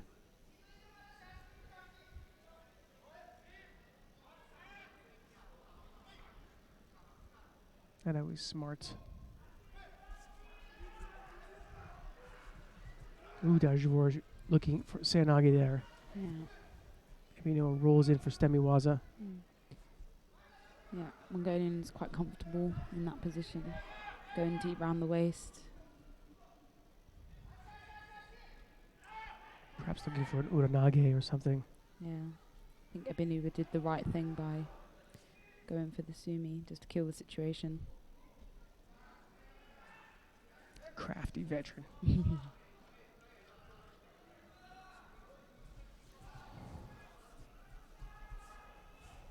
He just flies in there, doesn't Yeah, had that typical Japanese movement, the shrugs. Yeah, he? Yeah, he sold it a little bit, right? yeah. It's to loosen the tension off their opponent's grips, so that the space is there to turn underneath.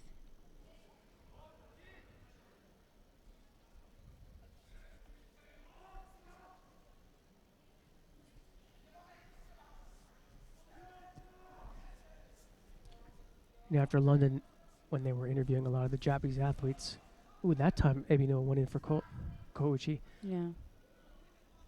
There was a lot of tears, especially on the men's side. It was a little bit, for me, a little disturbing because these guys are usually quiet, tough guys. Yeah. And I think for me, Ebinuma was the most. And here he is. He finishes things up. To see him as upset as he was with his performance. As I said that, like I said, he beat him up. Finishes up there. I didn't see the call whether it was a Waza-ari or Ippon, but it doesn't really matter.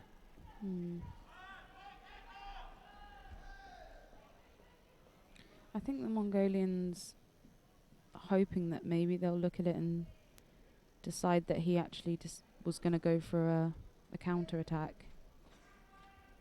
But I don't think so. Nope. And I think he was, but I think by that point it was already too late.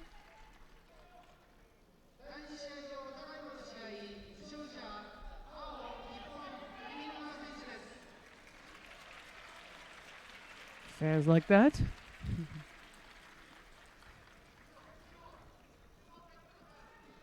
So now we can say it's Ebi number 1, Dashboard 0. I'll remember that now. Yeah, as will I. Okay, and that leaves one tatami open. That's tatami number 1.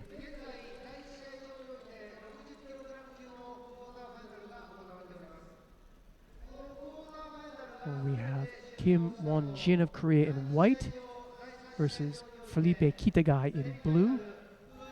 Kitagai from Brazil. This Korean, if I remember his face, did quite well last weekend. Yeah, I think I can check that up. Toot sweet. Let me see here. Somewhere I had the results from Jeju.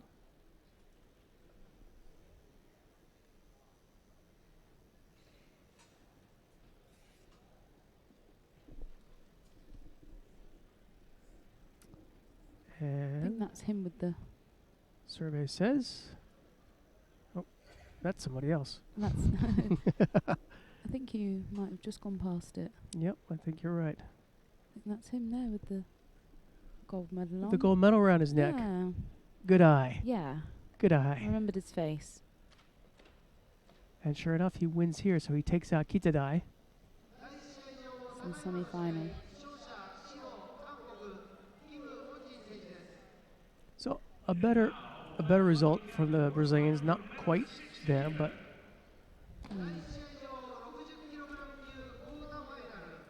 that brings the other quarterfinal. Takuto Naohisa in white for Japan versus Dashidaval Amatushin from Mongolia. That's my best shot at it.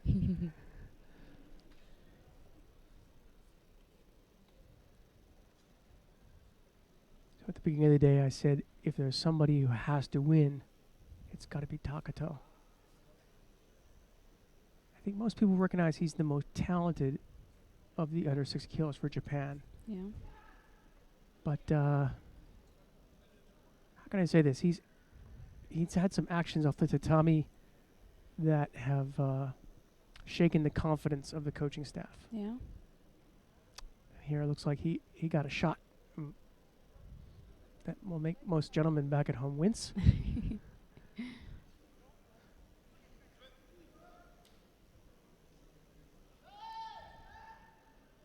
I'm afraid I can't sympathise.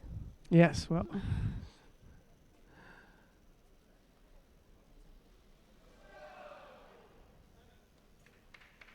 Takuto, he looks good. Looks kind of loose today, despite that shot that he took. Now it's Dajdaval who's trying to shake something off here. He looks ready to win today.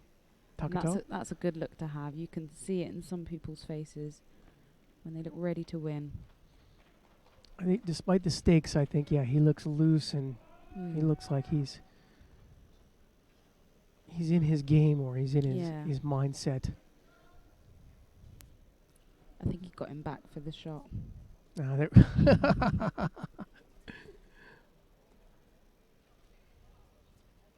But being respectful as always, as judokas are. yes, that would never happen.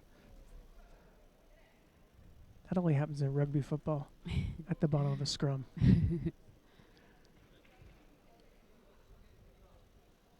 So we've seen a little bit of Takato today, but we're still waiting for. He's got that kataguruma.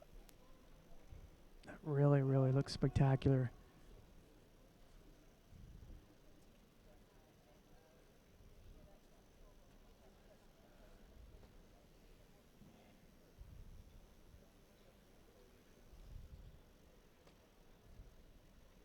He's got the control of the inside.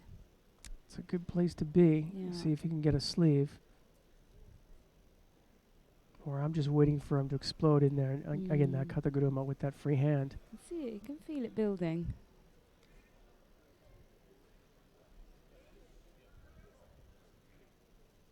Yeah. Still got control of that inside.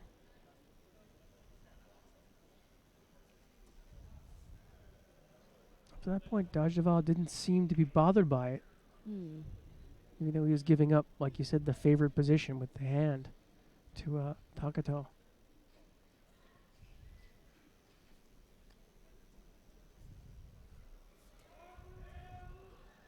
Yeah, he didn't like it, so next exchange, Yeah. I suppose his game plan was to take it away.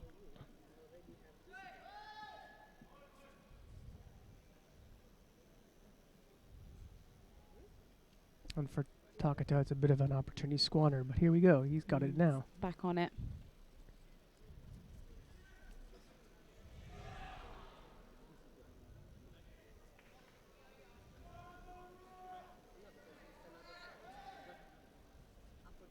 And that's what a real good player can do, can adapt whilst in the fight and change things as needed.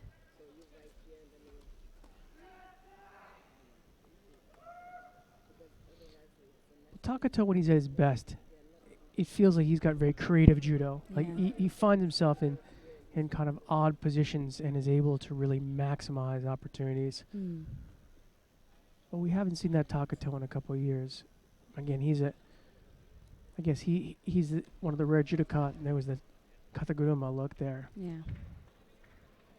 He's got the triple crown, if you will. He's won a cadet, a junior, and a senior world championship. Wow. That's kind of an exclusive club.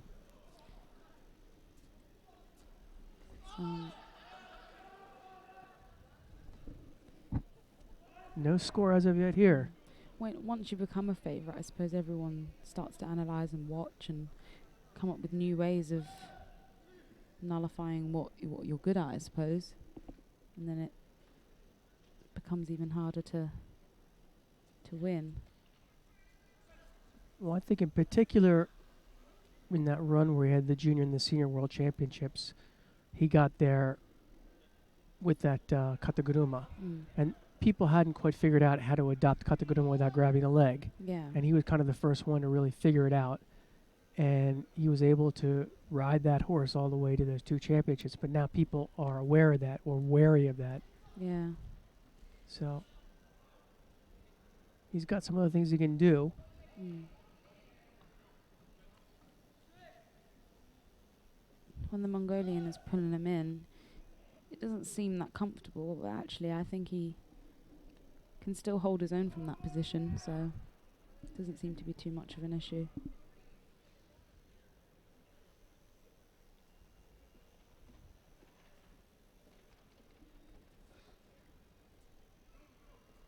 And it's interesting at this point of the match, it almost seems like they're still kind of filling each other out. Yeah. And that was a good look by Takato. Yeah.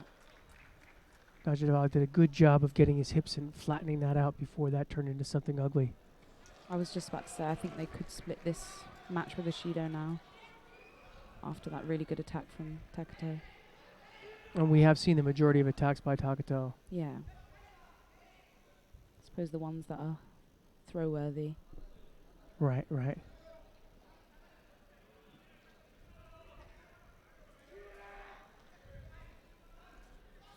as you're saying earlier, we don't want Takato to give one away. And right there, he let Dajivor come right in Yeah. and then turns in and gets the Yuko. Yeah. So now he can give away a Shido, but won't even need to do that. We won't need to. Yep. Like that little shake of the head there that he sort of pulled. That might have been a little closer shave than he had planned on this morning. So I'm going to guess that the semi-finals are in the final block. That sounds like a good guess.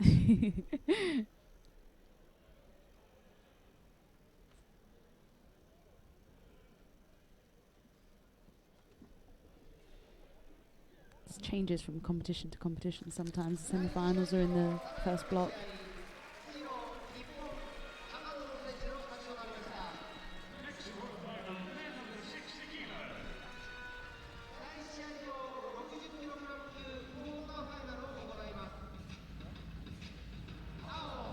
All right. So we've got another quarterfinal coming up. Another Japanese. Aoki Dai in white versus Aslan Mudarov of Russia in blue. So Mudarov in blue and Aoki in white.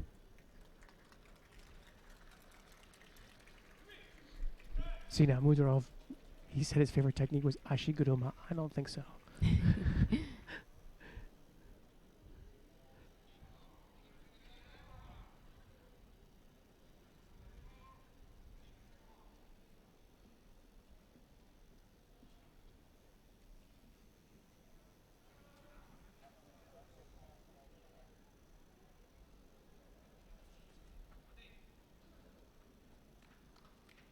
I think.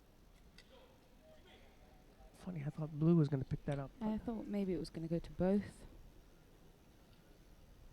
Well, the referee called one, I called the Yeah. other, and you called both. So.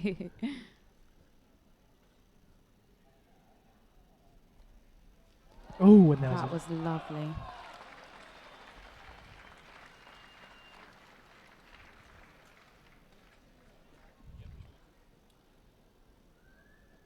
Aoki never really got things going. A look of disappointment.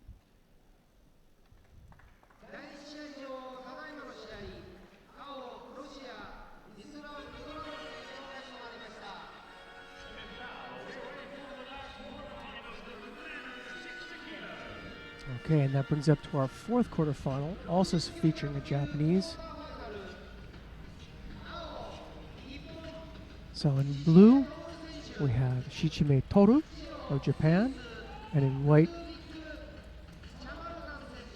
Ludovic Chamartan of Switzerland.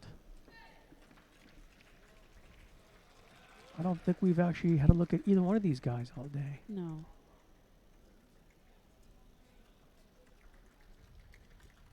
I know both names. Seen both names quite a lot. Oh yeah, Shichime has been up there. He was a representative in Astana for the Japanese. I think that was his chance to shine, and if he had done well there, let's say he had taken the world championship, Yeah. then he might have really taken Takato out of the picture. Yeah. But by not doing very well, I don't think he even made the podium, if I recall. He left the door open, and Takato is going to come in, I think. Yeah. Take back his position as top dog at under 60 kilograms for the Japanese.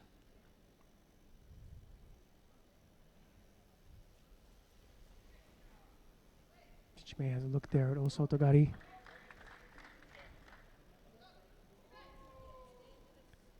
Left on left sleeve battle going on.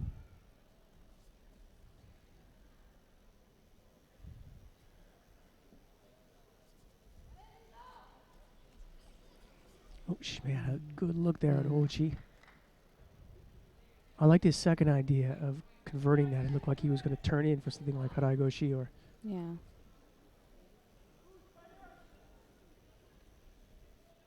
He looks comfortable.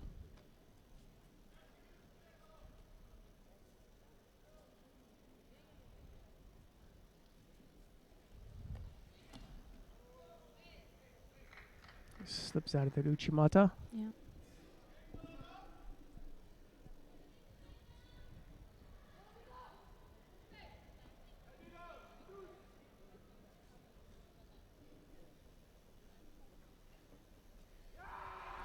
That looked dangerous. Yeah.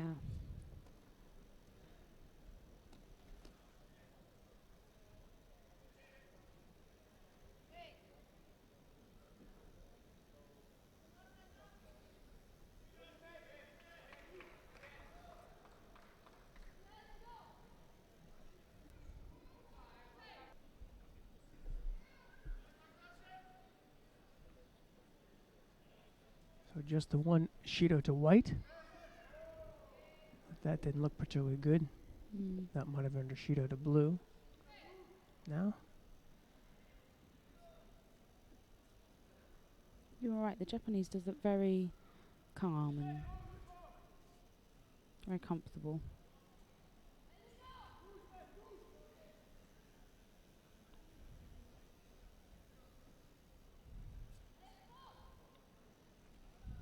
Mind you, both of them are pretty comfortable in allowing each other to get the kumigata. Yeah. There's not some frantic actions there. A little bit more there.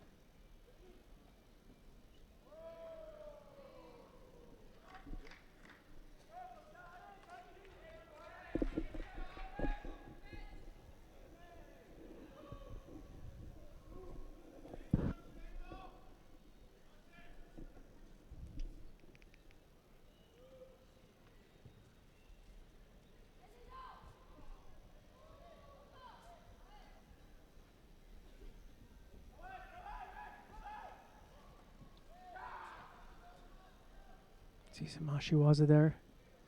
Trying to set something up.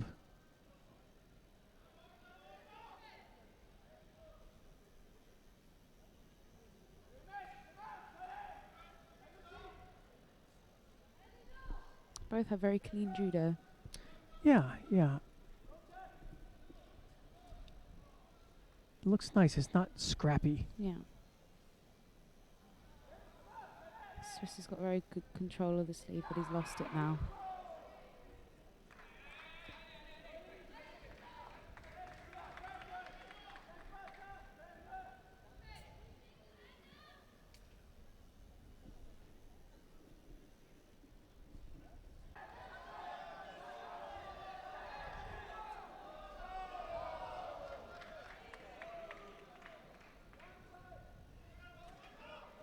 So his coach is up in arms about Shime's use of the arms. Yeah.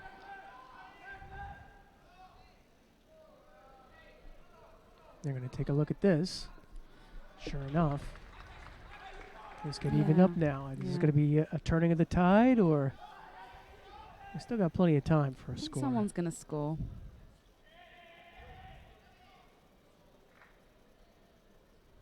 Could end in a Shido. Oh,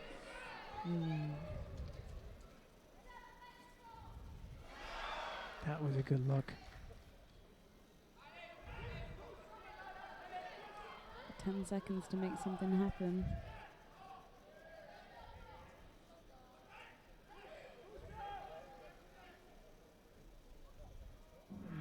I like the idea when the Swiss came in after that Shido that Mm.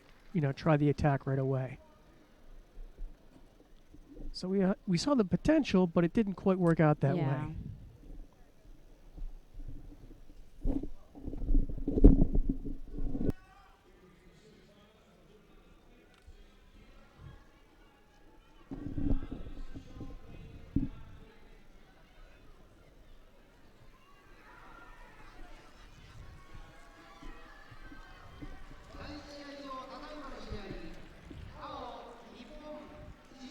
All right, so that finishes things up for this early morning session. We're going to take a 15-minute break, and we'll be back with the semifinals. Thanks, Dakota. It was a fun morning. Yeah, it was good. And, we'll take a break. We'll see you folks in a little bit, okay?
Well, welcome back to what is it, kind of a mini final block, or yeah, mini final block, because we're going to have the repechage contests, semi-finals, and then when we come back at 4 o'clock for the full Monty, then we'll have all the medal matches. But I'm delighted to be joined again by Nakoda Davis. Hello. Hey, you get to have a look at Nakoda now.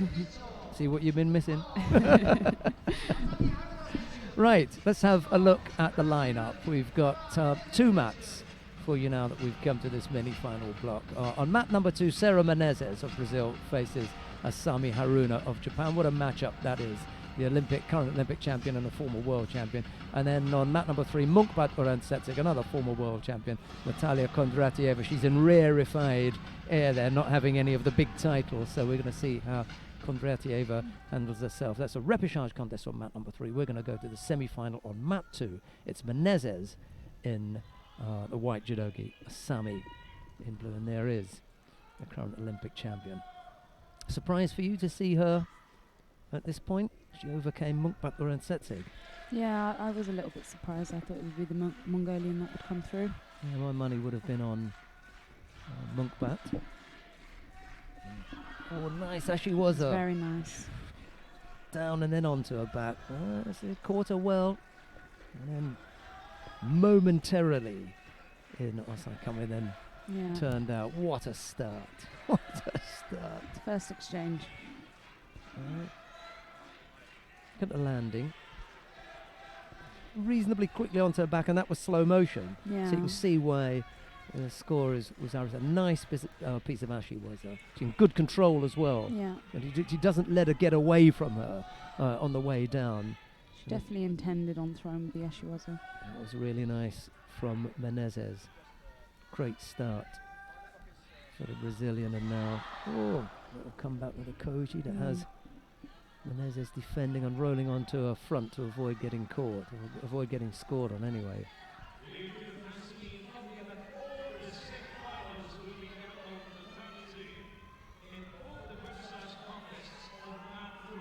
See, unlike the Menezes Ashiwaza, Menezes gets away from Asami on the way down, so she's able to turn onto her front.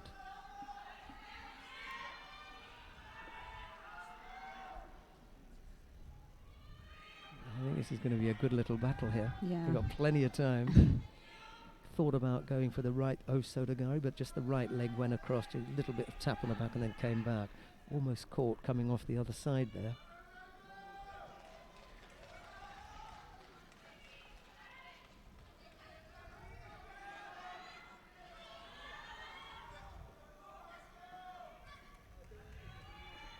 It's amazing how some fighters get the timing right, isn't it? Yeah. Just when you need to start getting ranking points, push yourself up a bit further and make qualification, qualification for Menezes is a foregone conclusion as far as Brazil is concerned, because they can send one.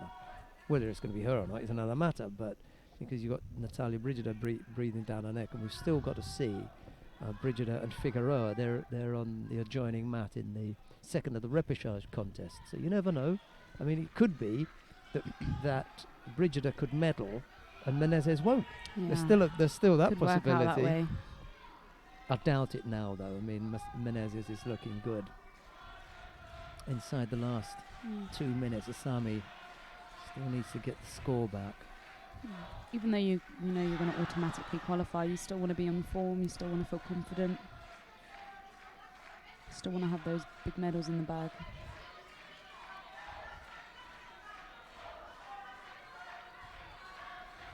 Well, outside of the Masters and the World Championships, they don't get any bigger than this or Paris. Yeah. When you take something here, not quite.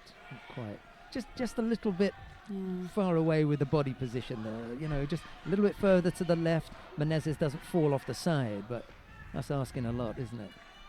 You can see Asami throwing everything at her. Just beginning to look a little bit rushed, isn't she? That will to win and determination. See what I mean? It's as though someone's wound her up and she's racing off there. You know? Again, you know, she's it's a little bit side on in her, you know, being over anxious to get in there, to get an attack in. The feet aren't getting quite in the right place.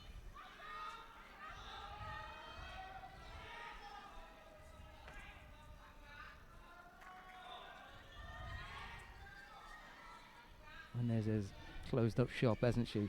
Yeah. Had a look at the clock. He thinks 2 more penalties. I've got Wazari here. You better come and get it because I'm not going anywhere now. That's it. I've done my work.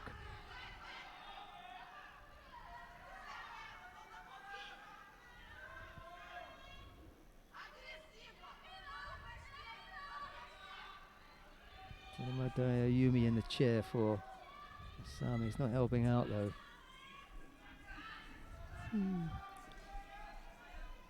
Never say never. Half a minute left to go. I think I've stolen a match before. 15 seconds to the end.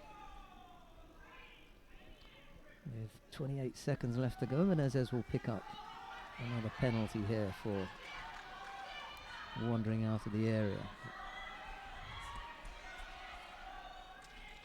She can afford to do that as well, you know, just a little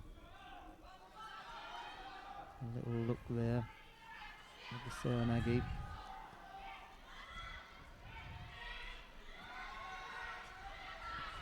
Oh, yes! Oh my gosh. She And needs that'll to- do now.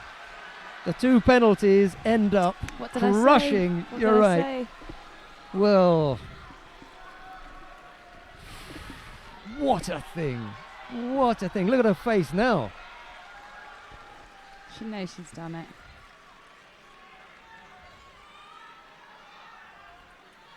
Yeah. And part of that down on the way down was Menezes wiping her face saying, I can't believe it. Well, she didn't say that because she said something in Portuguese. But whew, Wow. that was close. Never give up. That was close. It's the kind of fighting spirit I was talking about earlier. She showed plenty of it there. Yeah. 28 seconds left to go was when Menezes was picking up the other penalty for stepping up. Sami wasn't looking to get her penalised. She was looking to throw her, Yeah. and then she did. A step there doesn't make any difference. Yeah. Yeah. I think Menezes saw the edge and thought maybe I can. She had to look at the clock. She was Yeah. looking at the clock. That moment she lost concentration. But the clock's not up there. Who's she looking at? There's something that she's distracted by. You can see her eyes going in that direction, and it didn't look down because the clock is down. So what was she looking at? She got distracted by something. Yeah. And when she did, over she went. The edge, the combination of the edge and looking at something, you know, took it away from her. Natalia Brigida is involved in a repechage contest with Julia Figueroa on the adjoining mat. We're just going to have a look at that quickly. And Brigida has picked up the single Shido. It could be that neither of the Brazilians will medal. She goes and loses the bronze medal match, Menezes.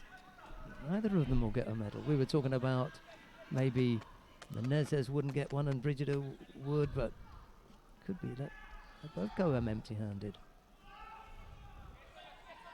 I think that was possibly her last attempt. Yeah. So Figueroa squeezes out Natalia Brigida, who picked up the single Shido. It's the Spanish fighter who will fight for bronze. Right, let's nip back quickly to mat number 2 because we've got the second of the semi-finals already underway. Ebru Shaheen of Turkey faces Kondo Ami of Japan. It's Shaheen in the white judogi, Kondo in blue, and the Japanese has picked up a single Shido for something unknown because we didn't see it. So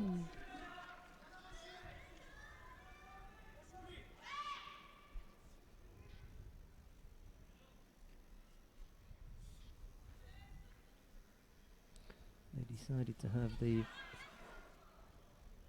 semi-finals alongside the repechage contest, so this will be pretty much over and done with in 25 minutes, I'd have thought. Not going to take that long to get through this lot, because we've got the two mats running at the same time as well. Another bad effort from Shaheen. Got herself in a good position, and I was able to move around to her right to avoid getting caught.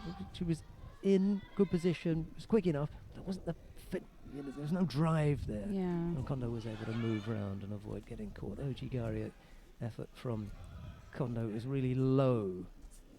Shaheen block, that's not a bad effort either. Just couldn't get the left hip push far enough over. There's an awkward looking elbow in there as well from that grip. Yeah. She's able to come up with the attack, which is good from that grip, but it then leaves it a little bit weak. I don't think she's got her favoured. I don't think the Turkish has got her favoured grip from that position.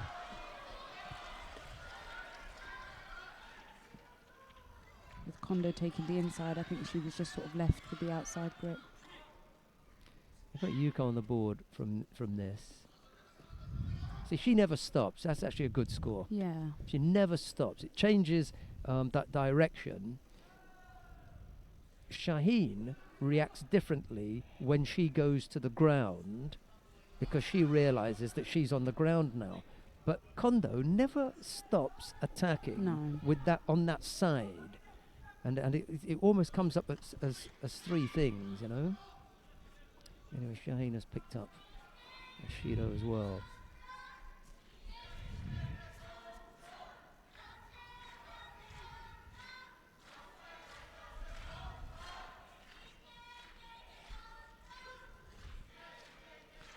Shaheen's in a really close battle with her teammate Dilara Lokmanahim for that single spot for Rio in under 48. And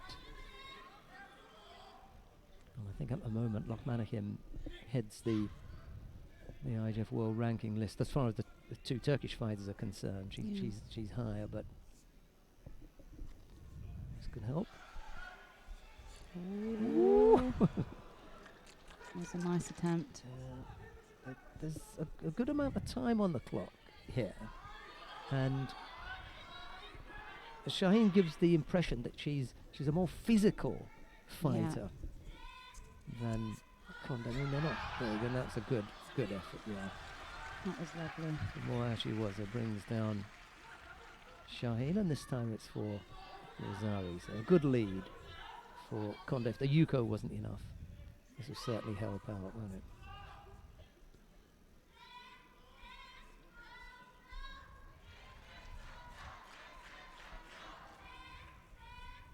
Shaheen's best bet is when she gets Kondo close to her. Looks as though there's the possibility of maybe an Uranagi or something along those lines. Yeah. I think that would be her best bet. Kondo's going to do her best to stay away now, I think.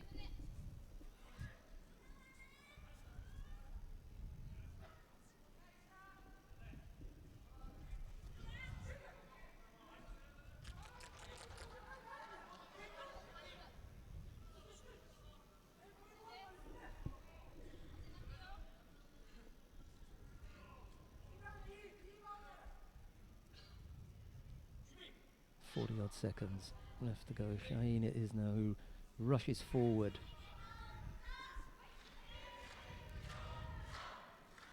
Just asking the Turkish coach to tone it down a little bit. See, that's okay if you rush forward, but you've got to have a better plan. Yeah. If you're going to get past Kondo's arms and hook in, then it's got to be some degree of direction. And I thought, straight back would have been better. Hook in with the left leg and look for the Kosotagaki maybe, but didn't come off. She almost walked on to that. Gave up a third score now. This time a second Yuko. So Kondo comfortably ahead here.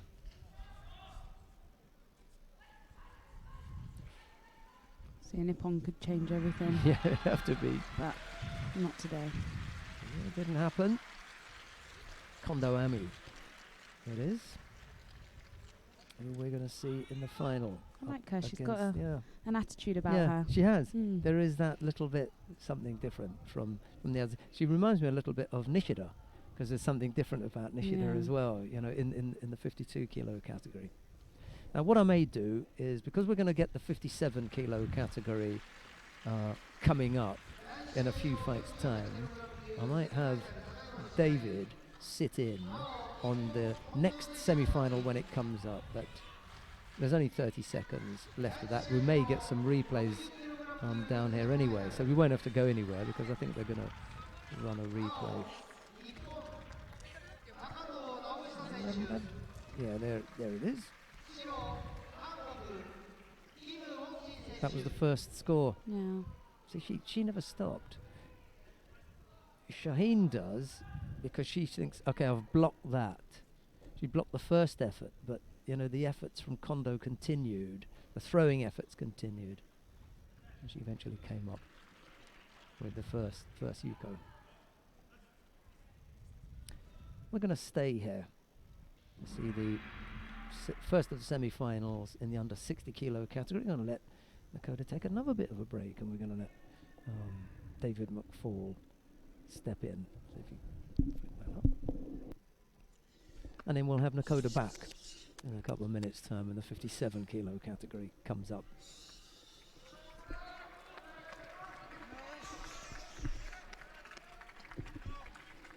Yeah, they ambushed us slightly with the order there. I thought it was going to be the repechage contests and then the semi-finals, but they've thrown them in all awry. So David, Kim Won-jin of Korea faces Takato Naohisa of Japan. You've seen Takato today. How's he been looking? He's actually looked loose and confident today. He maybe not quite the Takato of old, but pretty close. Top draw contest now, however, with Kim Won-jin. I think he's the world number one at the moment.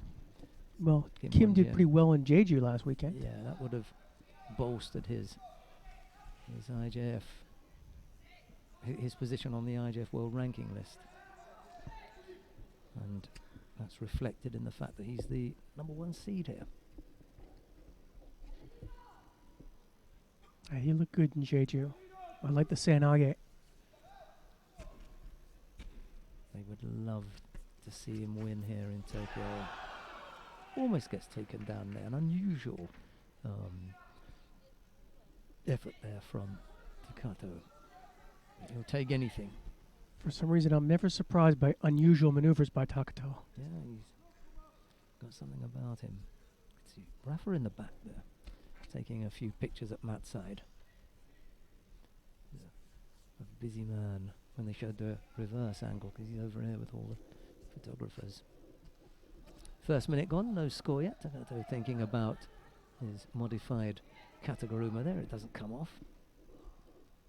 Kim Won-jin able to block that fairly easily. Yeah, I was remarking earlier with Nakota that I think a lot of the judoka are wary at this point of that move, so it's not quite as effective as when he was a junior and his first year as a senior champion.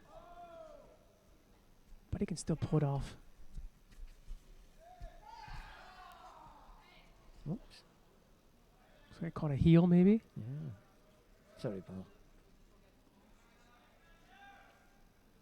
He's got a whack on the air as well. That's cut. He's got a cut on the air. I haven't noticed that because it's on the other side. You can Yeah, see it. a little bit of blood, yeah. Bleeding there, yeah. Takato a second time apologising for that. Realising that he caught Kim Won-jin. It's all passed now. We're underway again. Score, a little over 3 minutes left to go. It's Takato who looks the more likely to develop something. The busier of the two. Kim Won-jin a little bit reactive. And as a result of that, he picks up a penalty. Just a little bit off the pace there. I said Taco, he feels loose and confident. Yeah, the thing is, when you've got someone like that at the other end of your hands, you deal with that first, because you have to defend first of all, and you have to start thinking about the attacks. Well, so you have to change your game plan now. The tempo of your contest has to change, and you have to move into another gear. Taco takes his shot. Yeah. And now they give the Wazari for the technique that happened on the far side. Yeah, Takata was looking for that. Yeah. He thought that he connected those up pretty well. Slightly delayed score.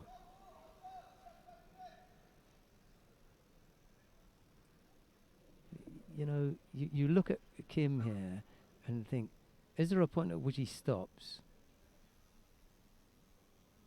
Yeah, he's completely stopped. Completely stopped. Because he's heard the referee call Mate. So he's not trying to defend that, he just rolls off it. And then ends up giving a Wazari.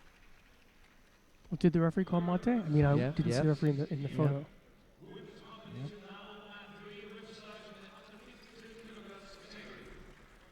For me, this is, if the player doesn't react, then you can give the score, because the player, there's no change in the player. If he reacts and he relaxes. Yeah, I would agree. I mean, I didn't see the call Mate, but if that was the case, then it's... Oh well. He's on the board.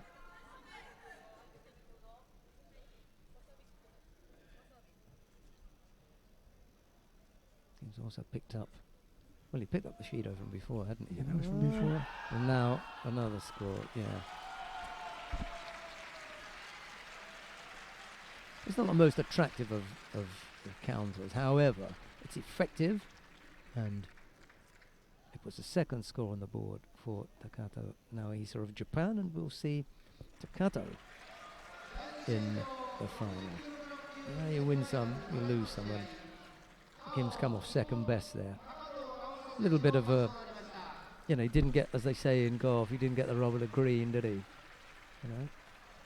Shot before went straight in the hole, but that one. Yeah, he kind of chipped that one in. Yeah. Chipped it in off the green.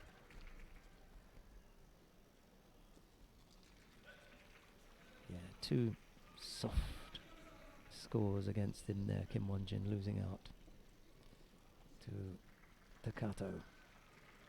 And I think Tato, he smiles because I think, A, he got away with it perhaps, and the second thing is this might have been the tougher of the two matches between the semifinal and the final. Getting past the Korean was a tall order, and like I said, the top of the show, I think for Takedo today was a must-win day. Well, it's his teammate's turn now. Shishime Toru. He's got to face Beslan Mudranov of Russia. It's Mudranov in the white judo gi and Shishime in blue. When we get to the, I think it's the 52 kilo category, we can let Nakoda come back in for the 52. We'll sort this out now. The 60s, and then back to the 66, and then we'll leave it for the 57. If Shishime can take Mutorov, then Takato is clear in the driver's seat. I think he's got Shishime's number. He's got the beating of him, has he? Yeah. Right, it's the second of the semi-finals. We've already seen Takata Naohisa take his place in the final. He'll face the winner of this contest between Beslan Mudranov of Russia in white and Shishime Toru of Japan in blue. They've already started the repechage contest in the under 52 kilo category down on mat number 3. Here joining Matt. That's all French matchup, Neto and Urani. Not to get ahead of the game, but look at the two semifinals for 52. That's last year. They cleaned up, didn't they? It's perfectly possible that the Japanese could do that again. Yep. Clean sweep.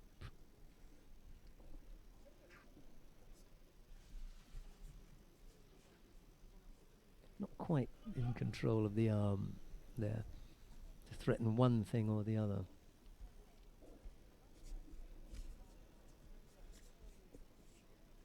Well, it was Mudranov who took care of Aoki very quickly. Yeah, threw him for Ippon, didn't he? Yes, he did.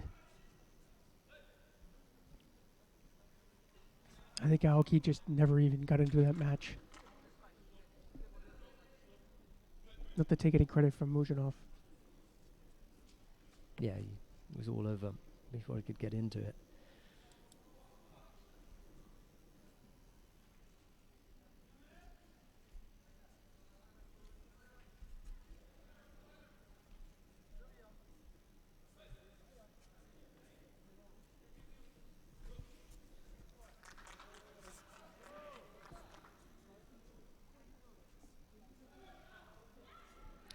Both fighters have been penalised just the once.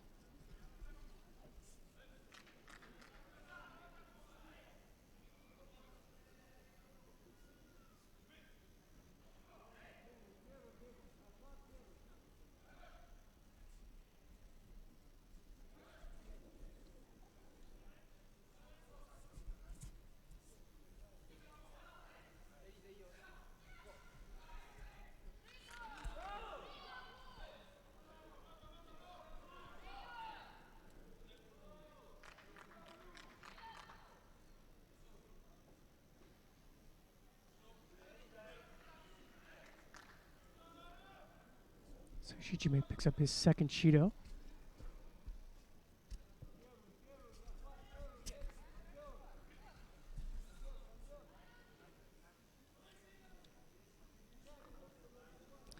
No spark in the contest at the moment, is there? Just going through the motions a little bit. A couple of Shidos here and there.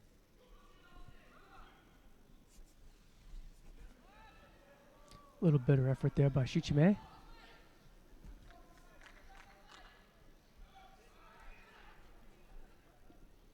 Yeah, both seem kind of flat. Maybe a bit tentative. They both want to get in the final. They don't want to make a mistake versus just attacking.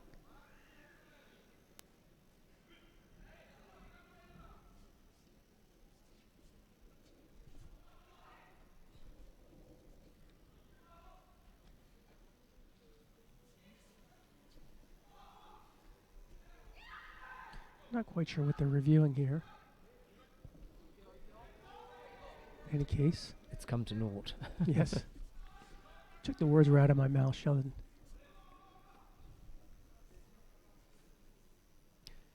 Well, a little over 2 minutes left to go. Shishimi with the 2 penalties at the moment leaves Madranov with the advantage.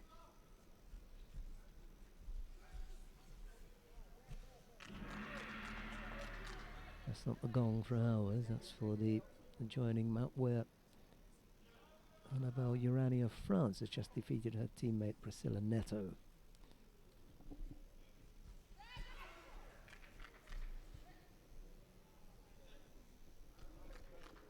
Madranov went over on the left side for a second time. The first one was okay, the second one was a little weak, but he got away with it.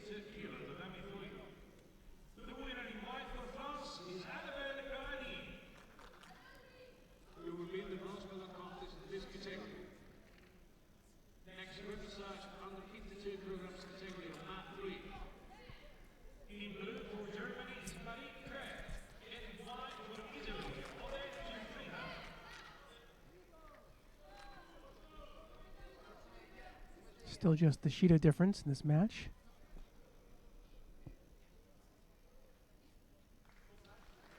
Well, third penalty is slightly untidy from Shishimi, knowing that you've already got 2. Just giving that bit of a cushion to Madranov in a way. He's in danger of getting Oh, no, fourth. He wasn't that careful, was he? Didn't appear to be that bothered.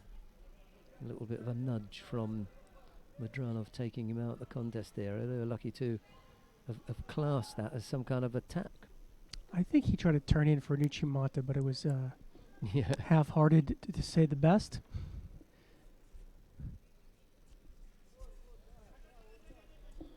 We give him the benefit of the doubt.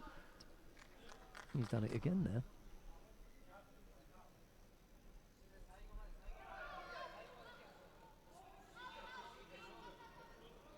This time they give Madranov a penalty for easing Shishimi out of the contest area. Half a minute left to go. Slightly unfortunate scoreboard with 5 penalties on it. Enough time if Madranov got complacent to get another penalty. Yeah, I'd be surprised now if Madranov got one. He's clever enough to know Taov, by the way, is signalling to him, the coach, the Russian coach, is saying, don't wander off the area. It's the only Right. time. Don't give the other one away. Yeah.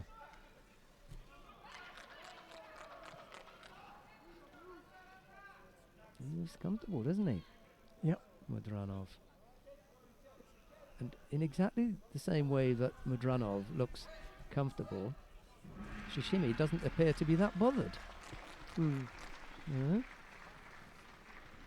Oh well. Yeah, fairly took it reasonably easily. The loss, I mean. Yeah, Shishimi. yeah. He seemed took accept the loss a little bit too early. Yeah. Okay, I've got some difficulties. I'll leave it. I won't bother. Right, now I wonder if if we're going to go straight on with the semi-final in the under 52 kilo category. I suspect that we'll have that right away. They've been working it that way. It looks that way. We'll have Nakoda sit back in, and in a couple of minutes we'll have David back with us. See you in a bit. There are the 2 fighters waiting to come on. Shishimi Ai of Japan. She's on the left of your screen at the moment. And Hashimoto Yuki on the right. She looks, well, it's not Hashimoto that looks doll-like. It's Shishimi Ai. When you see her face, it's slightly doll-like. She reminds me a little bit of... Just trying to think who it is. Yamagishi Emi, the under 48 kilo category. She also had a little beauty spot there. She's taken over the beauty spot role, I said to David this morning. Right, Shishimi in the white judogi. Hashimoto in blue. Didn't we just... We just had Shishimi, didn't we? Yeah. Male version. Shishimi Toru, and now we've got Shishimi Ai. I don't think they're related. Fairly, you know, a fairly common name in Japan.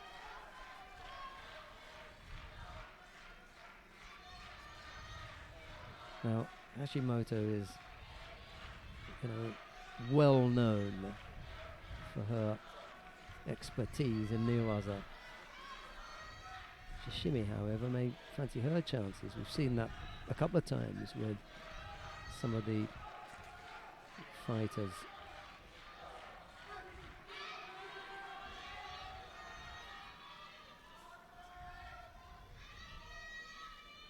Like the national championships at the moment, isn't it? You know, it's this stream of Japanese fighters. Yeah. Could be a All Japan podium again. Yeah, you're going to get the sheer strength of the Japanese women. You're going to get that. I think they've had it in the men's as well once. Georgia did it as well.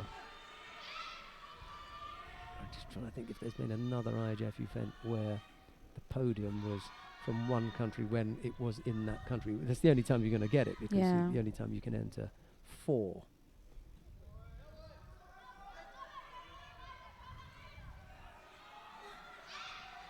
I think there was another country that did it as well, so 3 countries have managed to do it.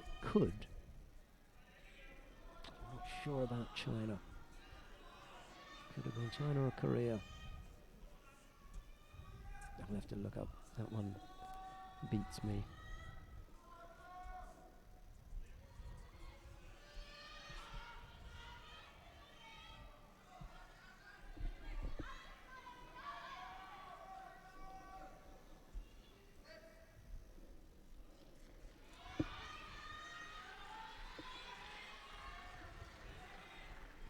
He doesn't look worried, does he?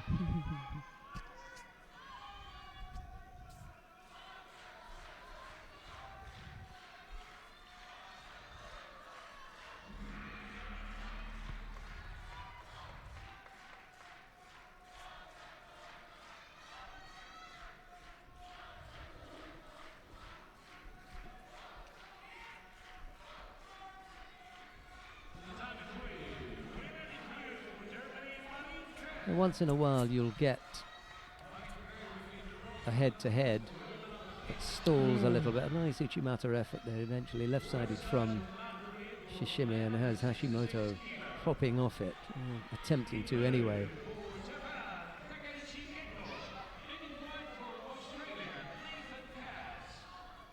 Man, Katz is still around. He's done all right today.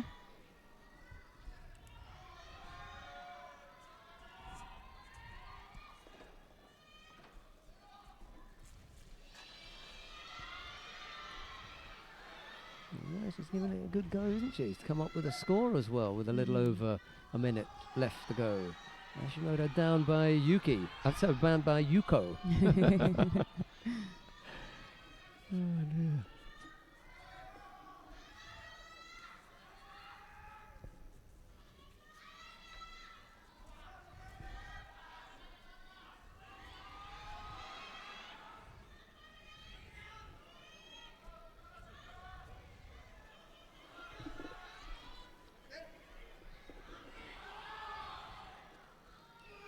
See, well, I spoke about Hashimoto earlier on, and she now no longer has the cushion of the time to work her turnovers. Yeah. So she's got to go for the score standing up, and she's not as adept at, tachiwaza as she is nearwaza. So his money has got to be on Shishimi Ai to hold on to this lead now with only 20 odd seconds left to go.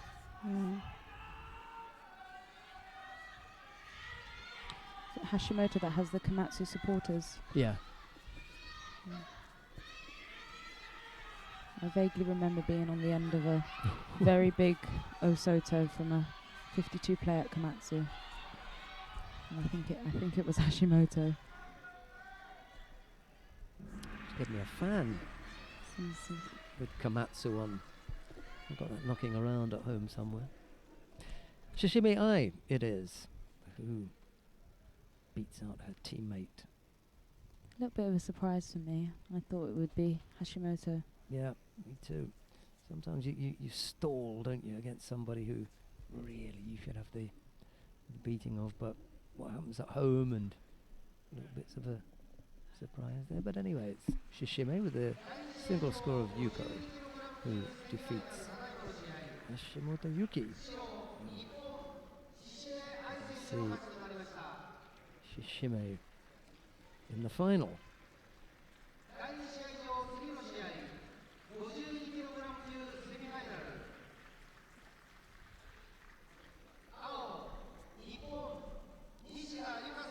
Now it is, in any case, going to be an all-Japan final. The only question that remains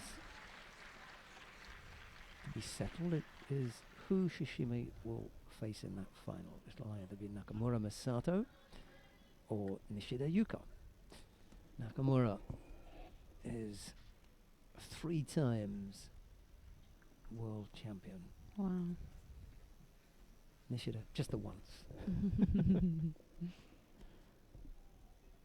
Gilmendi is the fighter who's broken up the party in the last couple of years. Yeah.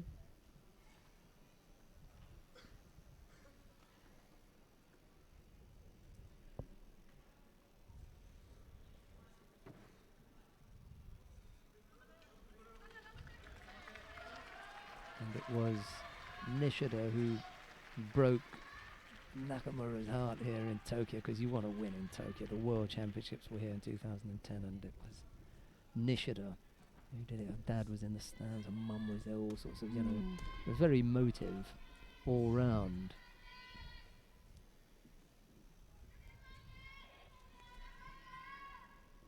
Both players seem quite nervous. We've got part 2 now, Tokyo part 2. Nakamura and Nishida. I think this one's going to be more brutal. Yeah, I've seen them both in tears. Well, actually, Nishida's always in tears. She's quite emotional. There's a nice little effort there, left-sided. She cried at the World Championships. That was the tears of joy for winning. And then in 2012, when the Japanese made the selections for the Olympic Games of London, they did it fairly publicly. They got the fighters in, the contenders, and they said, right, you're going, you're not. Half an hour later, they then had them face the press with the winner sitting in the front, and the person who they'd beaten sitting behind them, whilst they had to give a press conference and everything. And I thought, sorry, that's not my favourite way of dealing with it, you know. You could just see that It's the eyes were, cutthroat. Sami didn't go, Nishida didn't go, and then they could have sent. They sent Fukumi and they sent Nakamura, and they both came back, you know, empty-handed. Nishida was initially given a penalty, and so is Nakamura. So they both stand then. Penalty apiece. Paul Nathan's picked up 3 penalties against Takeichi Kengo on the adjoining mat. That's in the under 66 kilo category. They're struggling there a little bit, I think. Finding it hard going. They've not been put out yet.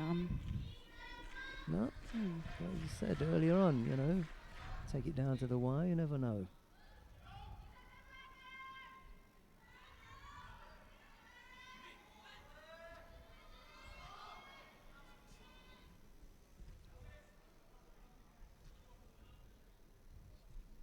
They know each other so well. These two must have been up against each other so many times. That's apart from all the IGF events that we've covered. They've been up against each other many more times, you know, domestically. I think if you asked any player, I think the worst thing is fighting your teammate.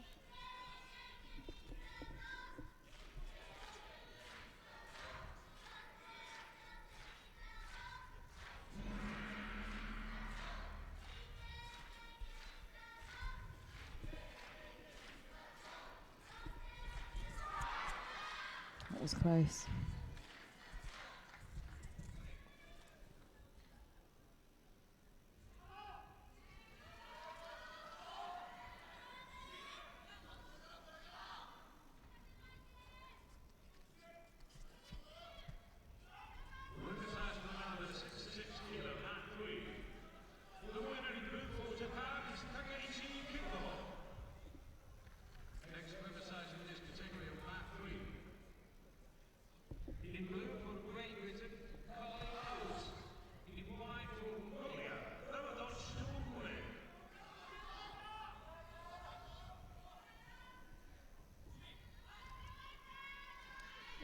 There's not much in this fight. There's going to be a little more now. There's Nishida who picks up a second penalty. So the advantage with Nakamura at the moment, with a minute left to go. I find it amazing how they always manage to find time in the match to fix their kits. Yeah, they do. They always look tidy, don't they?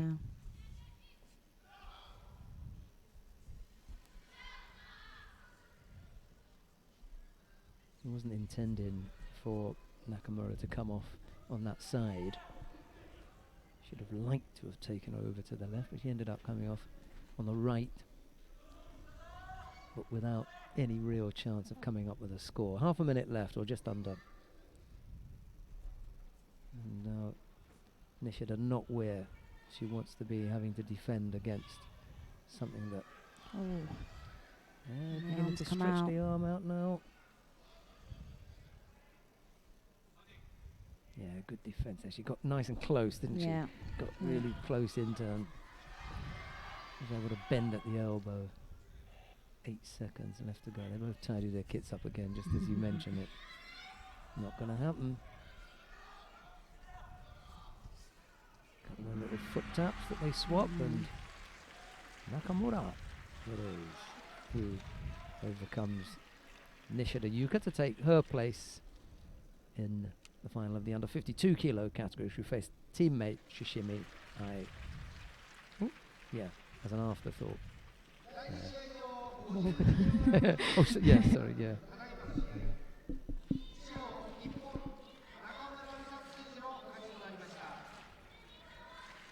Oddly enough, I don't think there was anything in it on Nishida's part, as though I'm not shaking your hand. It was just that she simply forgot. Yeah, You know, she- they don't upset. normally do that. Oh well.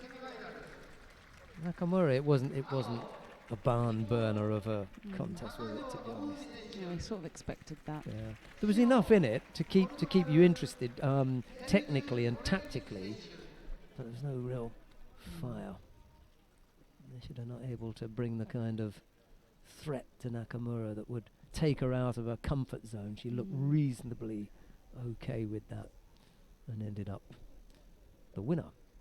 All right, we're going to get David to sit back in with us for the under 66 kilo category. We'll have the pleasure of Nakota's company when we come to the 57 kilo category in a couple of minutes. We'll see you in a minute.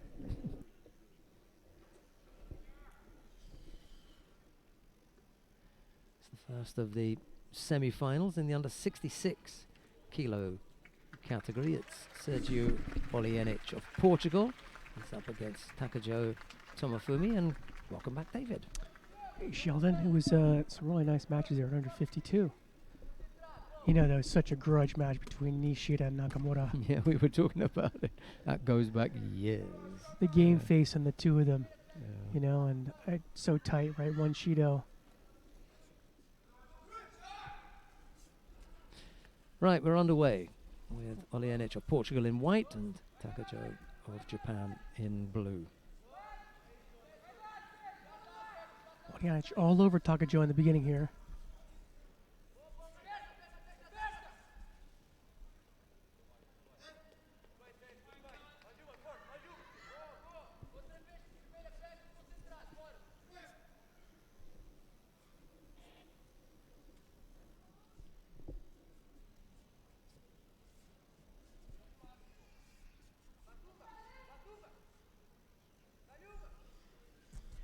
Takajo slips in with Seanage. That kind of saved his skin in the quarterfinal there. He also had a look there at Juji Katame.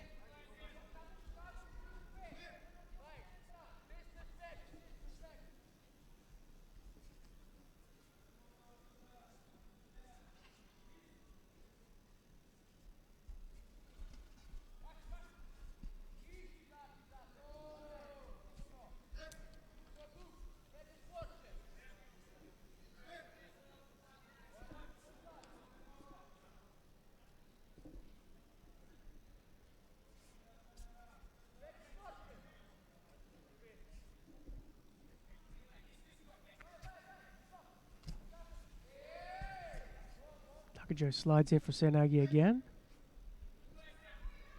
as does Olienic.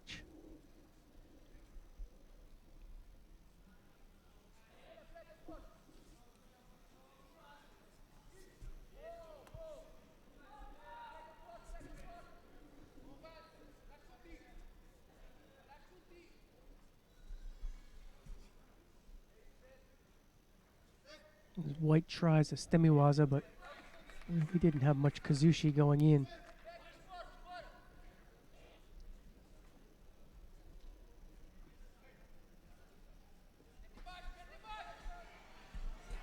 had a good beginning there for Takajo, and then he kind of stalled.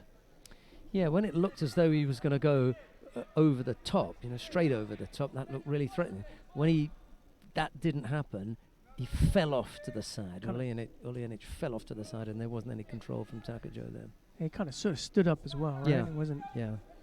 It's weird. Uljanic goes in for his Sanage, but not particularly good turn in. One about a quarter, two less.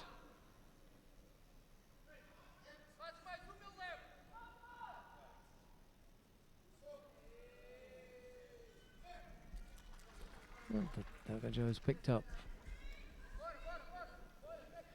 a Yuko. I guess that odd-looking Sanage did end up scoring something. It would appear so.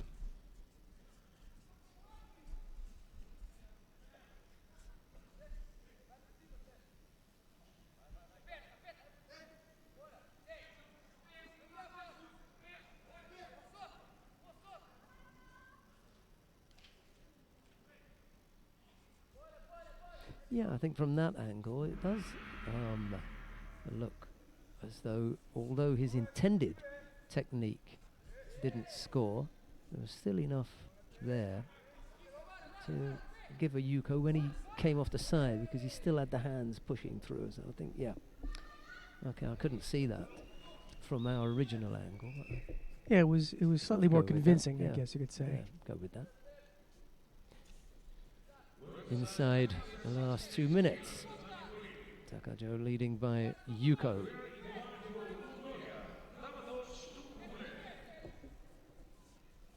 The next two exercise contests are for the women under 57 kilo. Always a mat 3. In blue for Korea, Kim In-ju. In white for Germany, Miriam Hopper.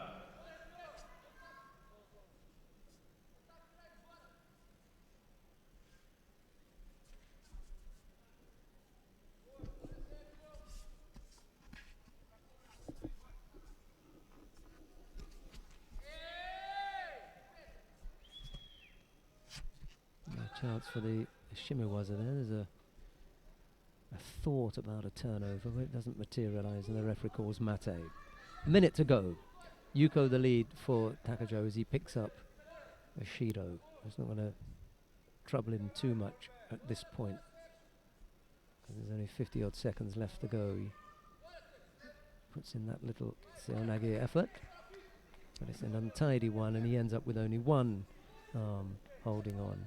And quite rightly, he picks up Ashido, although I've seen some not given for that same kind of effort. Now, Takajo's got to watch out. All Uljanic needs is a Yuko, and he could take this one.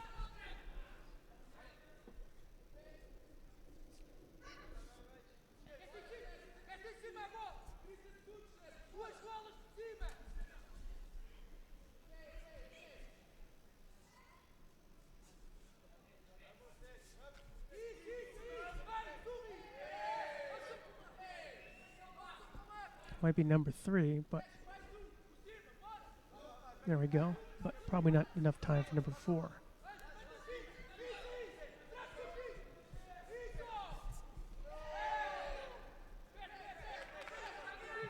Slightly untidy from Takajo towards the end now, picking up a third penalty. But he timed it well. Kind of slipped by there. Yeah.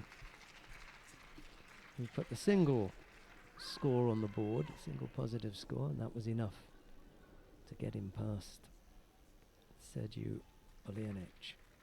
We'll see Uljanic again, but it will be in the bronze medal contest. Takajo will be back, and he will be in the final.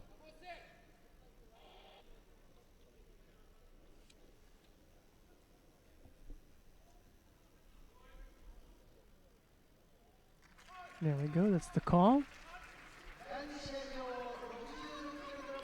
So one thing I can say, we will have an all-Japanese final at 66. Yeah, we saw that coming with the 52 kilo category, and the same situation has developed here, because the upcoming contest features 2 Japanese. It's Ebinuma Masashi And he's up against teammate Tateyama Sho. It'll be Ebenuma in the white judogi and Tateyama in blue.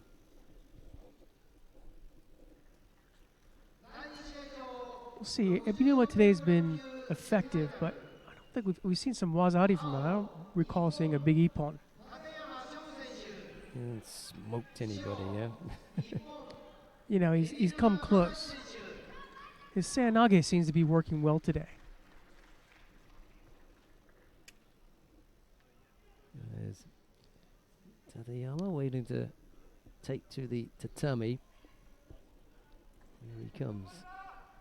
Youth versus experience.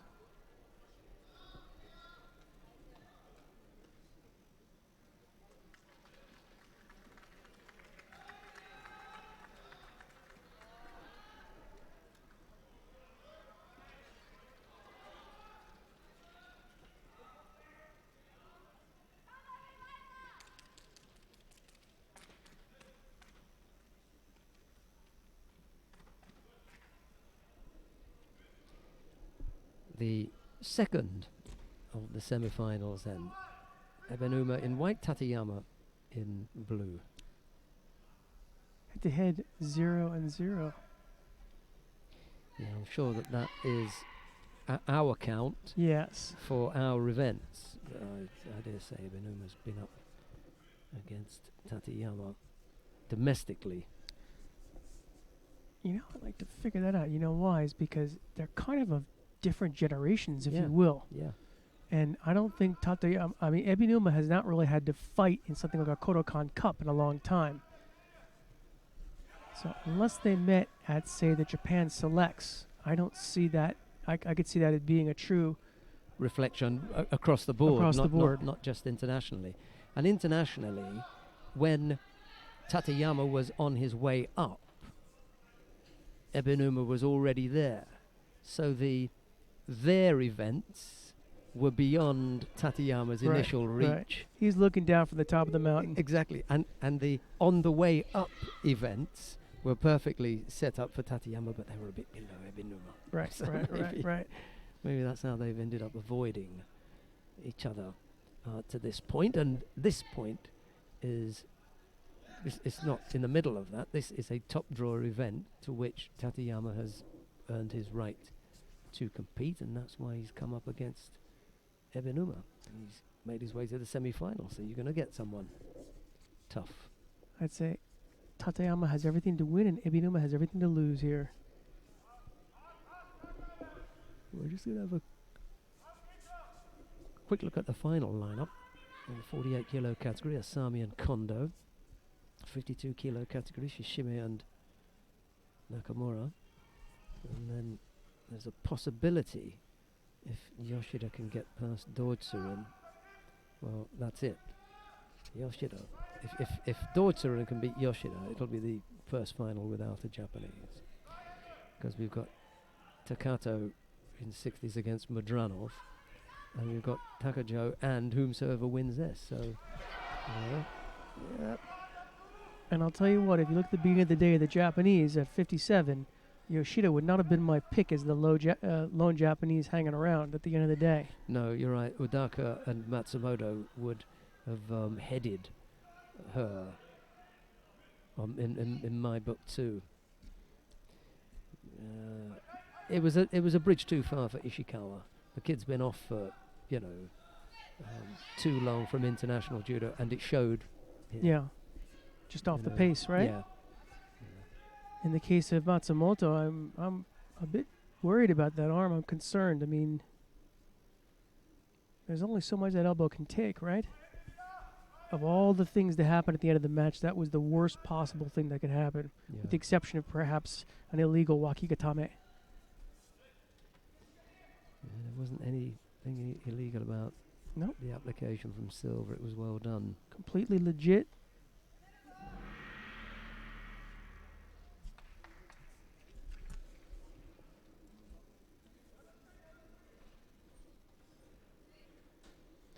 We were talking earlier, me and Dakota, about the way Roper always sort of hangs around, and here she is waiting her repercharge.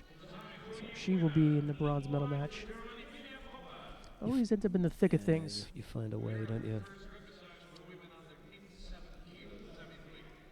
She's got the experience now behind her. Lots and lots of thirds and fifths.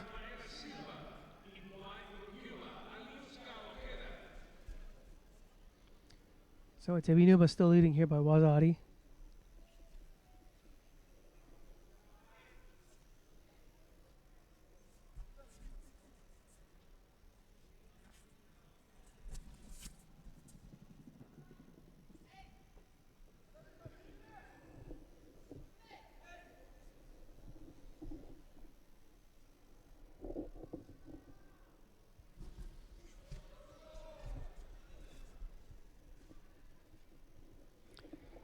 Does Ebinuma look threatened to you Today? in this contest? Not really. I saw one or two Wazas, actually one that Tateyama looked like he had a look at Ashiwaza, but then he And kind that's of it. he backed out of it. It would be insulting to say he chickened out, but he thought better of it. I think he's really wary of the threat of Ebinuma. Ebinuma had a good look there at Koichi. I mean, I wouldn't go so far as to say he'd been respectful, That's exactly what I was going to Yeah. say. but he's been wary. I think we've been working together too long, Shelton. Yeah, These are yeah. exactly the words that I'm thinking. Well, watchful, I suppose, as well. Yeah. Throw that in there. He's well aware of the throwing threat that Ebinuma poses. And the other thing is that we may also be seeing some limitations on Tateyama's part, given the degree of expertise that he's got in front of him. Ebinuma's not letting him have the kumigata to do the throws he wants.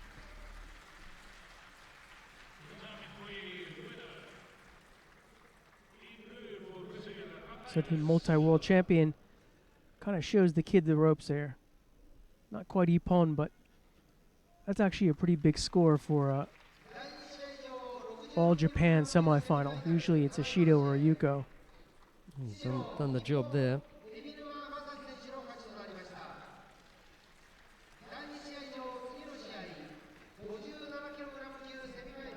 Right. There was a we're Uchigari.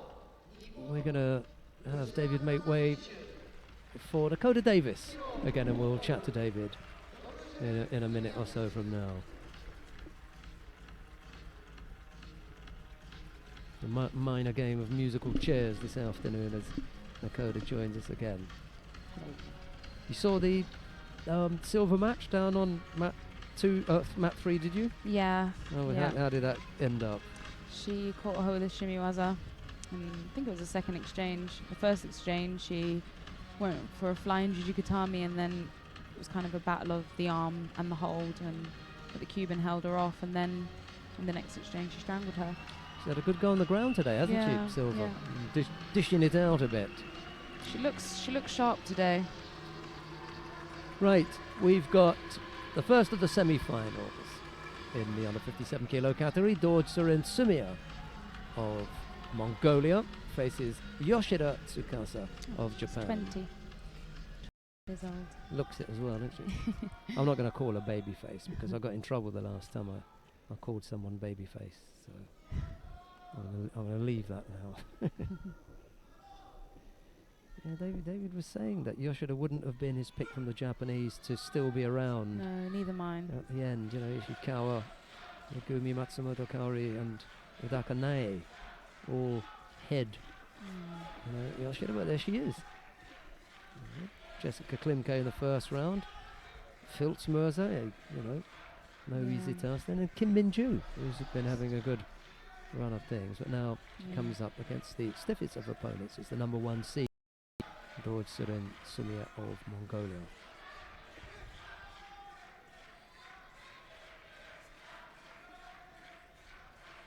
Nice movement, the Mongolian. Yeah. I like the way, you know, Yeah. she fights.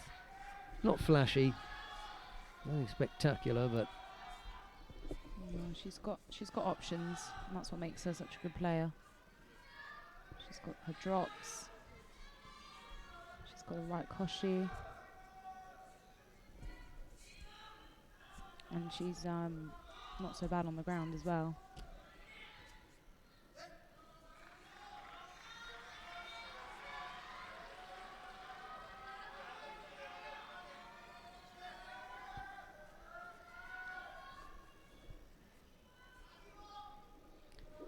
Today's final block, all the medal matches, that is, begins at 4 o'clock.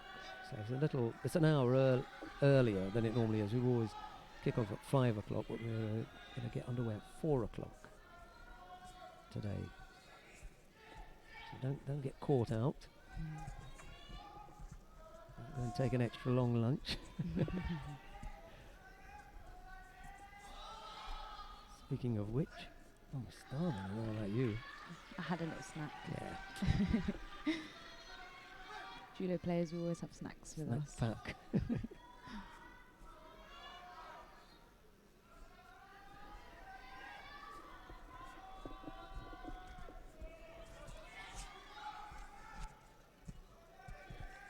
Right, Yoshida trying to find a way through Tsurin's defense.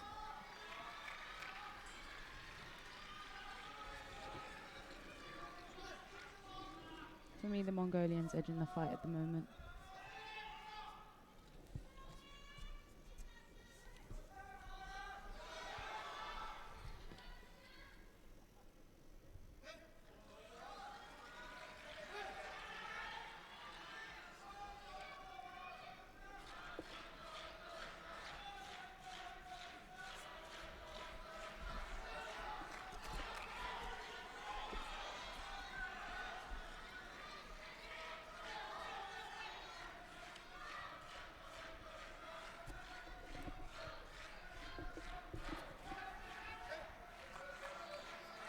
Well, we're penalty free at the moment.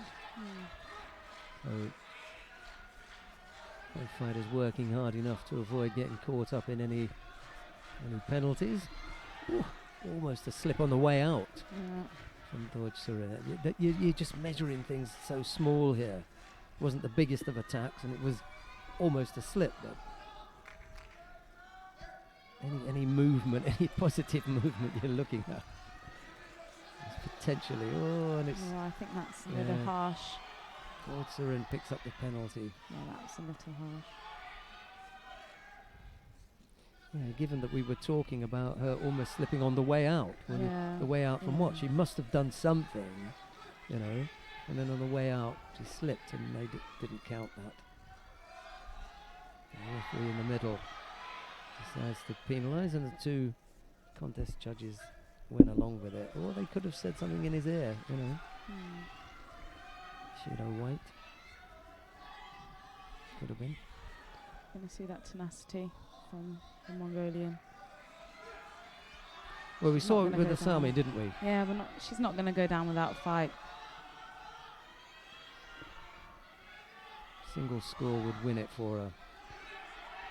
The time's running out. Couldn't finish. Yeah. The explosive power is gone by this point in the fight.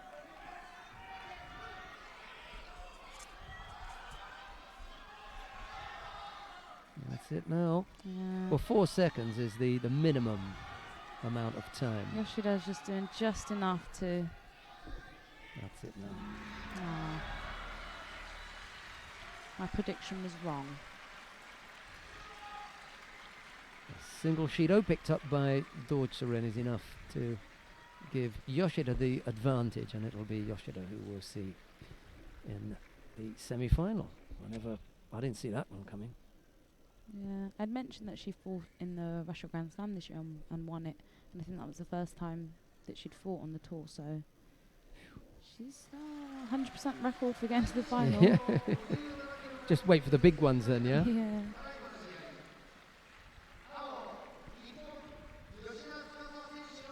I can't quite point out what's special about her judo, but she's edged every fight today.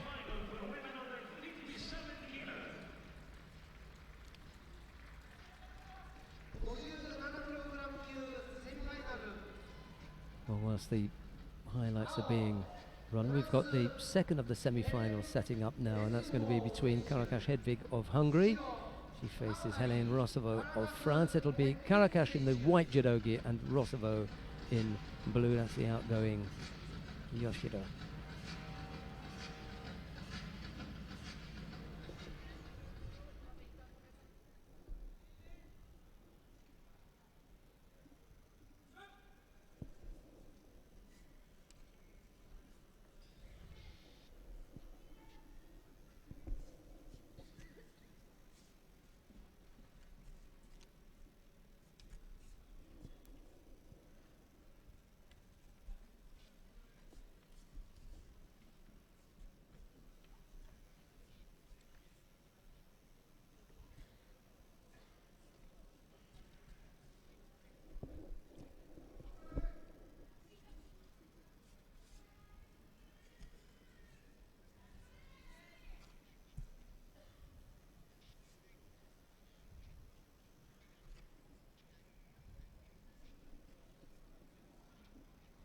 Lots of bumps and bruises today. High performance judo at this level is gonna. That's gonna happen. The brutal factor's definitely there. It's as it draws closer to the games.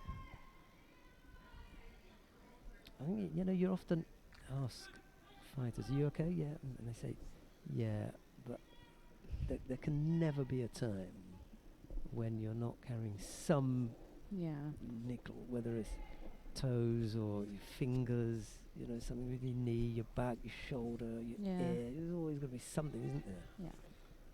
So that answer that comes out, "Yeah, I'm okay," means no major injuries. I'm still on the mat. Yeah, that will keep me off the mat. Yeah. But if you want to give me the list, well, on this nail I've got a plaster on it, but I wouldn't call that an injury. And then this one and that one and that one. Yeah. And then sometimes in the warm-up area, you see the fighter come off, jacket comes off, there's tape everywhere, all over.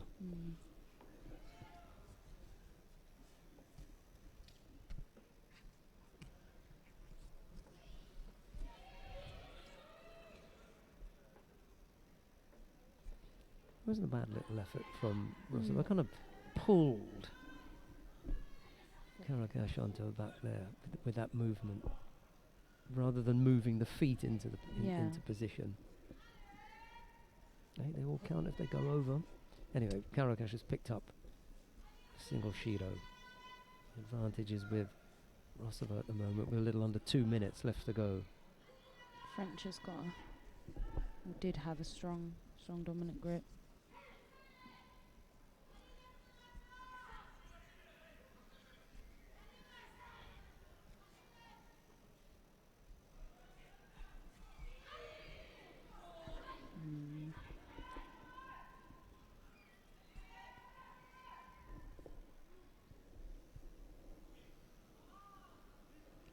Yeah, they decided against it. We weren't sure. convinced, were we? Yeah.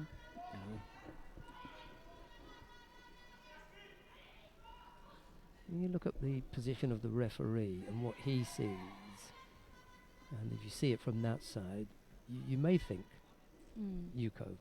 We could see it from the other side, and we could see most of the front coming down onto the mat and then landing on the front. So for us, it wasn't really, we weren't convinced about the Yuko. In the end, they ended up taking it away.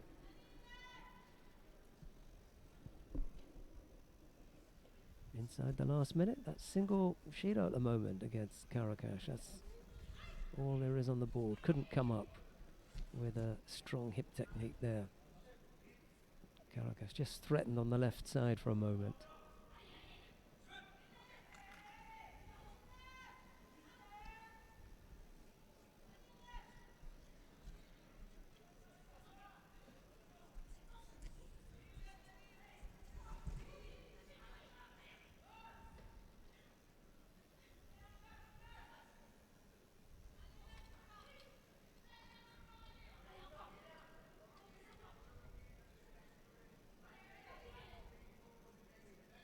Last 24 seconds, you're thinking, how can I edge this now? How can I make the difference? Well, she hasn't really looked like throwing her, and there's zero amount of time for working on the ground, and I now always she's caught find on the that- ground. Yeah, I always find that the Sumi is never the best one to go for with, you know, Time 15, running out. 20 Yeah. seconds left. I normally say 40. Last 40 seconds. Yeah. Don't do it stay because out. you just eat so much of the time up, and it just disappears. And this one has gotten away I was from 50% right in my Yeah. prediction. Rosovo. It is, who gives herself a real shot in the arm here by making her way to the final. She's been very consistent lately.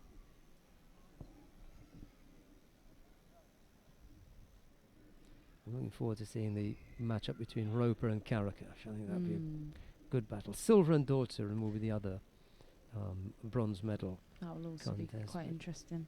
It'll be Yoshida and Rosovo in that under 57 kilo category final. I'll tell you what we'll do, because we've come to the end of the contest. Let's take a quick look at the matchups. And we'll start with the under 48 kilo category. It'll be Asami Haruna and Kondo Ami. What are your thoughts on there? Anything?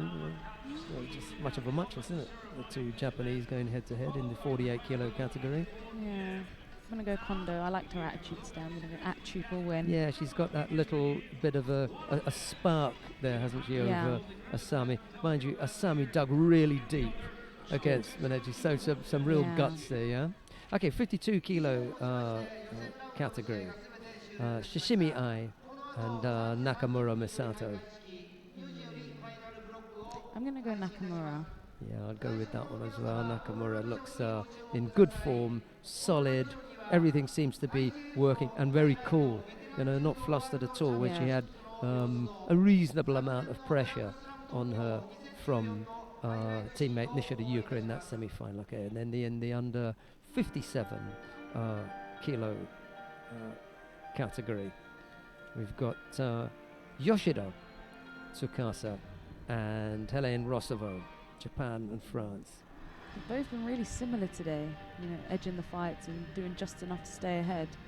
I'm not sure. Think Rosovo may have enough for the final? Step it up one notch?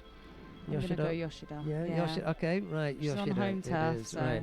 So, well, we got problems in the first one. It's an all Japan final anyway. All Japan final in the 52s. All Japan. Well, and then a Japanese pick at 57. Right. Yeah. So, right, 60 kilo category. Takato Naohisa and Beslan Madranov. I've got to go with Takato. Takato again? Yeah. Okay, you definitely want to come and live in Japan. Right. And then Takajo and Ebinuma in the under 66 kilo category. It's all Japan. It's all Doesn't Japan. matter, does it? Doesn't matter. Right. But I think this will be a nice one. They've got everything to fight for their youth up against experience. We'll be back in about 45 minutes from now. I want to take this opportunity to thank Nakota Dev. She'll probably be back with us for the 57 kilo category final. Yeah. It's up to you. Hang Yeah. around for that. Yeah. I'm going to Okay, be great. here. Well, all the medal matches at 57. Yeah. We'll see you in 45 minutes. Take care. Bye-bye. Bye.